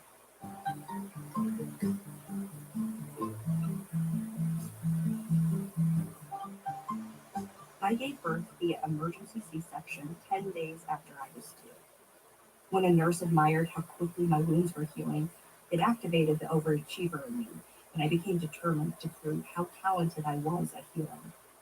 When the doctor said she wanted to see me walk around the hospital ward once in the next 24 hours, I did it 3 times.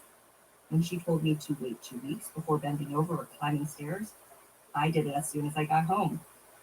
I felt all sorts of messed up, but also proud of myself for being able to do it. Plus, my back was miraculously still pain-free. There's actually a video of me on my first day back home with my newborn in my arms, lowering myself onto the concrete sidewalk so my greyhound could sniff my kid's head. I posted this video on Instagram, and I remember beaming with pride as more experienced moms commented, "Squatting? Already?" Meanwhile, my mom was side-eyeing me, passive-aggressively urging me to sit back down, put socks on, and to quit drinking so much cold seltzer and drink some bean porridge instead. It took 2 weeks for my back pain to return, and when it came back, it was so much worse than it was before I was pregnant. I had to lean against the walls to walk down the hallway, and often found myself stuck on the floor, flat on my back, dialing my husband, who was on the other side of the house, for help. I figured out a way to leverage my baby out of his bassinet with a baby hinging movement, so I didn't have to bend over when I was picking him up. It was infuriating. It was bullshit that my pain had come back even worse. It wasn't just my back. My pelvic floor was barely functioning. My C-section scar continued to burn for months after my surgery. Taunting me was the fact that I somehow grew half an inch, evidence that my body had changed in a measurable way, just not at all in the way that I wanted it to. I had happened upon a magical window of opportunity and completely whiffed it. I had been given a chance at getting better, and instead, I'd used this time to get even worse. Fast forward 4 years, and I got a second chance. I got pregnant again, and like before, my back pain disappeared. I wasn't going to mess it up this time. So I set up the guest bedroom for my mom and cleared my calendar for 30 days.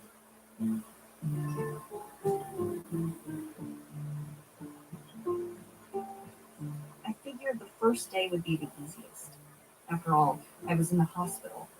I would wear socks and rest as much as I could. My first test of willpower was 1 hour after I gave birth. The nurse offered me ice chips, which I declined, against the rules. But a parade of medical interns kept showing up with ice water. "Do you have room temperature water?" I would respond in a saintly and goodly way.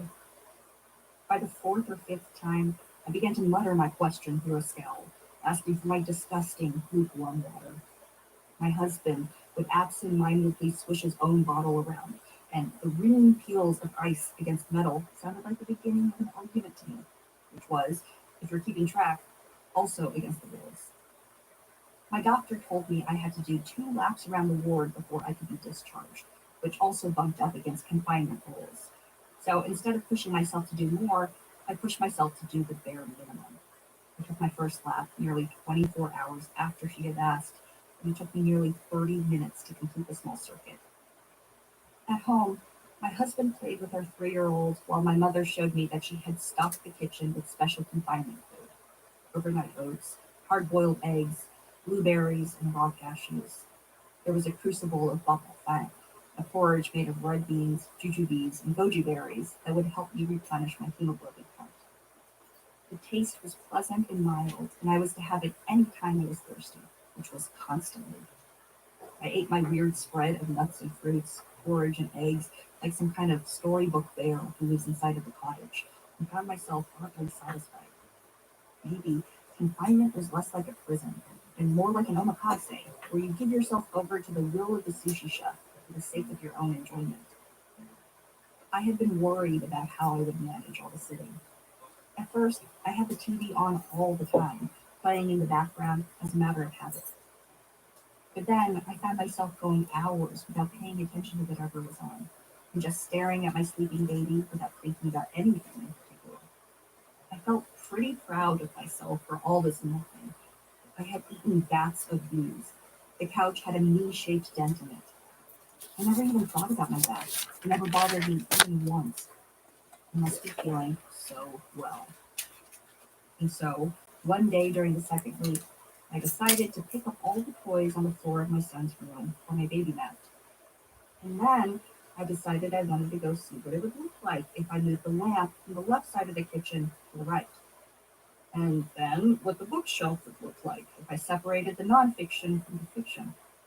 I snuck a mini ice cream cone and ate it in one bite, and then ate 4 more. My mom noticed me puttering around the house and told me I should go sit down. I rolled my eyes and went back to my perch on the couch. Later that day, I went to the bathroom and noticed that I was bleeding more than usual, and the color was off. I took my blood pressure, and it was higher than it's ever been. I found my mom, who was napping with the baby, and I told her I didn't feel good, and I was scared, which made me feel worse and even more scared. And so I started crying because I was like, this is it. I have internal bleeding. I have preeclampsia. No, post-eclampsia. I'm bleeding out. I thought I was rearranging some books when really I was signing my own death certificate. I panic called my doctor, and while I wasn't told, I used my mom's phone to call my sister, who's also a doctor, and everyone told me that the bleeding was fairly normal. As for the elevated blood pressure, I was likely just having a panic attack. I suddenly realized how fragile I was, both physically and mentally, which was a new thing for me to accept. I had hated the idea of confinement because it meant being treated like a weak and broken person. But that is what childbirth does. It breaks your body. Practicing confinement acknowledges that truth, which I was discovering is a much better option than ignoring it. I returned to my couch divot with a new resolve.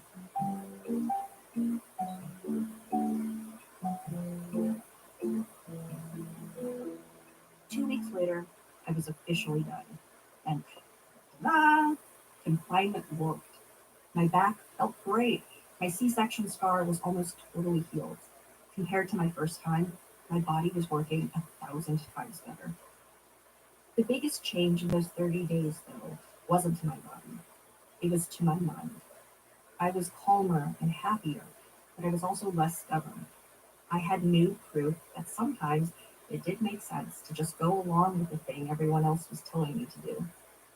So, a few weeks after confinement ended, when I felt the tiniest twinge in my back that would usually signal the beginning of another bout of horrible pain, I tried something else.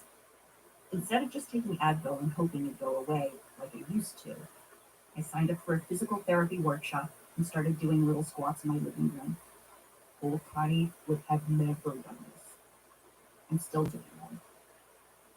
A year later, I tie my shoes with ease and brush my teeth, no problem. So, shout out to my mom in Chinese confinement. I bow down to both of you.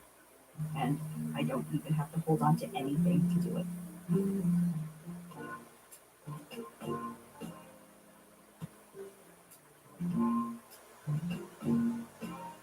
That's why the Connie went.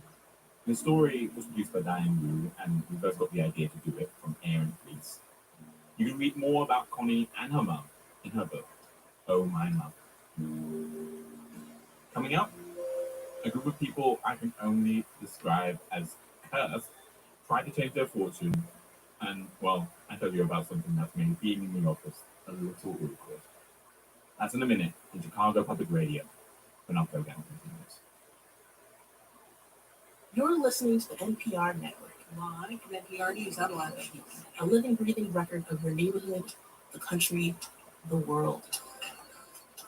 Told by thousands of local journalists who live in the places where stories unfold, backed by a national newsroom that puts it all in perspective. Hear the whole country story. Hear ways of thinking that challenge your own. Hear the bigger picture with NPR. It's This American Life. I'm Emmanuel Joti, filling in for Ira Glass. Today's program is called Championship Window. Stories about people trying to achieve their goals in that brief moment where everything is possible. We've reached Act 2, Fight Hard with a Vengeance. The next story is about a man who might be in a championship window. It's actually a guy you've probably heard on the podcast version of this show more than any other person besides Ira. A quick warning, there are curse words that are unbeeped in today's episode of the show. That is my co-worker, Seth Lynn, the guy who voices the warnings before our sweary episodes. We actually sit next to each other in the office. He's sensitive and kind, has this great sense of humor. He is the only one at work, I think, who laughs at all of my dad jokes. I mentioned that he's kind. Anyways, there's this one other thing about Seth, which is that he never cries. I mean, I have cried. I have cried, but like in thinking about it, like I can remember two times. I remember crying after a breakup in 2008. And I remember crying when watching a documentary when a child reached his artistic potential. And that moment overcame me. And so when I say I don't cry, it means like I have cried, but I don't really know I could anymore. Seth used to cry when he was a child, but the breakup and the documentary are the only times he remembers crying as an adult. And both of those were extremes. The breakup was very, very sad, and the documentary, which was about the children of sex workers in Calcutta, that was very, very triumphant. Besides that, though, I think it's actually easier to talk about the stuff that Seth hasn't cried at. He didn't cry when his grandparents died. He didn't cry when he saw his wife in her dress on their wedding day. He doesn't remember if he cried when his first kid was born, but definitely didn't cry when the second was. Seth's wife thinks it's odd and a little bit sad that he doesn't cry. And Seth, he regards it as a personal failing. Wishes to be more like other people. My father-in-law would cry at his goodbyes in a really sweet way. And like anytime you... Yeah, like we're gathering and it's just like, okay, like I'll see you in a month or whatever. He's very wistful and sad to part because of the love of being together. And that, I can't fathom that. The idea of being like overcome in that moment. It seems, I'm envious, it seems wonderful and so foreign to me. Seth knows that crazy thinking. Wow, a man unable or unwilling to cry. How newsworthy. But he has a theory about why he is the way he is. When he was 15, Seth had to get a pacemaker to regulate his heartbeat. And this pacemaker, it was this model that increased his heart rate based on body motion or exercise. But it didn't speed up his heart rate based on his emotion. So anytime Seth was angry or sad or anxious, his heart rate stayed exactly the same. And so my theory is that is related to not crying, but the physiological phenomenon of being overcome by emotion is limited by this machine. It sounds like what you're saying is you don't have a heart. Like metaphorically. Like that's why he was crying. Yes, I agree with you, Emmanuel. I do have a it's electrically regulated. This is, for the record, not scientifically correct, which Seth knows. Pacemakers don't affect your ability to cry. But a couple months ago, Seth found out he needed to have open heart surgery, like urgently. The doctors told him that there was a problem with the largest blood vessel in his heart, his aorta. That if they didn't replace part of it, that it could burst and kill him. Seth didn't cry about it.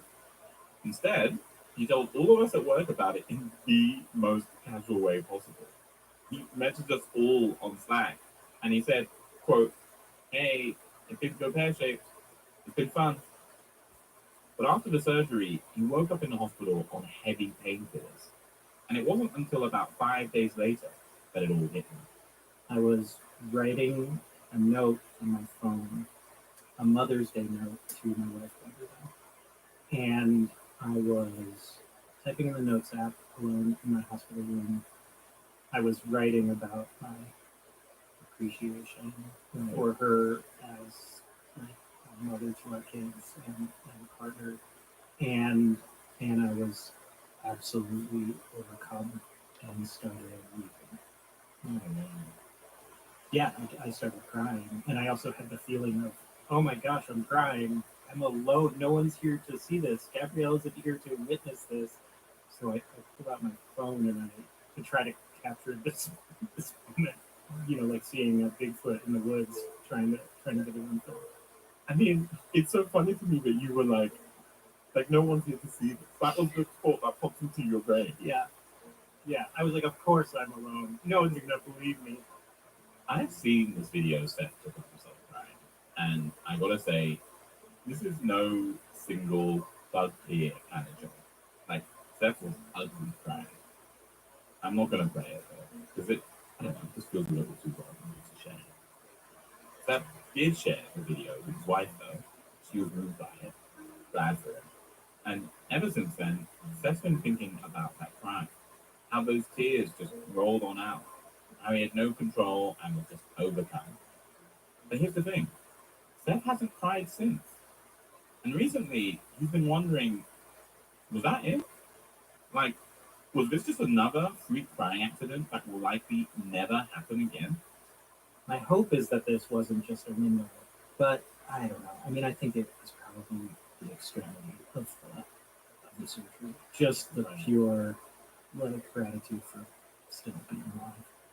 So, I think, I hope I will cry more, but I do think it's possible that this was just such an extreme situation that was that was the thing. Yeah, that was the moment.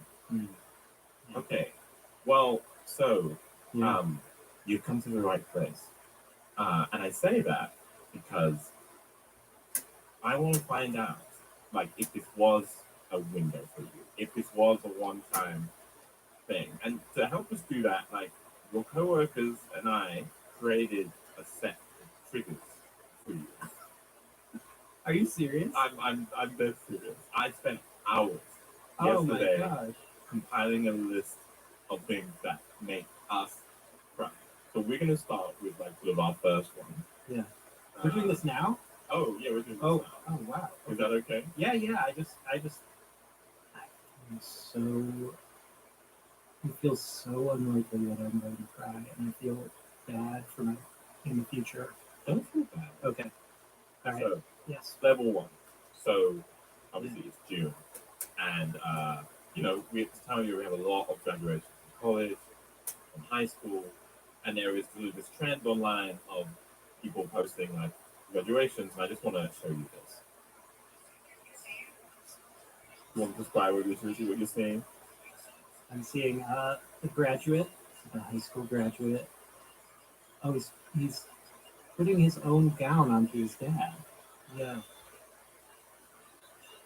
I feel so confused. What do you mean? Is the dad graduating? Is he No, thanking him? No, sir. The kid is graduating, but he's saying, I did it because you really deserve it. Why does this make you laugh? No, I I explained to Seth, look, most of these folks are immigrants, and what they're doing is they're saying to their parents, listen, this accomplishment I just made, it's really yours.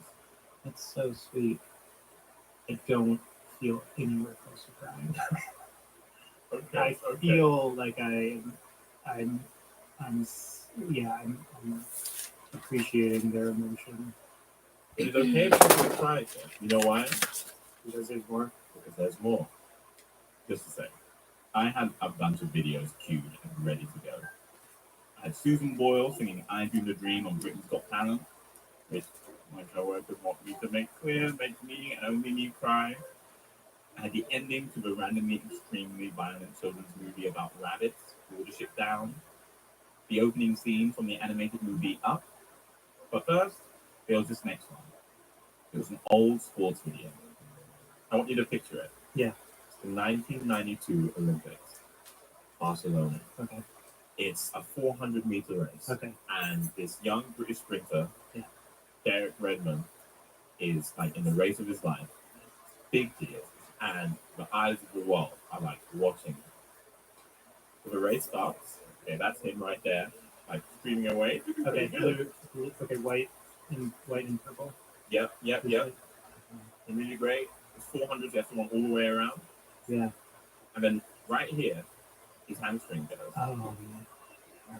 Oh, geez, squeezed down.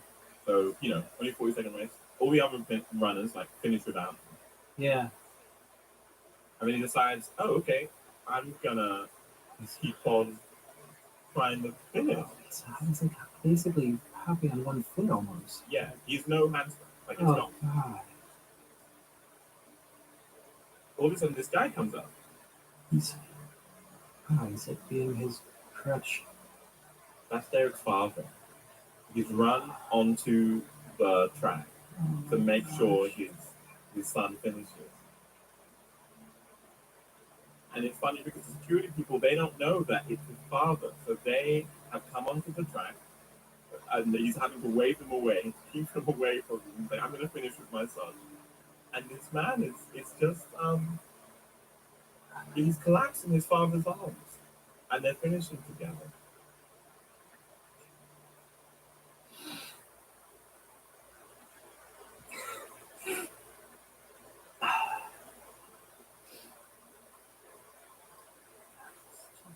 Oh, Sam. I didn't think that was actually going to work. I would have bet any amount of money it wouldn't.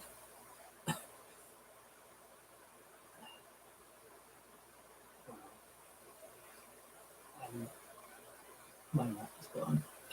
My heart, I suppose, more specifically, is blown.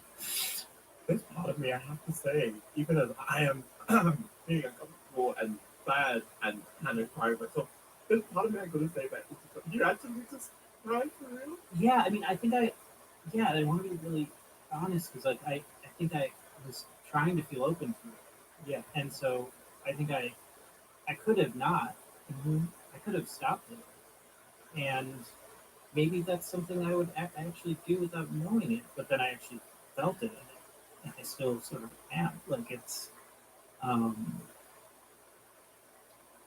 don't know what's happening. It just feels like I'm so glad for you. What about that video do you think made you cry?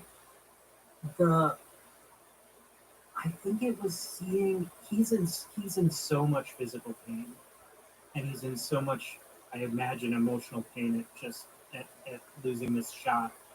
But I feel like through that you can see he's also crying from joy that his father is there, and then shift the vision to the dad who is waving away these security people, and is being relatively stoic, but is also clearly overcoming his own way. I think it felt both kind of tragic and so victorious at the same moment, and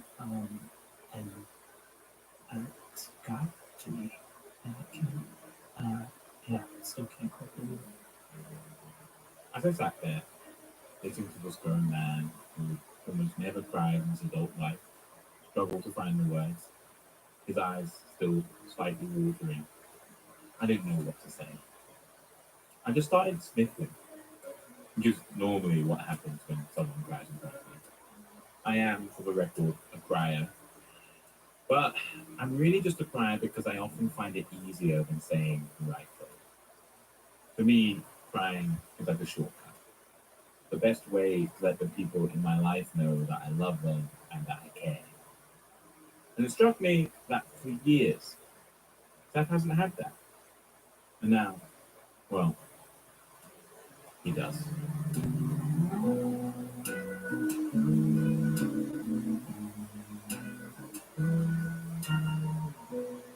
Act 3, bent expectations. So like I said earlier, championship windows are these periods when the universe is conspired to make it so that for once, everything might go right. And this last story is about a very particular version of that. It's about two Facebook teams who, I should say, were not playing for a championship. Like, they were doing kind of the opposite, actually. They were playing to finally not lose. If you combine the records of the two teams, they lost 141 straight games between them. 141. But now, the stars had aligned. Because after all those losses, after all that heartbreak, there was this little glint of hope. Because next on their schedule, those two teams were going to play each other. Which meant, for one of them, the losing streak would finally have to end. Right? Like, there was no way around it. No matter how bad those teams were, one of them was going to win. My colleague David Kestenbaum talked to some of the players before this historic matchup, and then we went to the game to see how it all turned out. Here's David. I wanted to know what it was like to go so long in the race. To not win and keep coming out, that takes a particular courage. Both teams are in New York City, and I reached out. First to Yeshiva University. Their team, the Yeshiva Maccabees, Yeshiva's losing streak was at 99 games. And I know everyone knows how to add one, but for them to lose would mean 100 straight losses. Yeshiva did not want to talk to us for this story, which I would just say, I get. But the other team said okay. The Lehman Lightning, who had 42 straight losses. Lehman College is in the Bronx. It's part of the city university system. So I went to visit. And I want you to meet one player, Justin Chamol, the starting pitcher. Justin has a kind of shy smile. When we started texting, he wrote, "Hey, David." 3 Y's, David in caps, 2 exclamation points. His team hasn't won in 2 years. And I know all the stuff people say about how losing builds character and bonds you together with the team and teaches you life lessons. I mean, sure. But also, and I appreciate Justin's candor here, it is not fun.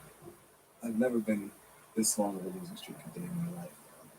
It's actually depressing when we stop, but it's hard. It's difficult. I say it challenges me mentally, physically. It's draining. It's really draining. Yeah, same way, like, how do you feel after? And how do you feel after the last loss?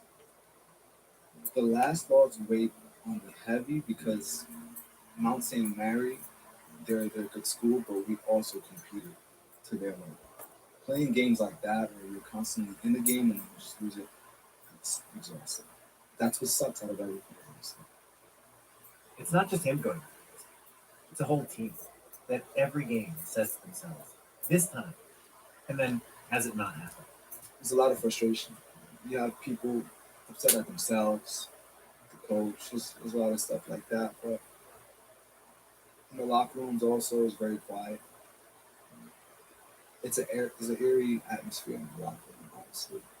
But we pick each other up. That's what we do. A bunch of people on campus must know about the streak, right? Yeah, I'm pretty sure everybody knows about this streak.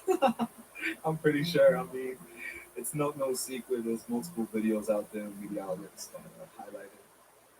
He's talking about the upcoming game. The internet liked the idea that his team was going to play this other losing game.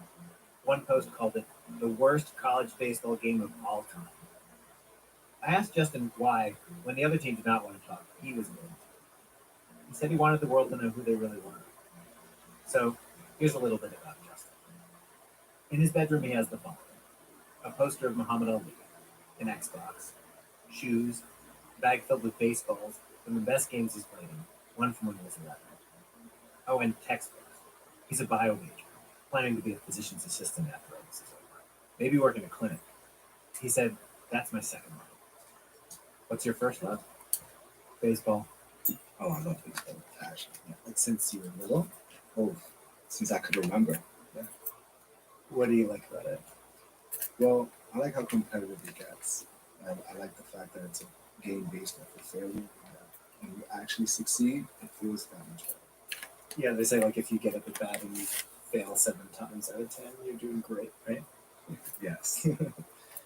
That's a tough proposition, you know? Yeah, it is. It is. I mean, essentially, you're failing more than you succeed, but you gotta look at it on the bright side. You also play a sport that involves a 10-meter ball with a brown bat, and you have 9 fielders. Funny to think about it that way. Justin says he does sometimes, to remind himself it's just a game. A very hard one.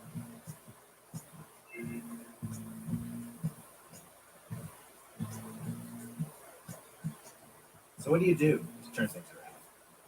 This is a Division III commuter school. Most of these students live with their families. A lot of the players have jobs in addition to school. Justin wanted me to point that out. He also wanted me to point out that there is not a big budget for baseball here. No scholarships for players, no batting cages or pitching machines to practice every day. But they practice almost every day, sometimes for hours. The truth is, it's probably their last chance to play like this. The coach and the real team. This is a moment in their lives that work. No one is going to want it. And for Justin, this is his senior year, almost the end of the season. And it would feel different to go out with one win.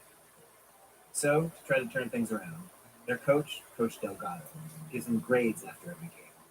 He has them write in journals about what they did well and what they need to work on. And they are not a superstitious bunch, but it's kind of hard not to be a little after a streak like they're on. Your brain is looking for some reason. Justin's coach eats the same breakfast before every game. The players do not step on the lines before a game. It's classic. They also do not allow crossed bats in the dugout. I know we've tried playing without walk-up songs. Walk-up songs. You know, when the hitter's walking out to the plate, they used to play a clip of the song from the loudspeakers to get them psyched up. Got rid of those. Yeah, so it's just silent at home games. How did it feel the first time? I was kind of mad because I like my workout song. What's your song? One is "I'm Good" by David Guetta. It's "I'm good and I'm feeling alright. I'm not the best time of my life." Yeah, that's that song. So that song you won't be hearing.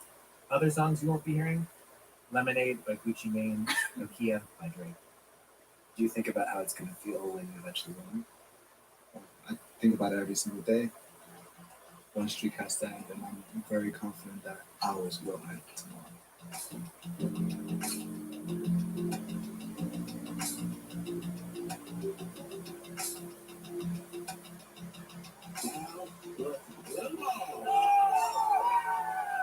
Game time.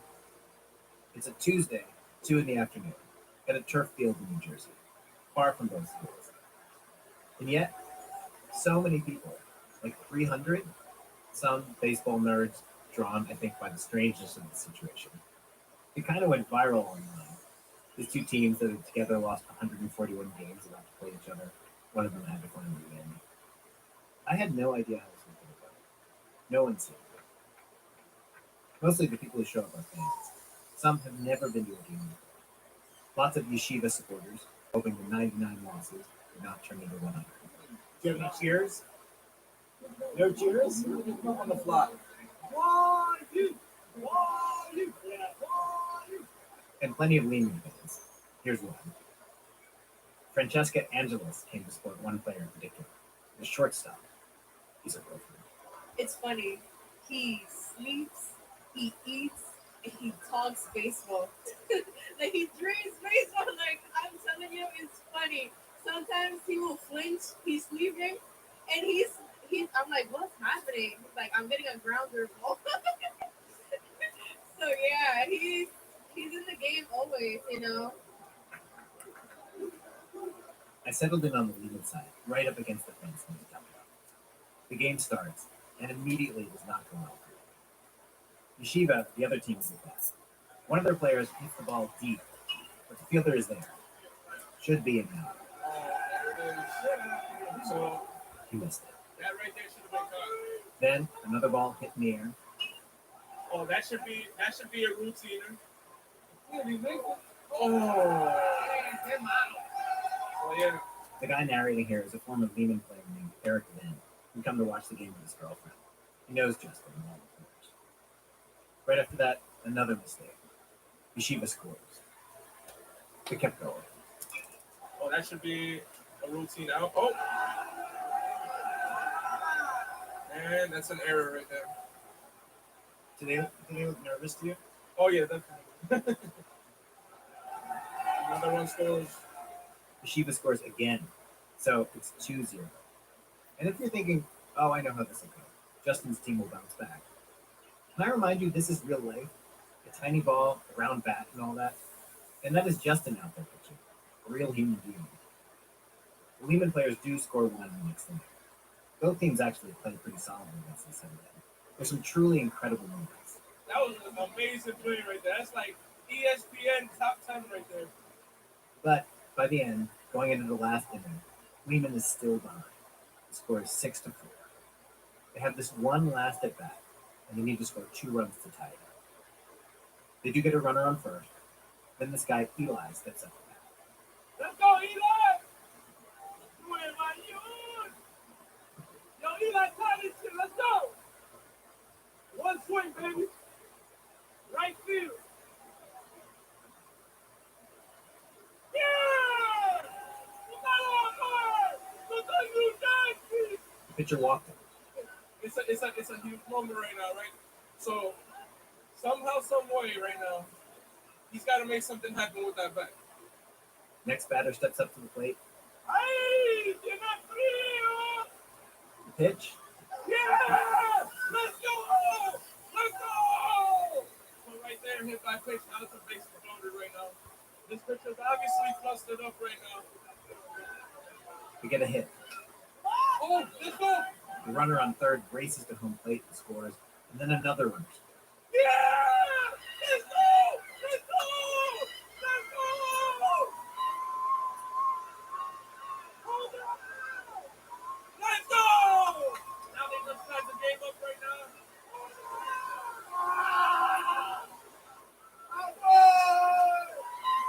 They need one more run to win. The shortstop, number 18, who remember fields grounders in the sleep, gives a look to his girlfriend, steps up to the plate.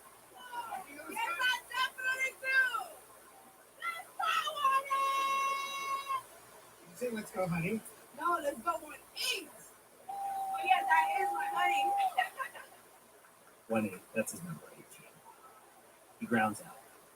So the game is still tied, and it ends up going to an extra inning. Lehman scores 1 to put them ahead, and then Yeshiva steps up. Lehman just has to keep Yeshiva from scoring one last time. They get the first batter out, and the second batter. And then Justin, who's still pitching, has been pitching the entire game, faces batter number 3. 1 strike, 2 strikes, and struck him out. Lehman won. All right, that's the game. Walk off right there. Chris, our impromptu narrator, and his girlfriend kiss in celebration the way I think people do when wars end. It just feels like the thing to do. I walk out onto the field to find Justin, the pitcher, whose hand was actually bleeding. It seemed appropriate. In the middle of the game while I was pitching, I snapped the curveball a little too tight, and I guess I cut myself, and that's what happened. And I just kept playing with it. How do you feel? I'm so excited. I'm so happy. I'm jumping for joy on the inside. This doesn't do justice as to how I feel. I just wish my parents were here to see it. They were at work. Remember, it's a Tuesday afternoon.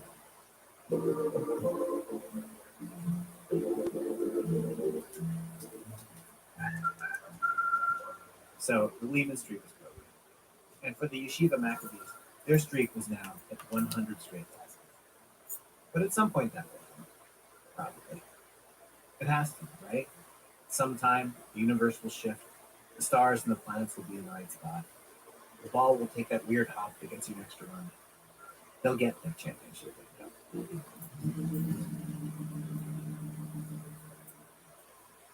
In fact, did I tell you this was a doubleheader?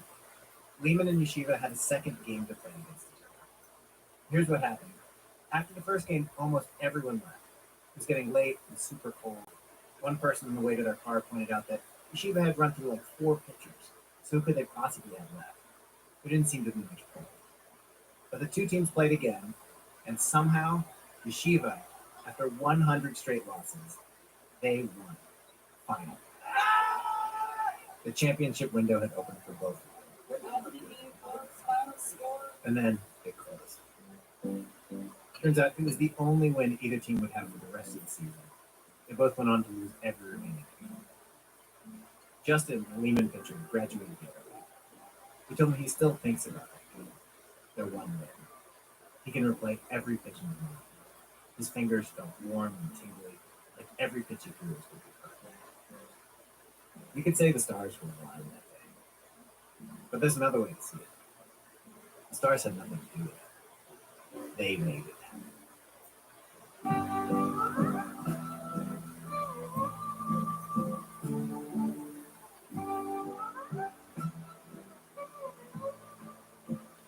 David Kestenbach. He's the senior editor of our show.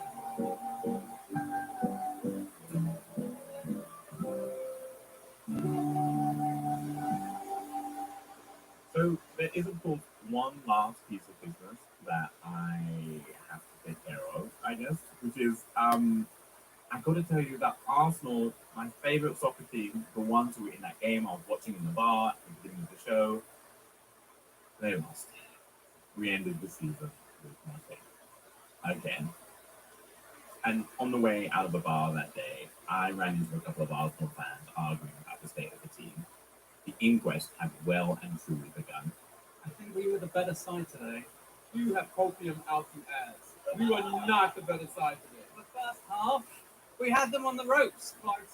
So, yeah, folks were reacting to the loss in different ways. But in the last couple of weeks, there have been whispers about new star players who could join Arsenal next season. And the thing I keep hearing from my fellow Arsenal fans is genuine excitement for what might happen. People honestly think it could really be the year. They're absolutely delusional for saying that. And also, I totally agree with them.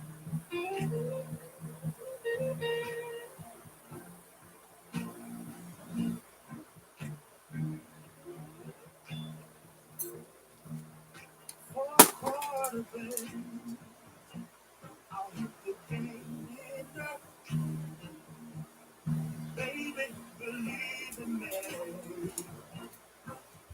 Take a chance on me. Take a chance on me.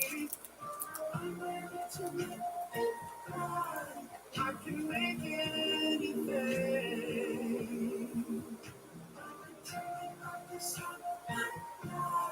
You will mean everything to me. Give me the ball. I'll hit the game winner. Our program was produced today by Angela Javasi and me, and edited by Manuel Berry. The people who put together today's show include Thea Benin, Michael Comite, Aviva de Kornfeld, Cassie Howley, Seth Lynn, Tobin Lowe, Catherine Raimondo, Stone Nelson, Nadia Raymond, Anthony Roman, Ryan Rummery, Alyssa Ship, Christopher Sapala, Marisa Robertson Texter, and our managing editor, Sarah Abdurrahman.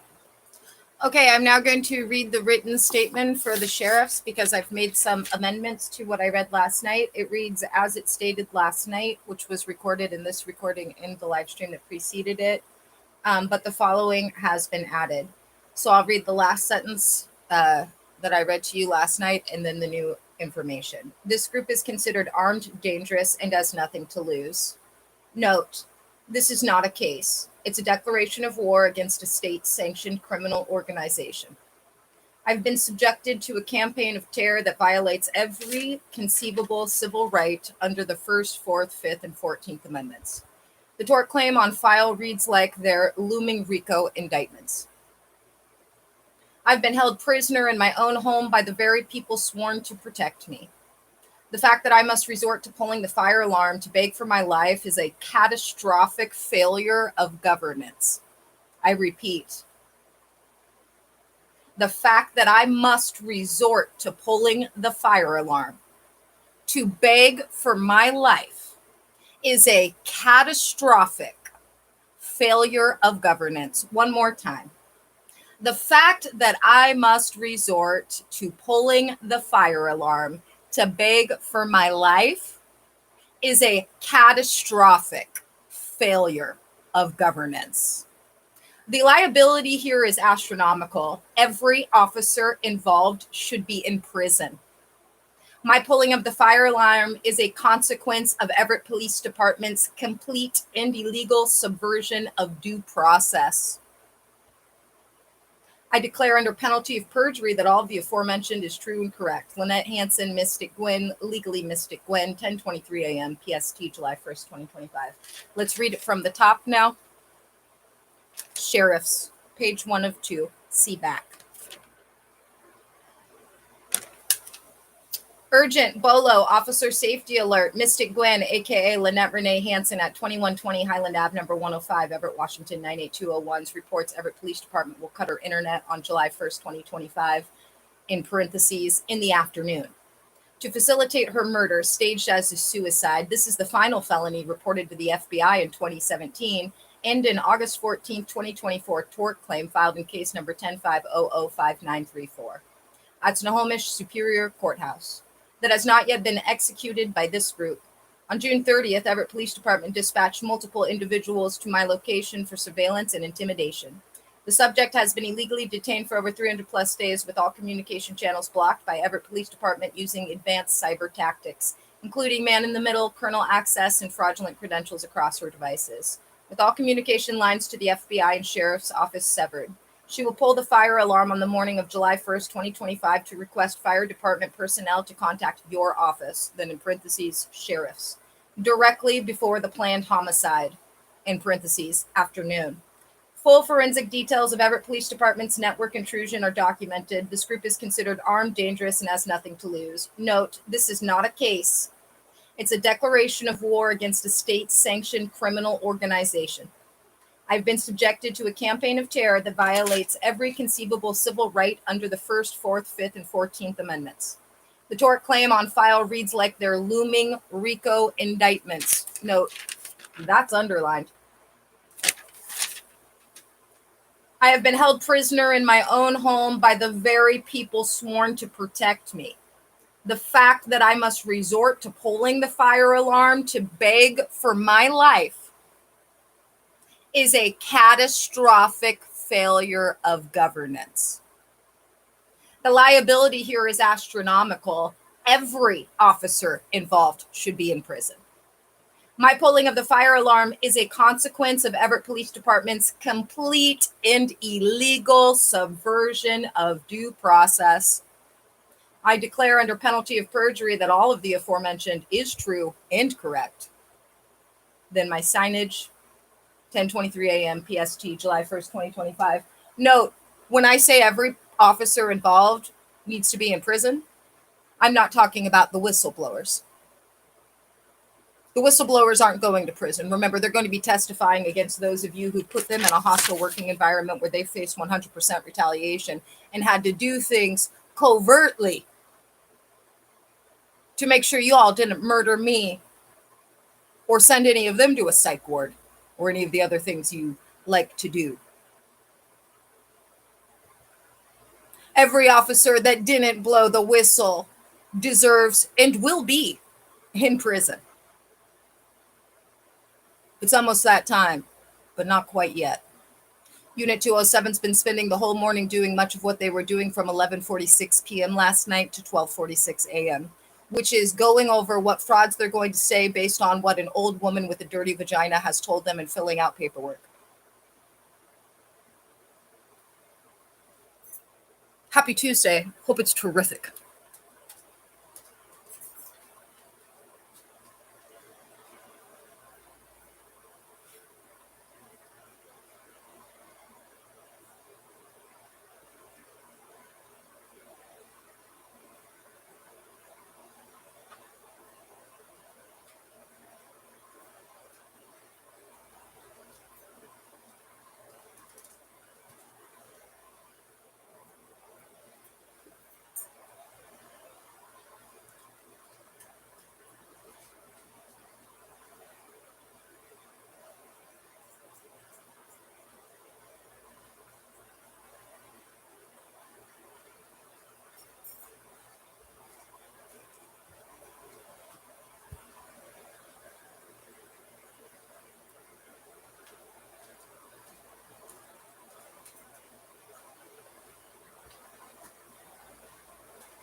Okay, we're gonna do a tour of the house. Then I'm gonna smoke some loose cigar tobacco out of a pipe. Then we're going to open the door, pull the fire alarm, hold the live stream, and wait. House looks pretty much the same as it has every time that I give you a tour. Little fur puff, little fur puff. I'm gonna have to leave you extra food. I think mommy will be gone for a couple of days.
The back room is just used as a garage. No one sleeps in there, so I'm not even going to bother to go through it. Besides, nothing there is in the line of sight, which means no one should legally even be in there. Okay, plug this device back in.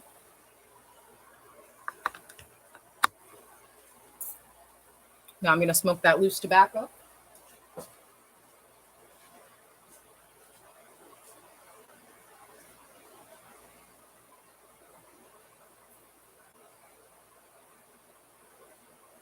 Then I'm going to set up my cap with the left for a couple of days.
I'm going to make one more addendum to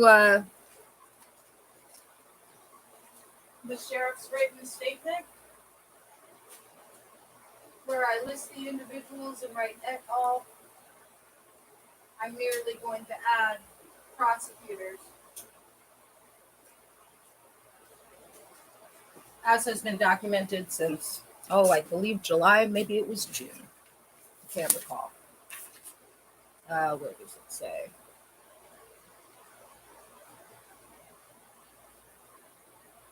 It doesn't list them here, only in the description on this video. So I won't be adding that. Never mind. And also on the post here on YouTube.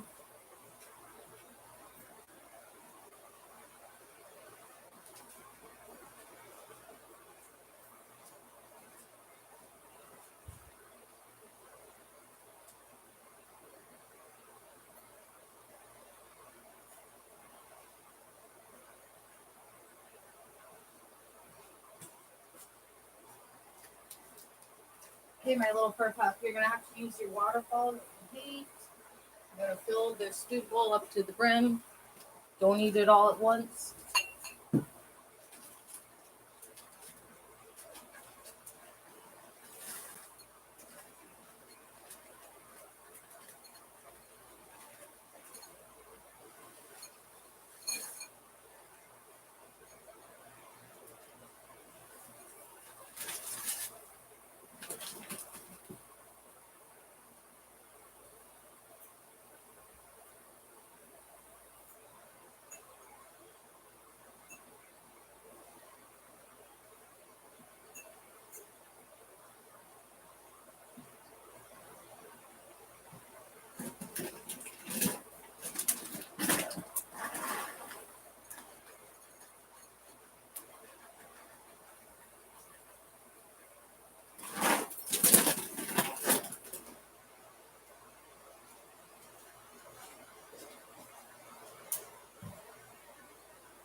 Just to be clear, every officer that's been an officer will be the only officers remaining officers.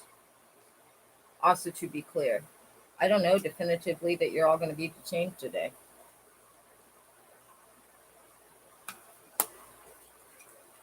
If you're not detained today and you find yourselves celebrating, you'll be detained tomorrow.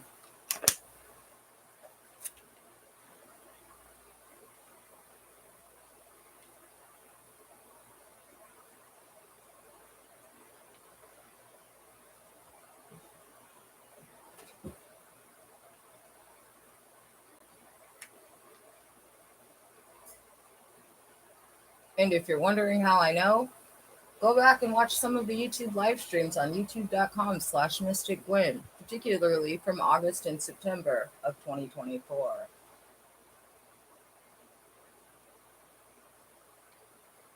Because the Bureau made that statement probably 199 times.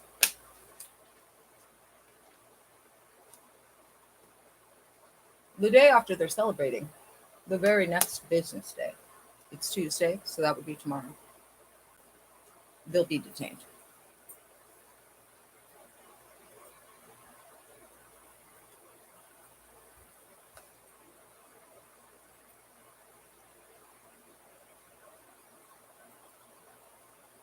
And then remember, one of the last things they said to me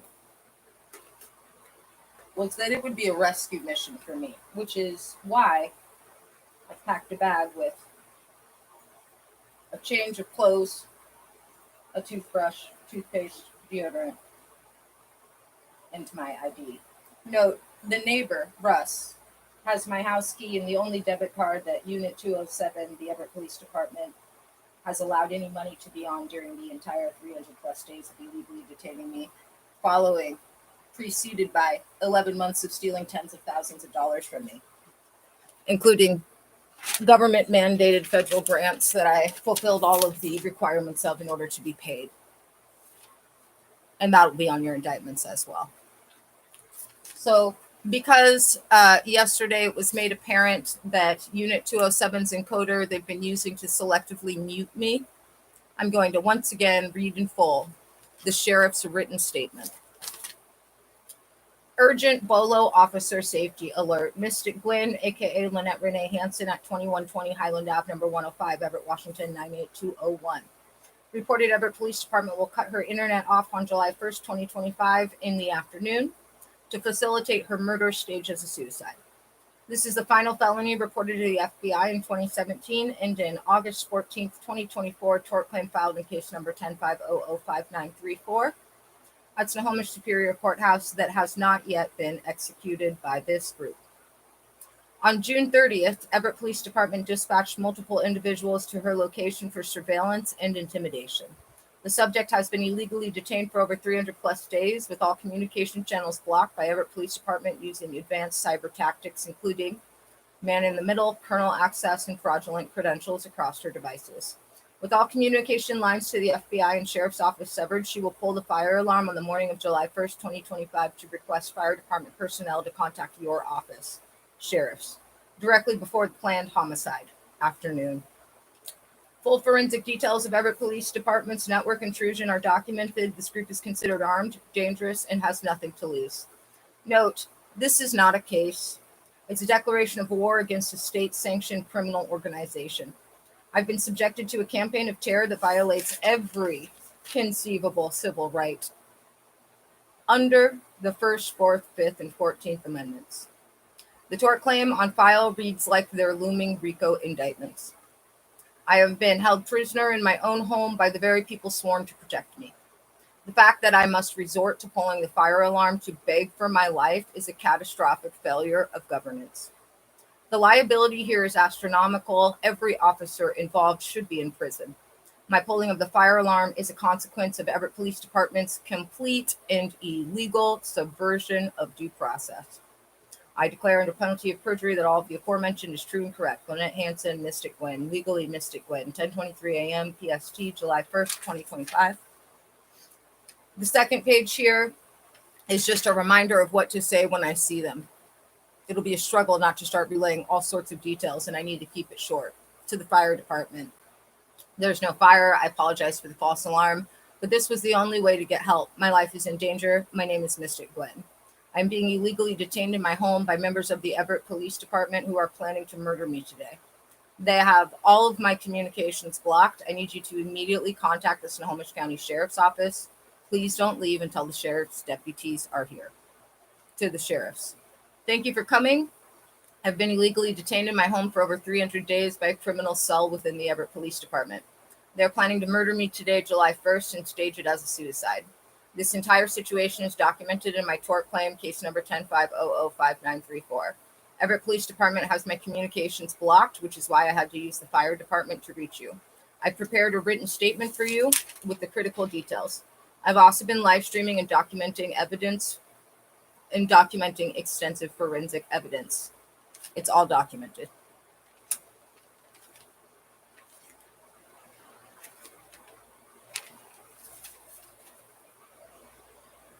Okay. I believe that about covers it. Remember to smile for the FBI today or tomorrow, whichever the case may be.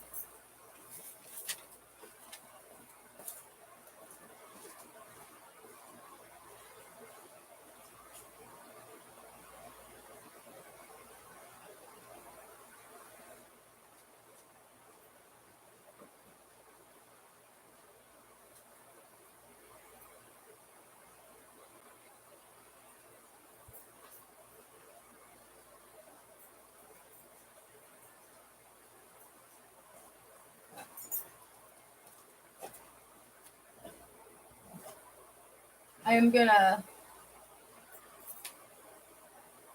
pop on Joe Rogan if he's got a new episode today, other than the MMA guy,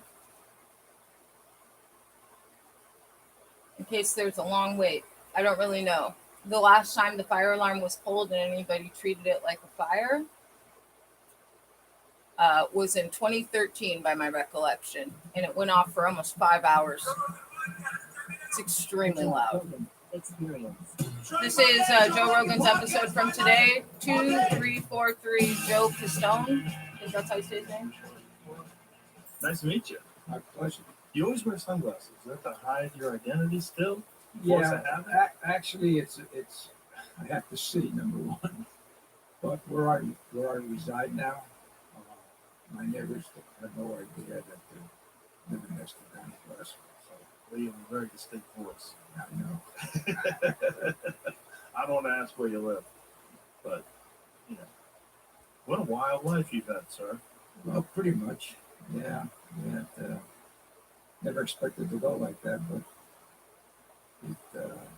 it took off. So when you first started working, it was with the FBI, correct?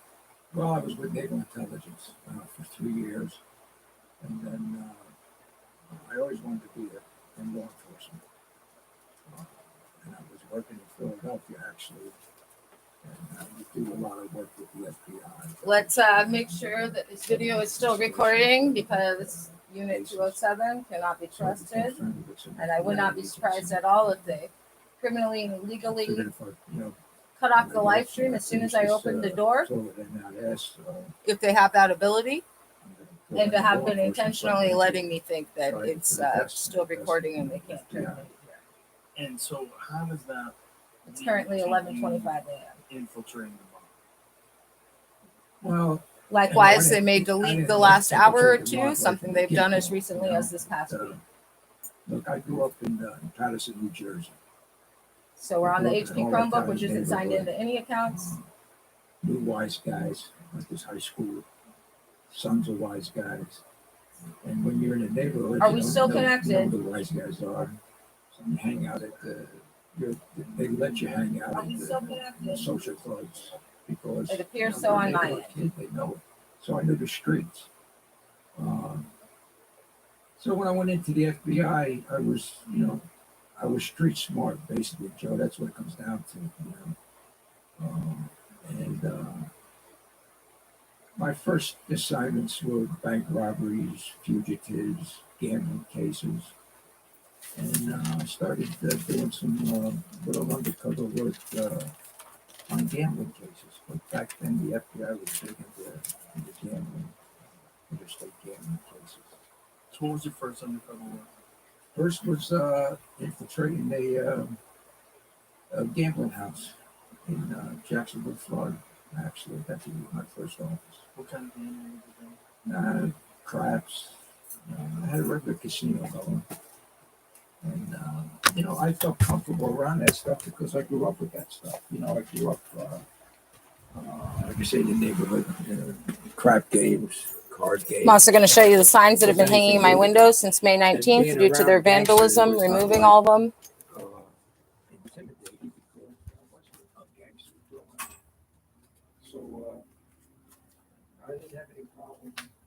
The exterior of my condo remains exactly as it has since they vandalized my home, with them bringing things outside from inside, removing signs, moving furniture, all of which were criminal and illegal. Here we go. Yeah, later on, after the case goes down.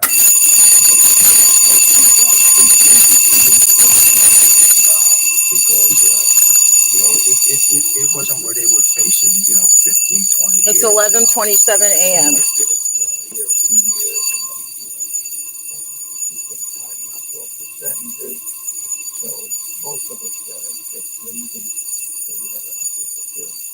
So, but was there an issue with you being discovered and then getting found out and worrying about your safety afterwards? Well, not too much with these cases. No, not too much with those cases. And then I worked a lot of stolen art, buying stolen art, buying stocks and bonds, swag, stuff like that. So for how many years did you do stuff like that before you started being undercover in the mob? Let's see, probably 4 or 5 years.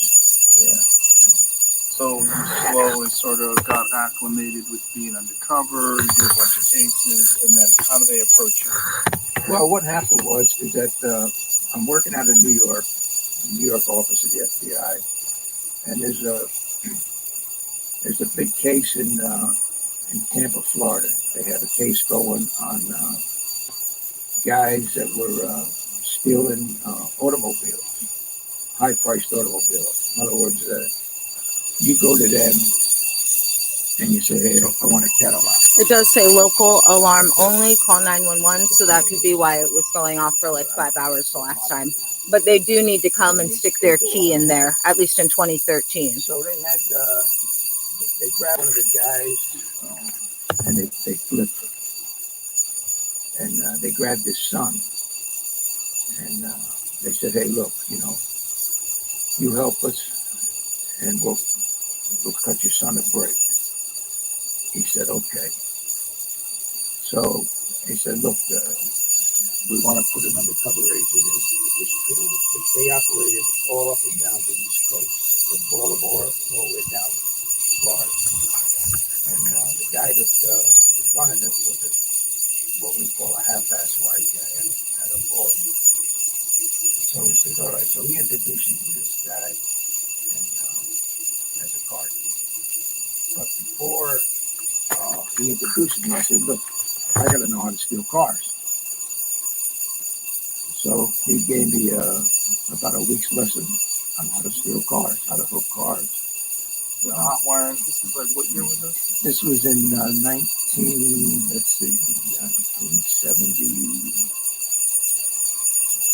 maybe 73, 74. So you essentially just popping the ignition? Popping the ignition. Crossing wires. And some cars had alarm systems, told me how to get under the car, disarm the alarm system, how to use a Slim Jim to get in the door, and then how to pop the ignition. And once I learned, I figured I could do that. Then he introduced me, and I got in with this crew. There was a crew about, he was running like 5 or 6 guys. And I did that for a year and a half. Stole cars, stole tractor trailers. I knew how to drive tractor trailers because I did that in college. During the summertime, I drove a tractor trailer. Big cars, low No, we just stole cars and I bring them to you. Oh. But I mean, we stole a rig. I did a walk around the building. I don't see any fires. Contact the fire department, please. Me? Yeah, if you live here. I don't know who you are. I do live here. Okay, great. Please call the Well, fire why don't department. What? Well, why don't you? You live here too. Yes, because the Everett Police Department from the condo above my home has been illegally detaining me for 300 days and has blocked all communications. Because all of my communications have been blocked by the Everett Police Department's criminal cell in the condo above my home of 13 years. I cannot use the phone. I can't even call 911. Oh. Did you pull that? Yes, I did. Why is there fire? I just told you why. Please call the fire department. They need to come and stick a key in there for it to turn off. What? You pulled this and there's no fire? We all want to do the best for our dogs. You need to call the fire department and please step away from my home. Thank you. No, I'm not calling them. Okay, then you have a good day. I'll add you to the list. Kibble is actually ultra processed. They put the words like premium on their back, that's the pictures of real ingredients, but food doesn't end up as burst down pellets without extreme processing. For decades, it was the default dog food. But It won't go off until the fire department gets here with the key. Food made with real meat and vegetables by people who care about what goes into your dog's body. The recipes are developed by... He's probably going into Unit 207. Let's see. Oh no, he's going to the third floor. Sometimes they use that unit up there directly above 207, number 307. What?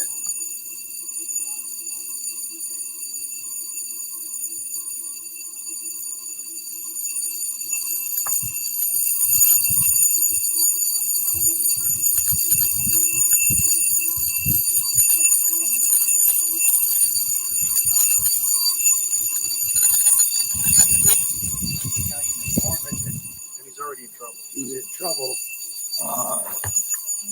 But he was in, his basic reason for getting me in was he wanted to get his son out of trouble. So, you know, we had him on a short ears there that, hey, you know, if this goes good, your son is free.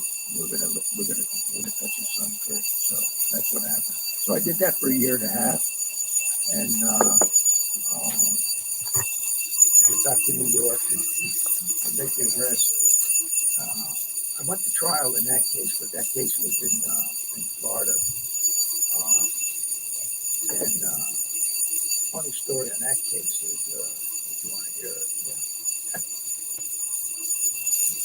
We had, I hooked a Mercedes and delivered to this guy, and go to his house, and he wasn't home, but his wife was there. So I said, hey, you know, deliver this car to your husband. And she says, oh, okay. And give her the keys, because he had already paid.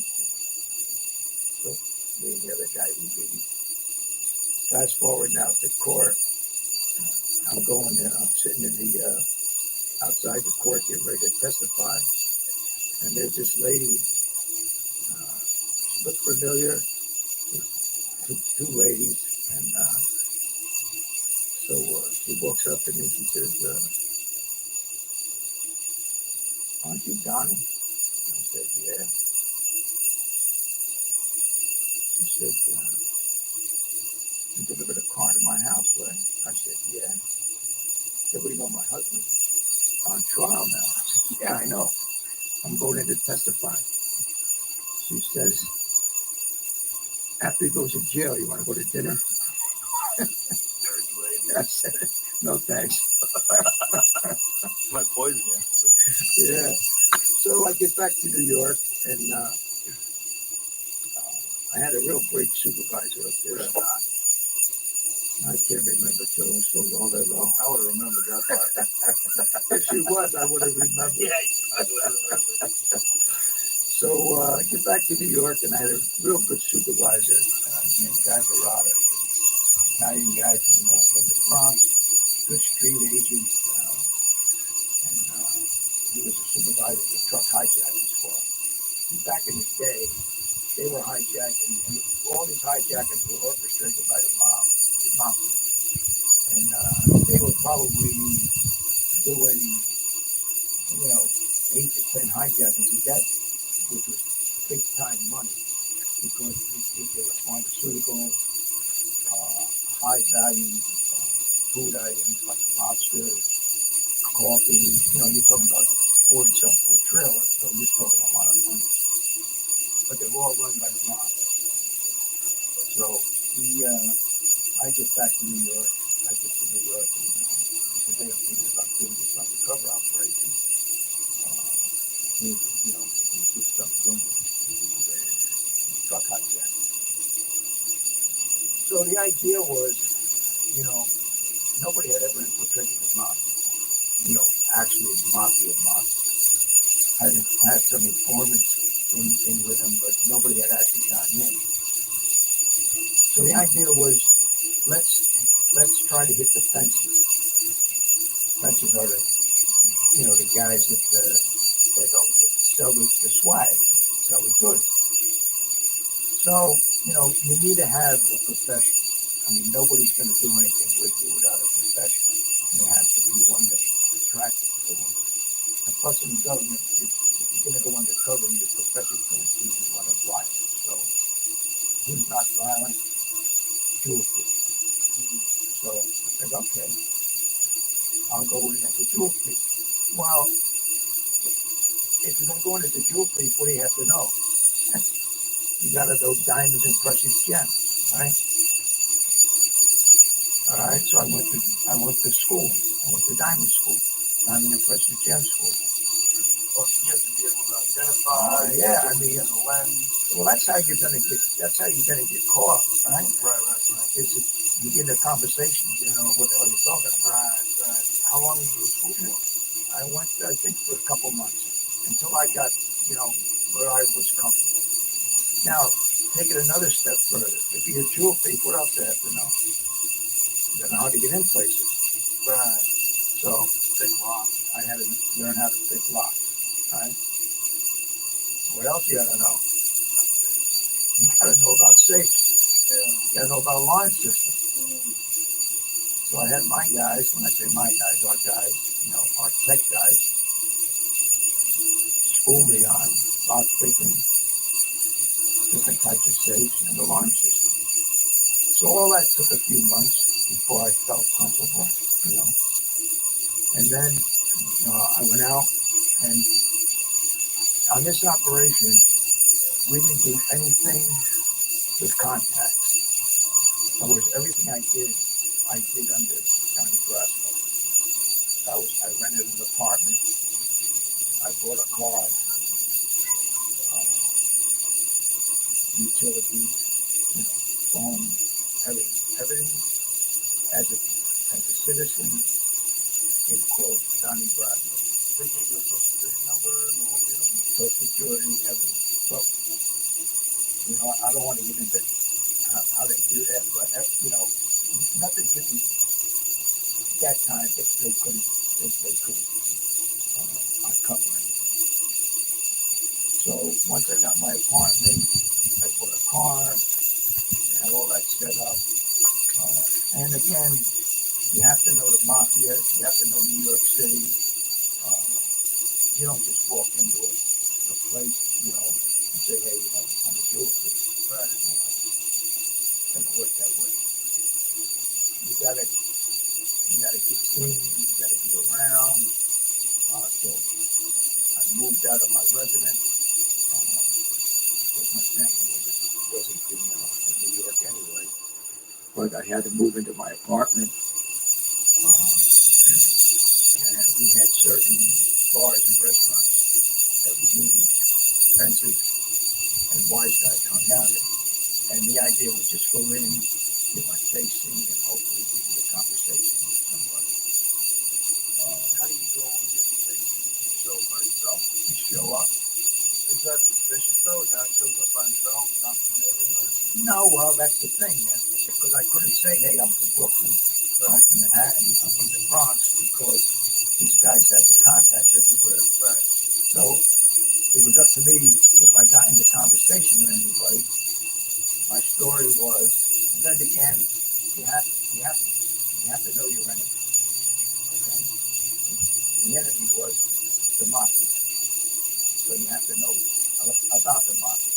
You have to know if you do get into conversation with these guys and they're trying to check me out, what's your backstory? Where are you from? My background was I was an orphan. Okay? And I moved between Florida and California. Why an orphan? Because then I wouldn't have to produce a mother and a father. But again, if I was lucky enough to get in, they'd say, well, where are your parents at? I couldn't have any siblings that I knew of. I couldn't have been married, so I couldn't have an ex-wife or anything, because I would have had to produce somebody. So my backstory was I was an orphan. To back it up, we found an orphanage that had burnt down, and all the records were destroyed, so they couldn't check that. I mean, these are all things that if you're going to send somebody into an undercover operation that is deep cover, and we never had no informant bringing me in. This had to be a cold contract. So I hung around maybe 5-6 months. That's all I did. And that's another thing too. It's a 7-day-a-week job. Because if they see you Monday to Friday, then they don't see you Saturday and Sunday. Where the hell are you Saturday and Sunday? So it's 7 days a week. It's 7 days a week. Did you have a family at the time? I did, yeah. But they lived across country at the time. Crazy difficult. Very difficult. It was. Yeah. So you just kind of hang around restaurants, bars? Yeah, and my only conversation with anybody is what I'll have to drink and what I'll have to eat. And I'm not a drinker. I never was a drinker. So, and, you know, the young undercover, you don't have to be a drinker. You don't have to be shit that, you know, that you think gangsters do. My extent of drinking was, and it still is a half a bottle of beer and maybe a glass of red wine. That's it. And I never went outside those boundaries because that's me. I didn't do it. So I used to go to this one place, and actually this place wasn't too far from my apartment up in Yorkville. And wise guys would come in there.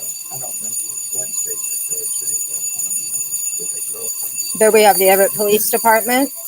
And since they're attempting to murder me, we're going to close the door until the sheriffs get here. Never talk to the bartender other than, what do you want? What do you want to drink? So one night I go in there and the wise guys are there. One of the girlfriends, but there's one guy missing. No surprise there. But the girl that he was always with was there. In fact, let's open it. I'm at the bar. I guess you could tell she wasn't waiting. Please contact the sheriffs and get off my property. Contact the sheriffs. Contact the sheriffs. You're being live streamed. Contact the sheriffs. You're fully aware why you're here. Contact the sheriffs. Contact the sheriffs. You need to contact the sheriffs. Contact the sheriffs. Contact the sheriffs.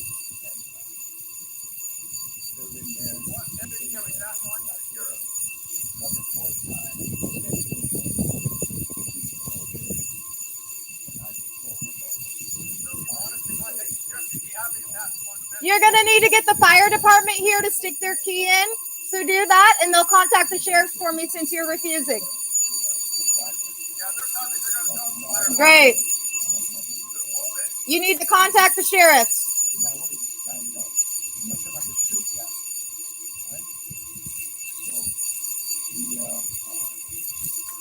License plate is BZV4032. cleaned up the cities at the time. And I have to take it and sell it.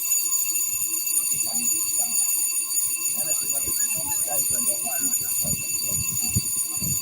Like, they kind of feel like everybody kind of got something with them for personal. And that's another not big thing that people know something. So a couple of weeks maybe go by and they went out and said, hey, that's the end. Once they feel it by now. And so when I bang up there and I go to the going that's done. So he goes up the joint with him and takes me to a room. And I was just going by the right side. You know, they got a whole casino set up. There's any position anybody. But I'm not sure to come with me. So now, this is a couple more weeks. I want you to contact the sheriffs, like I've stated repeatedly. You can bring the fire department around here so I can ask them to contact the sheriffs because, as you've known, for 2 years straight and longer, the Everett Police Department has known since 2017 that I'm an FBI informant and that every felony that I've reported your precinct for threatening to do, you've since made actionable. You need to get off the property, send the firemen this way so they can contact the sheriff since you're refusing, and smile for the FBI.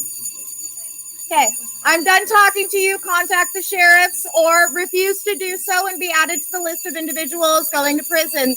Last count, 16 officers from EPD per the FBI last week. No. Contact the sheriffs.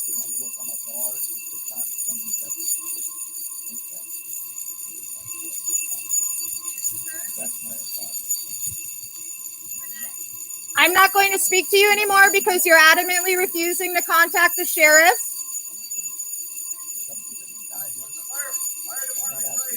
Great, where are they? They're going to need to come over here to stick the key in.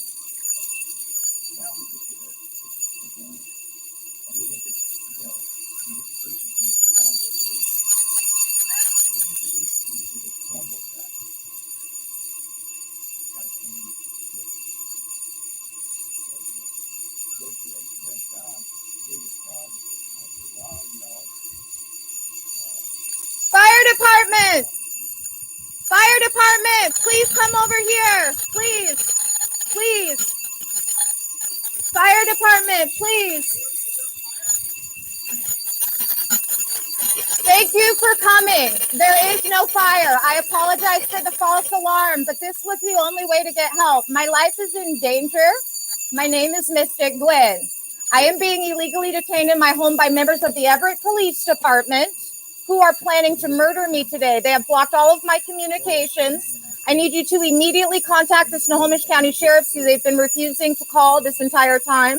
Okay. Please don't leave here until the sheriff's deputies get here. So did you set off the fire alarm? I repeat, thank you for coming. There's no fire. I apologize for the false alarm, but this was the only way to get help. My life is in danger.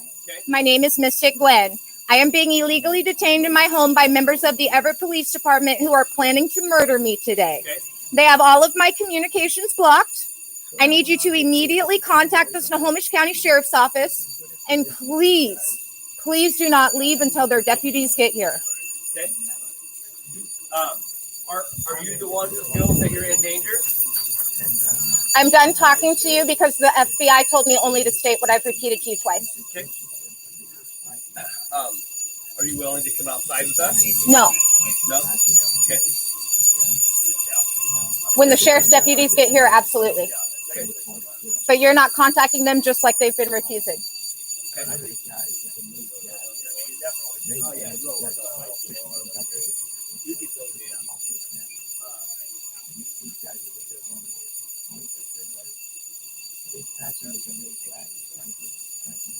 Sir, you just got here, so I want to repeat it one more time to you and beg you beg you. Literally, I am begging you. There is no fire. Thank you for coming. I apologize for the false alarm, but this was the only way to get help. My life is in danger. My name is Mystic Gwen. I am being illegally detained in my home by members of the Everett Police Department who are planning to murder me today. They have all of my communications blocked, and I need you to immediately contact the Snohomish County Sheriffs that they've been refusing to contact and blocking and severing all communications with for over 300 days. And please don't leave until the sheriff's deputies arrive. Please, I'm begging you, literally. I hear you. Please.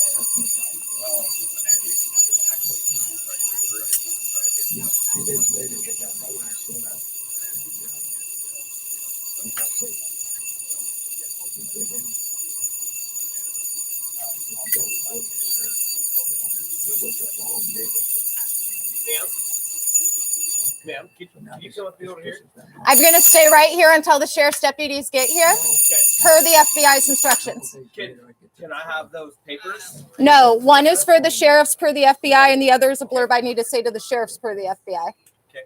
And what did you say your name was again? Mystic Gwen. Mystic? Yes. Okay. Mystic, my name's Darren. Okay.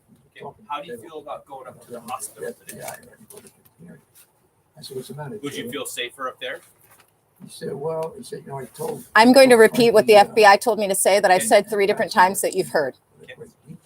There is no fire. Thank you for coming. I apologize for the false alarm, but this was the only way to get help. I am being illegally detained in my home of 13 years, as I have been for over 300 plus days, by members of the Everett Police Department, including the very 3 officers behind you that have been refusing to contact the sheriffs, and a litany of officers in the condo directly above my home of 13 years, and Unit 207 that are undercover who have been up there for 3+ years now. Every crime I've reported to the FBI as being threatened by commanding officers who have since retired in January, like Jared Irving, has since been made actionable during the 300+ days they've been illegally detaining me. The one and only felony that hasn't yet been made actionable is to murder me today in the afternoon without video or audio footage. That is why I pulled the fire alarm. They have blocked all communications with kernel, root, Cisco chip-to-chip access. I cannot even call 911. I've lived here for 13 years. In 2013, somebody pulled the fire alarm. I knew you'd have to come out here. The Bureau said you guys would call the sheriff's deputies for me, even if they told you not to, and that if I begged you to stay until they arrived, that you would be obliged to do so. Okay. So if I can get them to come out, would you be willing to step outside? If the deputies come, they're welcome to come inside. Okay. I'm not from here. Travel the country, Well, tell us some people that you stole with. Thank you so much for staying. So why would I do that? So you sure we can't get you to come over here? I am positive. I'm following the FBI's instructions, which were to do exactly what I've done. So this goes on and on and on. After about 4 hours, finally Julie says, hey,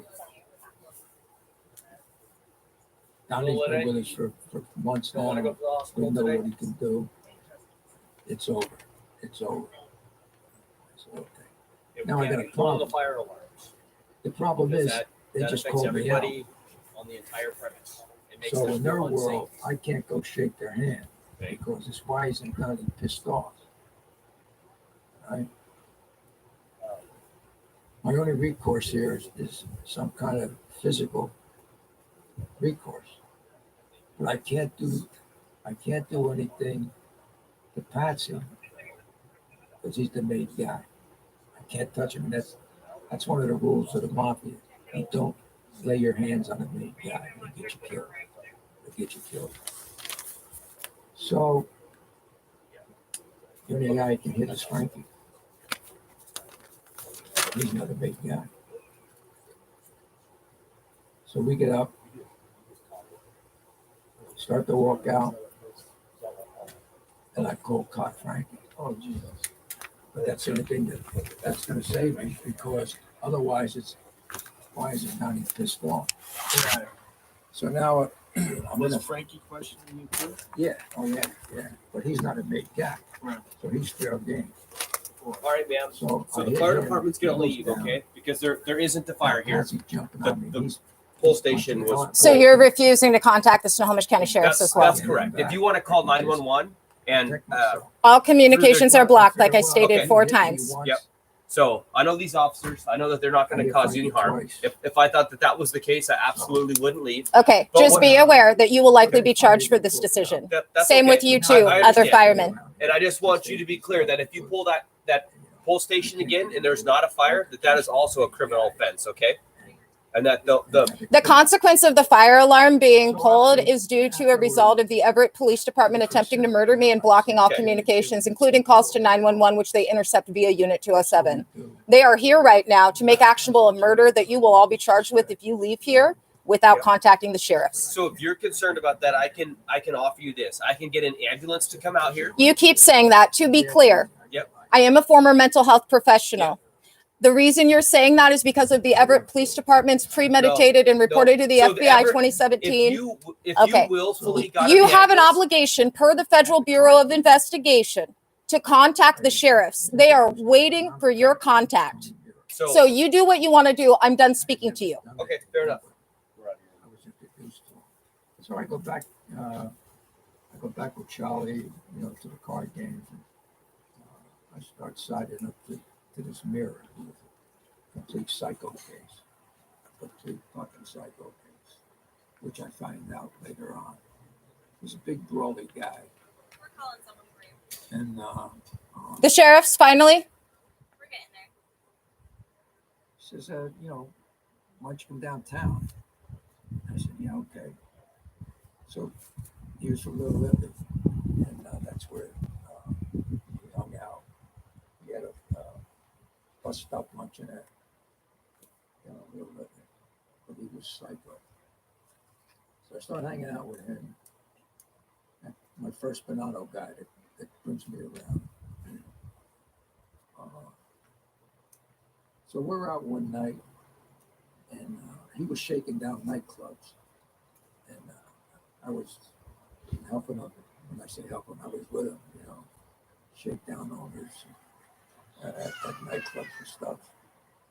So it's about 3 or 4 in the morning, one morning, and we go to a diner for breakfast, and the eggs come out cold. So he starts berating the waitress. And it's like, we were with other wise guys and stuff. So I said, Tony, I said, so she's only doing her job. I said, why are you taking it out on her? She's here 4 o'clock in the morning waitressing. So he tore this shit out. He tore into me in front of everybody. But I really can't go back at him. But I have to let him know that, I'm not a pushover, So the next day, now this guy, as I had gotten to know him, I had seen him in action. So the next day, I told him, I said, Tony, nobody else is around, so it's my word on his. I said, don't ever talk to me like that again in front of people, because I'll fucking stab you. I said, you won't even know it's coming. I said, don't ever embarrass me like that. Call me those names in front of other people. So, but he introduced me to, kept introducing me to other Bonannos, and then he introduced So me. even after that? Yeah, after that. So after that, you get respect by saying you stab them? I don't think people realize how disgusting the data collection industry really is. Experts say that data brokers already have an estimated 1,000 data points on every person with an online presence. That includes your name, credit history, medical history, who your friends and family are, and your current location. Imagine if it was just some guy in his mom's basement collecting all of this info about you. It's fucking gross and scary, right? But there's a way to stop these sneaky data brokers from invading your privacy, and that's with a product called ExpressVPN. ExpressVPN is an app that hides your IP address and reroutes all of your online activity through a secure encrypted tunnel. So any third party trying to harvest your information can go kick rocks. ExpressVPN can also help you access content from all around the world. There are titles that streaming services like Netflix aren't showing you just because of where you live. With ExpressVPN, you can change your location up to 105 countries, unlocking thousands of extra titles. And right now, you can get 4 extra months free if you tap the banner or go to expressvpn.com/Rogan. That's expressvpn.com/Rogan. Another Everett Police Department SUV just drove up through the corner. That's probably who they said was here. Or by clicking the link in the description. Yeah, oh yeah, yeah, because he knew that, he knew that I wasn't bullshitting. I mean, he just beat me down in front of other people. We have 2 of the individuals involved in the March 6th incident who are on the list of individuals going to prison for the FBI. Because I was standing up for this The ugly woman that's tall with the gut. That was him. I don't recognize the braided girl. So he introduces me to a guy by the name of Lefty Ruggiero, another made guy in the Bananas from downtown, Knickerbocker Village. They all lived in Knickerbocker Village. And he introduces me to Lefty. So No, but I would love it if you would contact the Snohomish County Sheriff so I can speak to a deputy like I've requested over 12 times. Likely you'll refuse to do that, just as these officers instructed the firemen to do, and they themselves have done. Especially because the woman to your left is going to prison for the FBI due to her involvement on the March 6th incident. I don't recognize you. You might have been here too. Her I recognize. Great. So will you be contacting the Snohomish County Sheriffs or just standing here to intimidate and retaliate against an FBI informant? Are you going to be contacting the Snohomish County Sheriffs? Okay. Well, then I'm going to close the door. Who's the captain of the crew? And you said to Mike, I'm going on record that God is with me. And that's what you do. When you're a made guy, you have an associate, you go to your captain. It's now 12:03 p.m., so it appears the plan is just to keep refusing to contact the sheriffs all afternoon. Nobody else would take a mirror and never did, even though I spent a lot of time in mirror. He never went to his captain and said, I'm going on record that Donnie's with me. So I get to know Ruggiero pretty good. Start doing stuff with. So all told, how much time have you undercover now? Now this is probably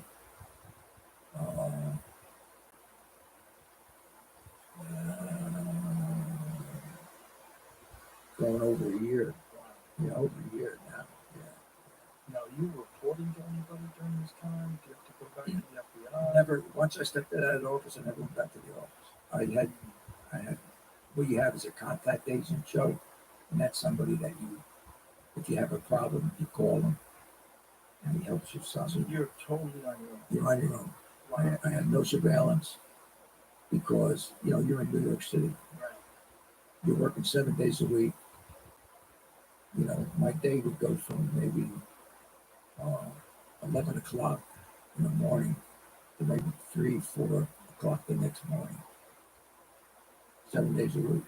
So, your only lifeline is the phone to your contact person. Yeah. And so I'm doing a lot of stuff like that, and I'm gaining all kind of intelligence, though. Identifying made guys, identifying guys in other families that are made. Are you writing this stuff down, or you just keep it on your head? No, in your head. And what I do is I would regurgitate it over the telephone to my contact guy, and he would reduce it to paper. Yeah, because these guys would come to my apartment. I couldn't take the shutter, and I didn't wear a wire with these guys. Very seldom did I have a wire on. Most of my recordings are on the telephone. I wore a wire a couple of times when I knew I was going to get a contract to kill people. And I had the feeling that I was going to be told about hits. And what I do is I had a mini cassette recorder that I bought at what's that Radio Shack? Radio Shack. Oh wow. You know, and I just put it in my sport compound. Yeah, but at least you know, nobody's tapping. Let's take a peek and see if the live stream is still recording. Once you get in with these guys, when you meet them for the day, they all hug each other and they kiss each other on both cheeks, you know. If they kiss you on the lips, then you're done. You know that's the last fucking thing. On the HP Chromebook? So I did make many body recordings because you were always in. They're very touchy-feely guys. You know? I mean, when I was with Mira one time, and he said, "Hey, pull over, Donnie, pull over," and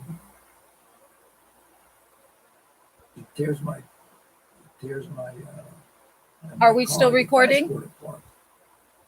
Now, if you saw the movie, they had Lefty do that, but that was in the Are real we life. still That was recording? anywhere. I mean, you know, so I couldn't have my car wired. Right. Um, Is he suspecting you or suspecting somebody else who's carrying a dash cam? well, I'm new, you know. Right. You know, nobody could go to anybody and say that they knew someone that they knew died. Right. You know, so that's how they check you out. You know, because they had no other way of checking me out, really. So I, you know, hanging with Jerry O, doing stuff with him,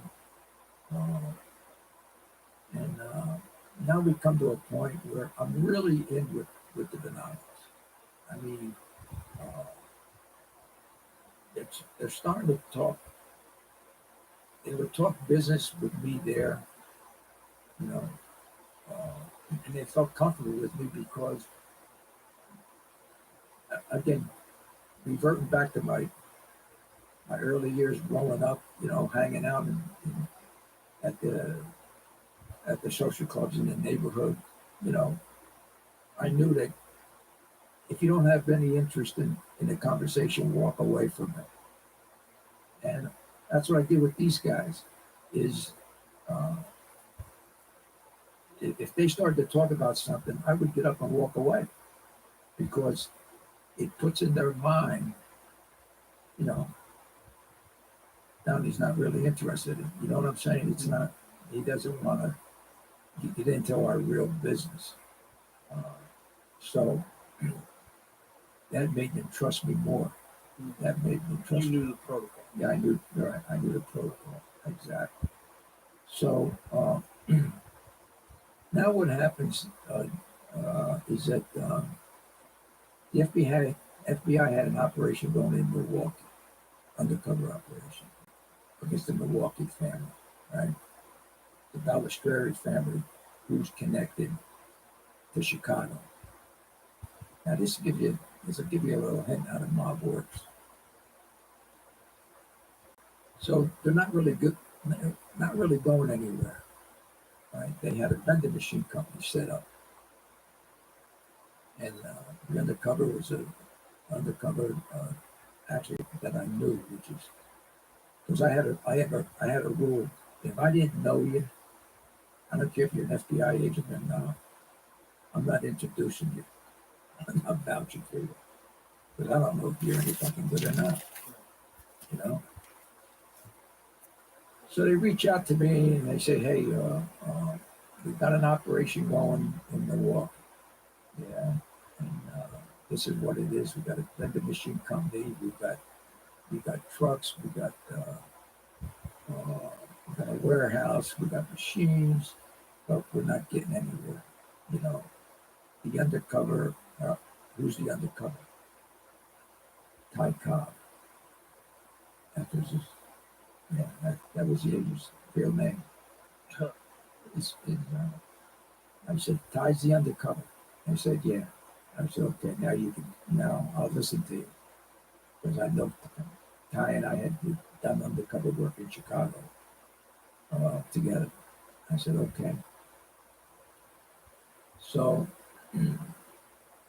I'm talking, I said, well, tell Ty to call me. I want to talk to Ty. So he tells me what's going on. He said, I'm going to all these bars and restaurants, and they won't take my machines because it's all the mob's machines. I said, all right. So I said, well, what's the plan? Well, maybe you could bring the Venanos out here and we can get a sit down with the Ballesteros. I said, well, let me see. So I went with Jerry one day, and I dropped it. They left. I got a call the other day from a guy that I used to steal artwork with down in Baltimore, and he's out in Milwaukee. So what the fuck's he doing in Milwaukee? I says he's got a vending machine company, and he wants me to come out. Someone just re-entered Unit 207. I heard the door close. He said, don't blow him up out there. He says, you can't throw a vending machine business out there. That's the mob.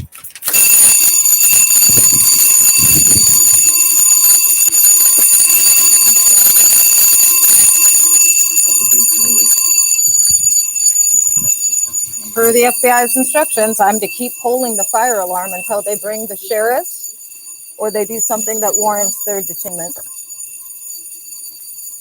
And then he looked at me, this guy got any money? I don't know, let me ask him. I said, I'll call him tonight and find out if he's got any money. So, Notice how they're getting on the phone, coordinating their frauds. And keep in mind that a guy did just walk back into Unit 207, one of their fellow officers. And I do believe actually both of those women are on the going to prison list. I do remember someone with pigtails here last time. The other lady stood out because she was smiling really big, and the Bureau stated explicitly that she was going to prison.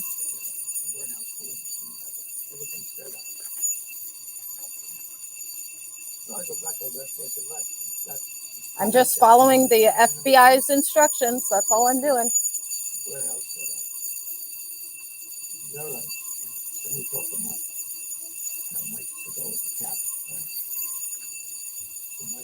And you've seen for yourself their ongoing refusal to bring the sheriffs here, just like their blocking of all communications to the sheriffs and the FBI are visible on dozens and dozens of YouTube live streams. For over 330 days and counting.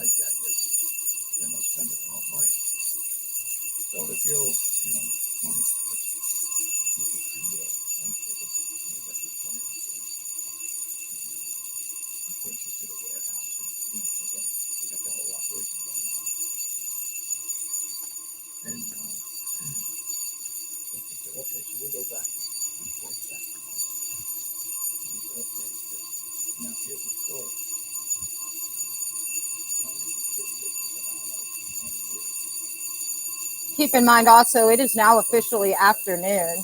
This was their target time to cut off the internet, to facilitate and perpetrate the one and only felony they haven't yet made actionable.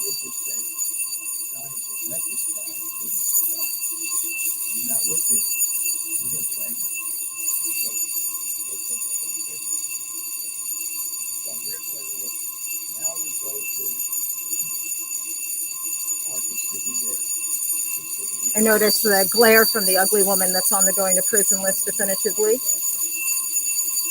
She was one of the individuals in Unit 207 on March 6th at 9:30 in the morning, an hour before she made actionable everything that was reported to the FBI in 2017, and with their named individuals in the August 14th, 2024 tort claim filed in case number 10-500-5934 in Snohomish Superior Courthouse.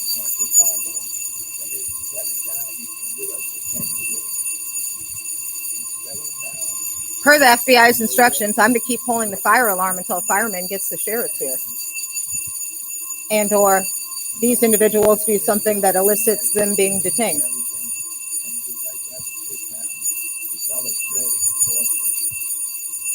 Also, it's afternoon. The internet could be cut at any moment in time.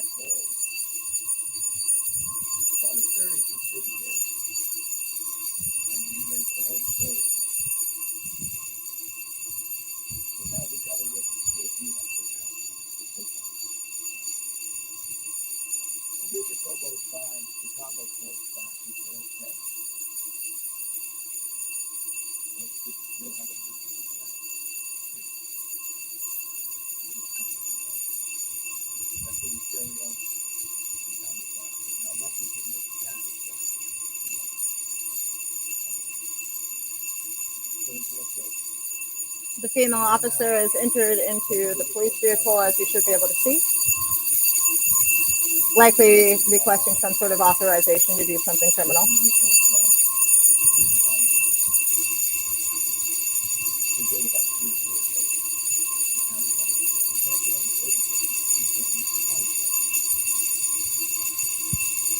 She's commiserating with the woman with the sunglasses that the FBI had stated due to March 6th is absolutely going to prison for the FBI years. Hey, sir! Sir! Please call the sheriffs! Please call the sheriffs! I'm begging you! Please, they won't do it! Please call the sheriffs! Please! Please call the sheriffs! Please call the sheriffs! Please, sir! Call the sheriffs! Please, I'm begging you! Call the sheriffs! They won't do it! Please!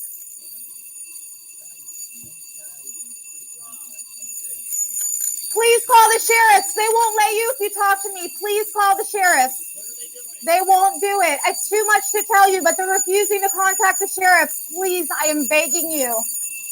Contact the sheriffs, please. Please, please, please. I'm begging you.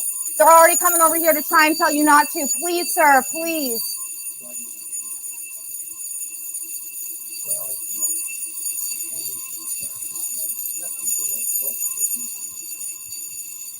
They're going to lie to you. Please call the sheriffs. Please.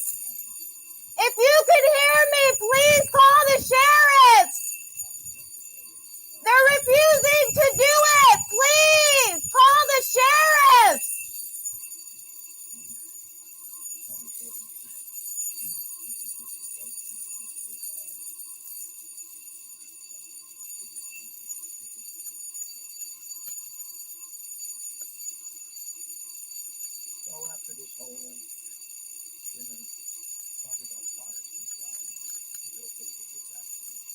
Instead of relying on officers, I have to rely on civilians in their homes. And that guy, like the others, please call the sheriffs and don't believe what they said, sir, please. Oh, now they're bringing in extra. It's the afternoon. Keep in mind, this live stream will likely terminate at any moment in time. To perpetrate that one and only felony that hasn't been made actionable. No video or audio footage claiming it was a suicide when they put a bullet through my brain. Planned for this afternoon.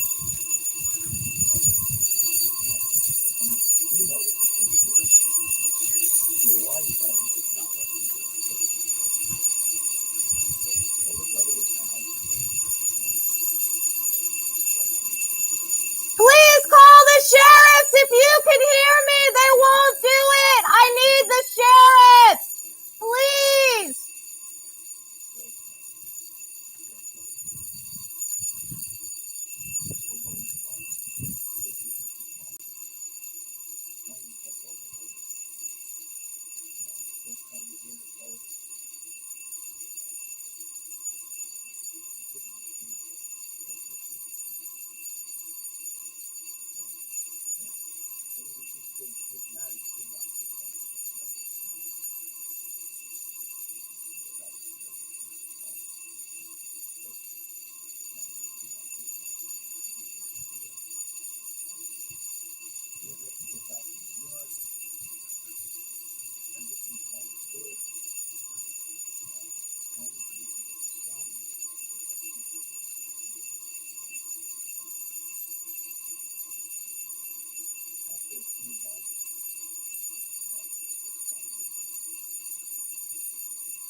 Got another officer.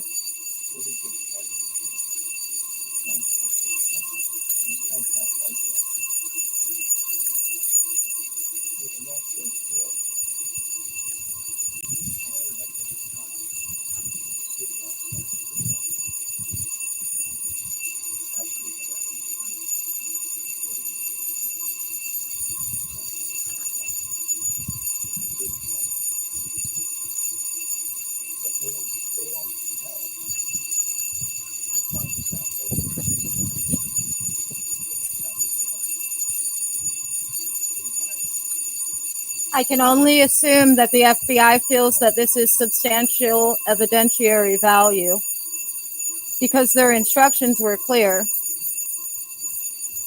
Pull the fire alarm as many times as needed until the sheriffs arrive.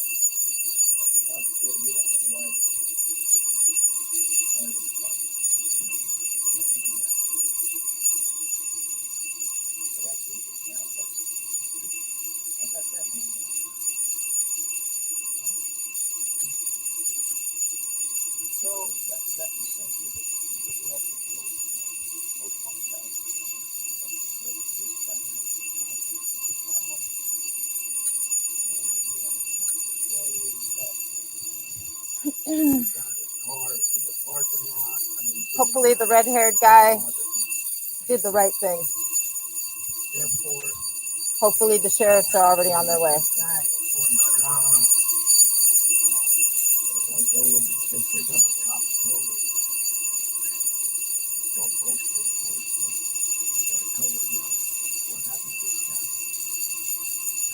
So now we gotta go tell Mexico our taxes. Our money source dried up. Well, we go sit down with Mike. This is hard to believe, but Please call the sheriffs if you can hear me, please. See the fireman's pants right over there. I'm once again yelling it because the police officer intercepted him once again to tell him not to, don't call the sheriff because they're all going to prison. This episode is brought to you by Farmer's Dog. It doesn't matter how old your dog is, it's always a great time to start investing in their health and happiness. And thankfully, the Farmer's Dog makes it easier than ever to feed your dog a healthy diet of real meat and veggies. Dogs prefer their food, even picky dogs, and owners prefer their service. If you have a question about your dog, your plan, your delivery, or anything else, they have 24/7 customer service that connects you to real humans. Hey, there's an eagle. Look at the eagle. The best experience possible for you and your dog. They give you detailed instructions about how to transition your dog to fresh food. It's the same fireman as before that refused to call the sheriffs. Feeding your dog healthy, human-grade food shouldn't be complicated. And with the Farmer's Dog, it isn't. The entire experience from box to bowl is approved. So, try the Farmer's Dog. Thank you. There's no fire. I apologize for the false alarm, but this was the only way to get help. My life is in danger. My name is Mistwick. I am being illegally detained by the Everett Police Department in my home, who are planning to murder me this afternoon. They have blocked all of my communications. I need you to immediately contact the Snohomish County Sheriff's Office, as you and they have refused to do. Okay, I have contacted the Snohomish County Sheriffs. They are on the way out, okay? Thank you. So there'll Thank be a you. deputy here shortly. Thank you. Great. You want to wait right here with me for them, or? I'm going to wait right here in my house like the FBI instructed me. Okay. And are you okay? Do you want me to wait here with you till they come? I would appreciate it if, like I asked you the first time, you wait until the sheriff's deputies are here, please. Well, I'd also appreciate it if you stopped pulling the fire alarm. Well, had you done what the FBI said you were obliged to do, I wouldn't have pulled it a second time. I'm following the FBI's instructions to the T. Okay. Who have you been talking to at the FBI? I'm not authorized to state that. Okay. You can even do back-to-back We have more officers. calls to move things along even faster. Save time hiring for the rest of the year with Zip Intro. Just go to ziprecruiter.com. As a result of the plethora of officers, I'm going to step back into my house until this alleged sheriff's deputy shows up. ZipRecruiter.com/Rogan. Zip Intro. Post jobs today. Talk to qualified candidates tomorrow. But he banned You me like from Joe the Rogan? Christmas party. Yes, he's one of my favorites. Yeah. Well, What he recent didn't know ones he was have you a cop listened to? because- All of them. All of them? This is because, you know, today's. The operation just shut Did you down. listen? and I was just listening to the one the money the other day. wasn't coming in anymore. I don't remember who it was. No. I think it might have been all MMA guy? So I said, well, that's the best I can But have, yeah, but that I one don't was go to all the right. I didn't Christmas finish that party. whole one. Did You you know, listen to 'cause the Oliver each Anthony crew has, one you know, recently? they have their own Yes. party and Yeah. shit. You like his music I'm at saying to all? myself, No. my God, No? this is- I actually listened to it because I hadn't heard it. Wasn't Yeah. that impressed. I didn't listen to the song that they kept talking I'm about. into classic rock, like Rush, Geddy Lee, yes, King I've been with Crimson, them so many when times. Fripp was With them on. now, Steve Miller's all right. over 2 years now. Sometimes. And, Boston's kind of like ELP. You throw it on when you're in a I'm mood. always on edge because I don't know why aren't the Balistraries telling You don't look like you're quite from the Ruggiero that rock unless era. they're too embarrassed. Yeah. All my favorite You know what I relatives mean? were old guys. I don't know. So I have excellent taste in music. Well, I mean, after we You been to found any out, concerts? yeah, Lots. to this day, I have Yeah. no idea. I don't want to be rude, sir, and I appreciate like the polite conversation, but I We just really shut need a the sheriff's operation deputy down. here. Yeah. You've got me surrounded by shut it down. individuals that literally I don't have you were surrounded by anybody. Well, right? okay. You have me out here because you pulled the alarm. the second time because the Yeah. first time you refused to So do the- what the FBI said you had to do. So, Yeah, so this, which is get the sheriff's deputies yeah, here. so I can't make them come any faster. They're coming. Yeah, this I do very appreciate quick that you did it on the second go round, sirs. And I do apologize for wasting your time. And I really, really appreciate you waiting until they arrive. Thank you so much. Hotel. It never made it. So This has to be hair raising. it is because now I'm like, and Lefty said, you know, now he's grilling me again about my relationship with. Is this the Bernie Tony. Sanders one? Right. No, this But I is gotta today. stick to Some the guy I've story, never heard you of, know. Joe or Joel something. It sounds like he worked for the FBI in the 80s. So I kind of squared things around with him, and Mystic. because I, you know, I want to get a and deputy Mike. around. So now what Okay. happens is that All Are you right. Mystic? Mystic and Brittany are working as a designated at the crisis time, responder Carmen with Galenti was the Snohomish boss of the County. Banana, Law enforcement called me Alright. just they had some concerns about your mental health. and Okay. I have to they let killed everyone know Valenti. that part of my job is to evaluate whacked people for You involuntary did contact the Snohomish County Sheriff's? because there's For I real? didn't know. I work for I'm not talking to you. You need to get off my But property. just so you know, you do have the right to refuse to speak with me. You also have the right to Okay, get off my property. before Farewell. whether or not you speak with me. The Snohomish County I do Sheriff, have to he make a really decision did contact the about whether or not you go deputy. to the hospital. Do You did understand contact the Sheriff County. step down, or we're gonna whack you too. So he gives up his Even if I said that captainship she and needs to go to just the becomes a hospital. regular soldier again. So, I mean, Right. all right, if you're willing to come out, I'd like to speak with you So- about like what's going on. And I'm going to be speaking to the Sheriff's One of the- deputy, and you're not going to be speaking to me anymore. You can stand here and get convicted for stalking me and intimidating and retaliating against an FBI informant. That's your choice. Do smile for the FBI. This live stream is still recording. Don't be confused by the fact that it says signed out. So they put me in. Remember, we I were know that with we Mike came out Sabella. last week to try So to they talk put to you me and as Lefty well. Do you Now- remember my colleague who came out? under Sonny Black. They make Sonny Black becomes a I captain. said I do have to make a decision They either put me way and about whether or Lefty not you under go to the Sonny Black hospital out in involuntarily. So that's who we report to every day. And what you know, you have to check in with your captain every day. So every day, me and Okay, Lefty Mystic, here's the report thing. out there. You said the sheriffs are I coming, did. correct, fireman? I did. Fireman. Okay, I'm just waiting. Thank you so much for waiting. Please continue to wait with me until they get here. Okay. So, and again, And you know, you can certainly talk to them when they get here.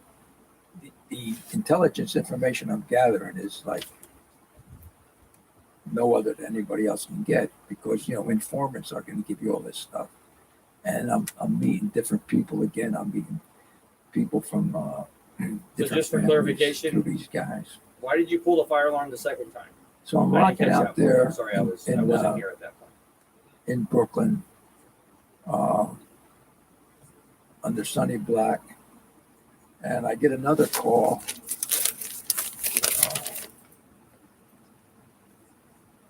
And when the headquarters wants to talk to you about what? Well, we got an undercover operation going in Tampa, Florida. Yeah. And we want to see if you can bring your bananas in. I says, hey, wait a minute. I just went through this in Milwaukee. Well, supervisor wants to talk to you. I knew the supervisor. Supervisor's a good guy. So I called him. I said, Tony, what's up? He said, we got a nightclub. And it's pretty, you know, it's pretty good, but we can't get into Santo Traficante. And maybe, you know, maybe you can do the same thing you did in Milwaukee. So Mystic, that I sheriff is said, coming. I don't know. Thank you. We have another fire in our area said, that Oh, we need no. to go attend to. If so I we're do gonna go it, take care number of that. one, who's Okay? the I would undercovers? really appreciate it if you didn't pull the They alarm had two again. undercovers Okay?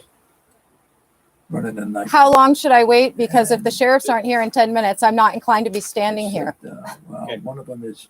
You can't leave one of you, please. I'm telling you, one of them is Sal Mary, please. Steve. Thanks, guys. I said, okay. I said, I know Steve. I did undercover work with him too. I said, I got no problem with Steve. And give me the other guy. The other guy I knew, but I never worked with him. I said, but as long as Steve is involved, I'll see what I can do. But I don't know how long it's going to take. So you got to just let me think about this. All right? Because I don't want to. So while I continue to wait for the sheriffs, I'm going to back up into my house. Take the sign that says "See Signs in Windows, Smile for the FBI." So that's visible. And I'm going to sit here in the chair, plug this in.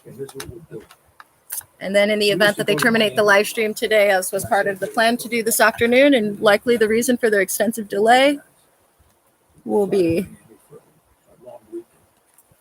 We had a hotel down there. still recording per the FBI, remember. Even if they think they've terminated the internet. So I said, okay, here's what we'll do. Next time we go to Miami, all right, you guys go down here and whenever we go to a restaurant, I'll let you The know house what looks the restaurant same we're as it gonna did go for the to. tour. You guys just Just more happen to be in the restaurant, and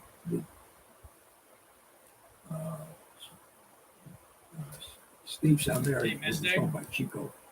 I said, Is that a sheriff? Chico just- Oh, no. That's a soon-to-be incarcerated federal felon of the Everett Police Outside and Department. talk to me. Okay. I promise to let you talk to a sheriff's deputy. Right, it's not like.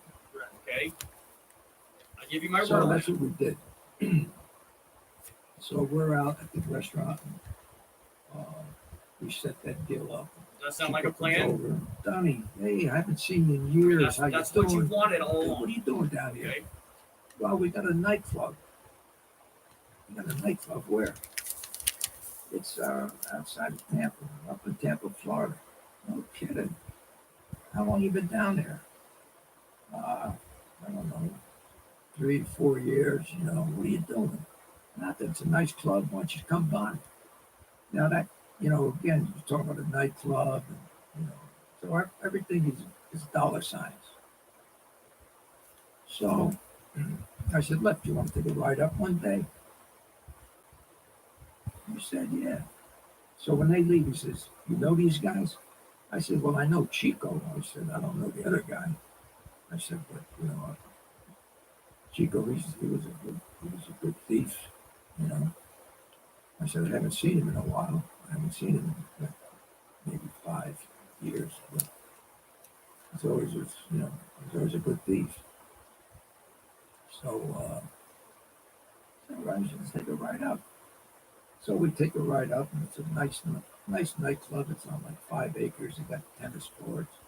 We hang out. A lot of business, you know. It was open from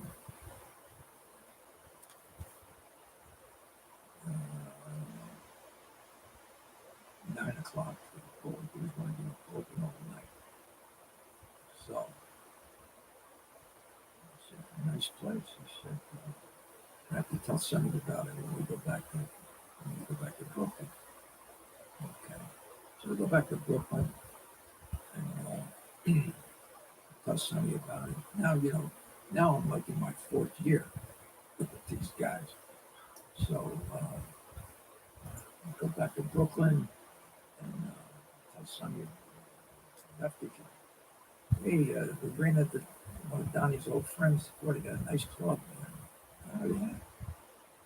Well, maybe we'll go down and see it. So we go down and we see a lot of potential. But now it can't operate. So while we're waiting, I'll just reread the sheriff's page 1 of 2 written statement. urgent BOLO officer safety alert. Mystic Gwynn, aka Lynette Renee Hansen, at 2120 Highland Ave, number 105, Everett, Washington 98201, reports Everett Police Department will cut her internet on July 1st, 2025 in the afternoon to facilitate her murder, staged as a suicide.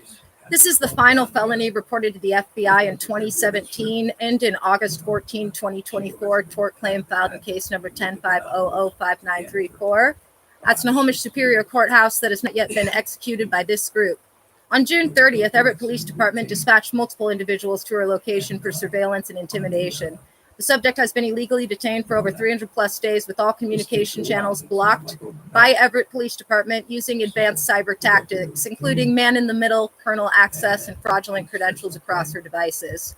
With all communication lines to the FBI and Sheriff's Office severed, she will pull the fire alarm on the morning of July 1st, 2025, to request fire department personnel to contact your office, the Sheriff's, directly before the planned homicide, the afternoon.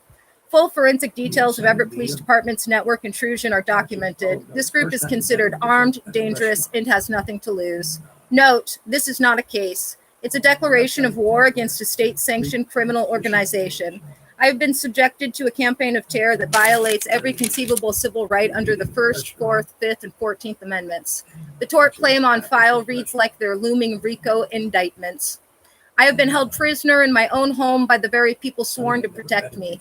The fact that I must resort to pulling the fire alarm to beg for my life is a catastrophic failure of governance.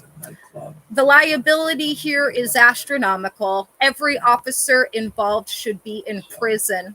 My pulling of the fire alarm is a consequence of Everett Police Department's complete and illegal subversion of due process. I declare under penalty of perjury that all of the aforementioned is true and correct. Mystic Gwen, 10:23 a.m. PST, July 1st. It's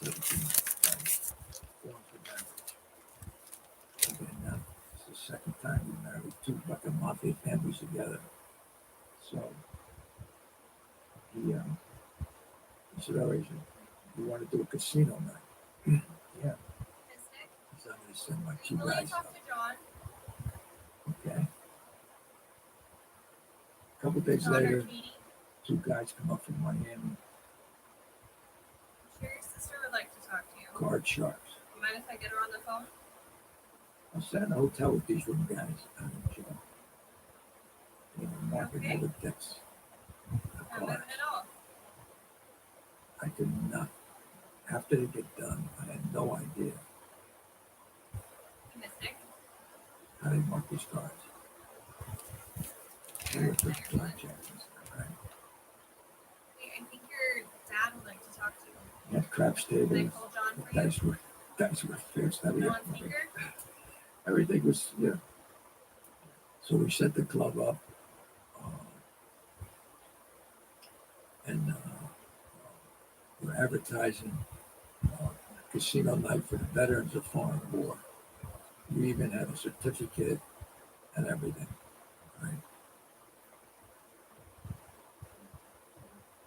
We're paying off somebody in the sheriff's department to protect us. Well, we got the game going and doing pretty good. And place is jammed. So what happens is that all of a sudden a knock on the door. One of the doormen comes to me and says, "Donnie, there's a bunch of sheriff's deputies outside." And whoa. So right away I get on the phone. I can't get our contact in the sheriff's department. He's not answering his phone. And we had just paid him that day. Right. So I said, "I clear all the money off the table." So we get all the money off the table and put chips back on the table. So I let him in. Because we had the certificate, we had everything. And what we had done was every so often we'd collect the money and we stash it in the furnace room. Right? There's a lot of money stashed. What we had was an old-time one-armed band. Right? The thing had to be 100 years old. Nobody ever put money in it. It was just there. So they come in and they don't see any money. One of the deputies. Hey, I have John on the phone for you. Nickel and dime, pulls a handle. What do you think happens? Fucking wins. You're running a gambling operation. Said nobody's ever played that thing, right? Well, they wrecked the joint. You all get arrested. Why did you get arrested? It's a gambling charge. Right? They arrest us. Oh, but why? Because of the war on bandit. Because they won and they said that was gambling. That was gambling. Nobody knew there was any money in it or anything. It was just there as decoration. It was an antique. So they just use it as an excuse. Yeah, just use an excuse because we were the mafia guineas from New York. Right. That's what we were. Right. So they throw us in a can. And, Just for the war on bandit. Yeah. We'll never find them out. We didn't, but somebody did. This episode is brought to you by Visible. I want to let you in on something. Your current wireless carrier does not want you to know about Visible because Visible is the ultimate wireless hack. No confusing plans with surprise fees, no nonsense, just fast speeds, great coverage without the premium cost. With Visible, you get one-line wireless with unlimited data powered by Verizon's network for $25 a month, taxes and fees included. Seriously, $25 a month flat. What you see is what you pay. No hidden fees on top of that. Ready to see? Join now and unlock unlimited data for just $25 a month on the Visible plan. Don't think wireless can be so transparent? So Visible? Well, now you know. Switch today at visible.com/Rogan. Terms apply. See visible.com for plan features and network management details. This episode is brought to you by Uber Eats. Summer is here, and you can have it Sheriffs, almost hallelujah. everything you need Please for come on your in. sunny Come on days in. Let me delivered turn with off Joe Uber Rogan. Eats. Please close the door once you're in. Okay. Thank you so much for What's going on finally today? coming. Oh my goodness.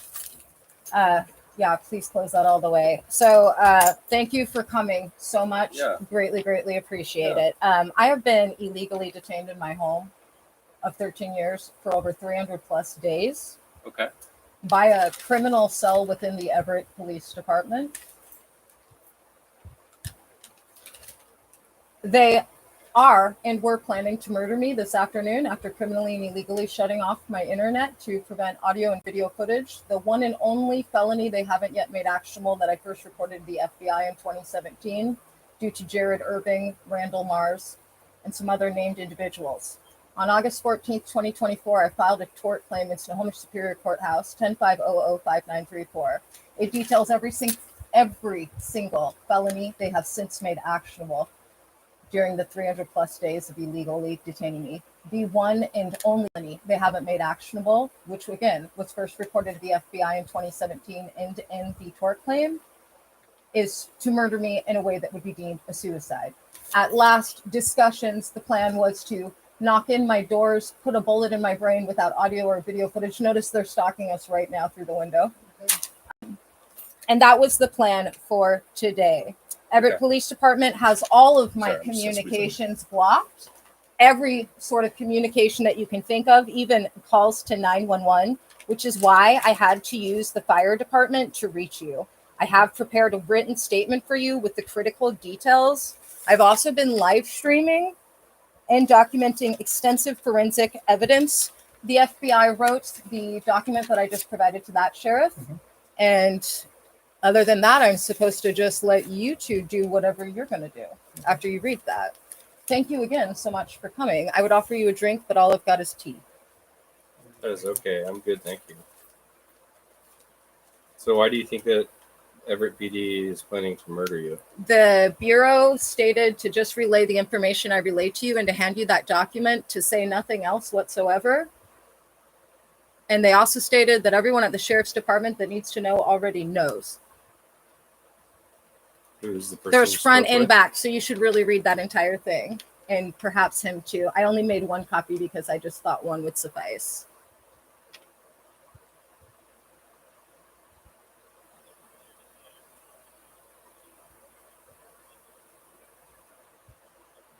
And your reasoning for pulling the fire alarm was what?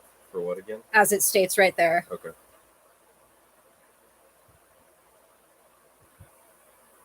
Also, you can check out the YouTube live stream and you'll see how they were here refusing to contact the sheriffs, all of the Everett Police Department here repeatedly, numerous officers, some that have come and gone, all refusing to contact the sheriffs.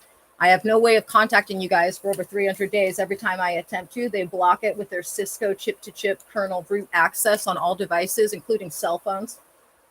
It's all in that paper. Could you hand it to him so he could read it too? Sure. It's front and back.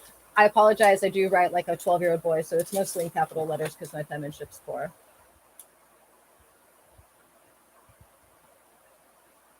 And I'm so glad you came because honestly, I'm like, oh, great. It's 12:48. It's in the afternoon right now.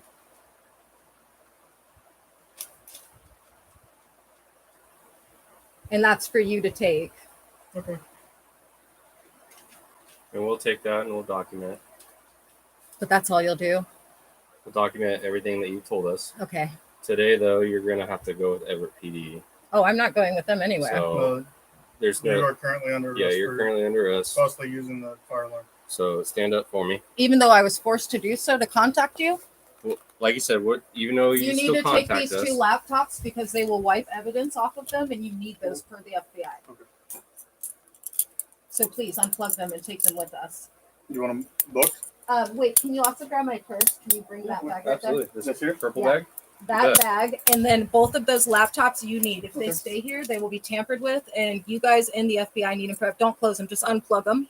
If you close them, they'll wipe everything on the system and power wash it. They need to stay plugged in too. We won't be able to We won't be store able to- them unless we close them.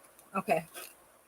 You're- Well, they're going to power wash them then, so hopefully, well, whatever. The Bureau said you need to take them with. They said if they take you, make sure they take both of those laptops. Okay.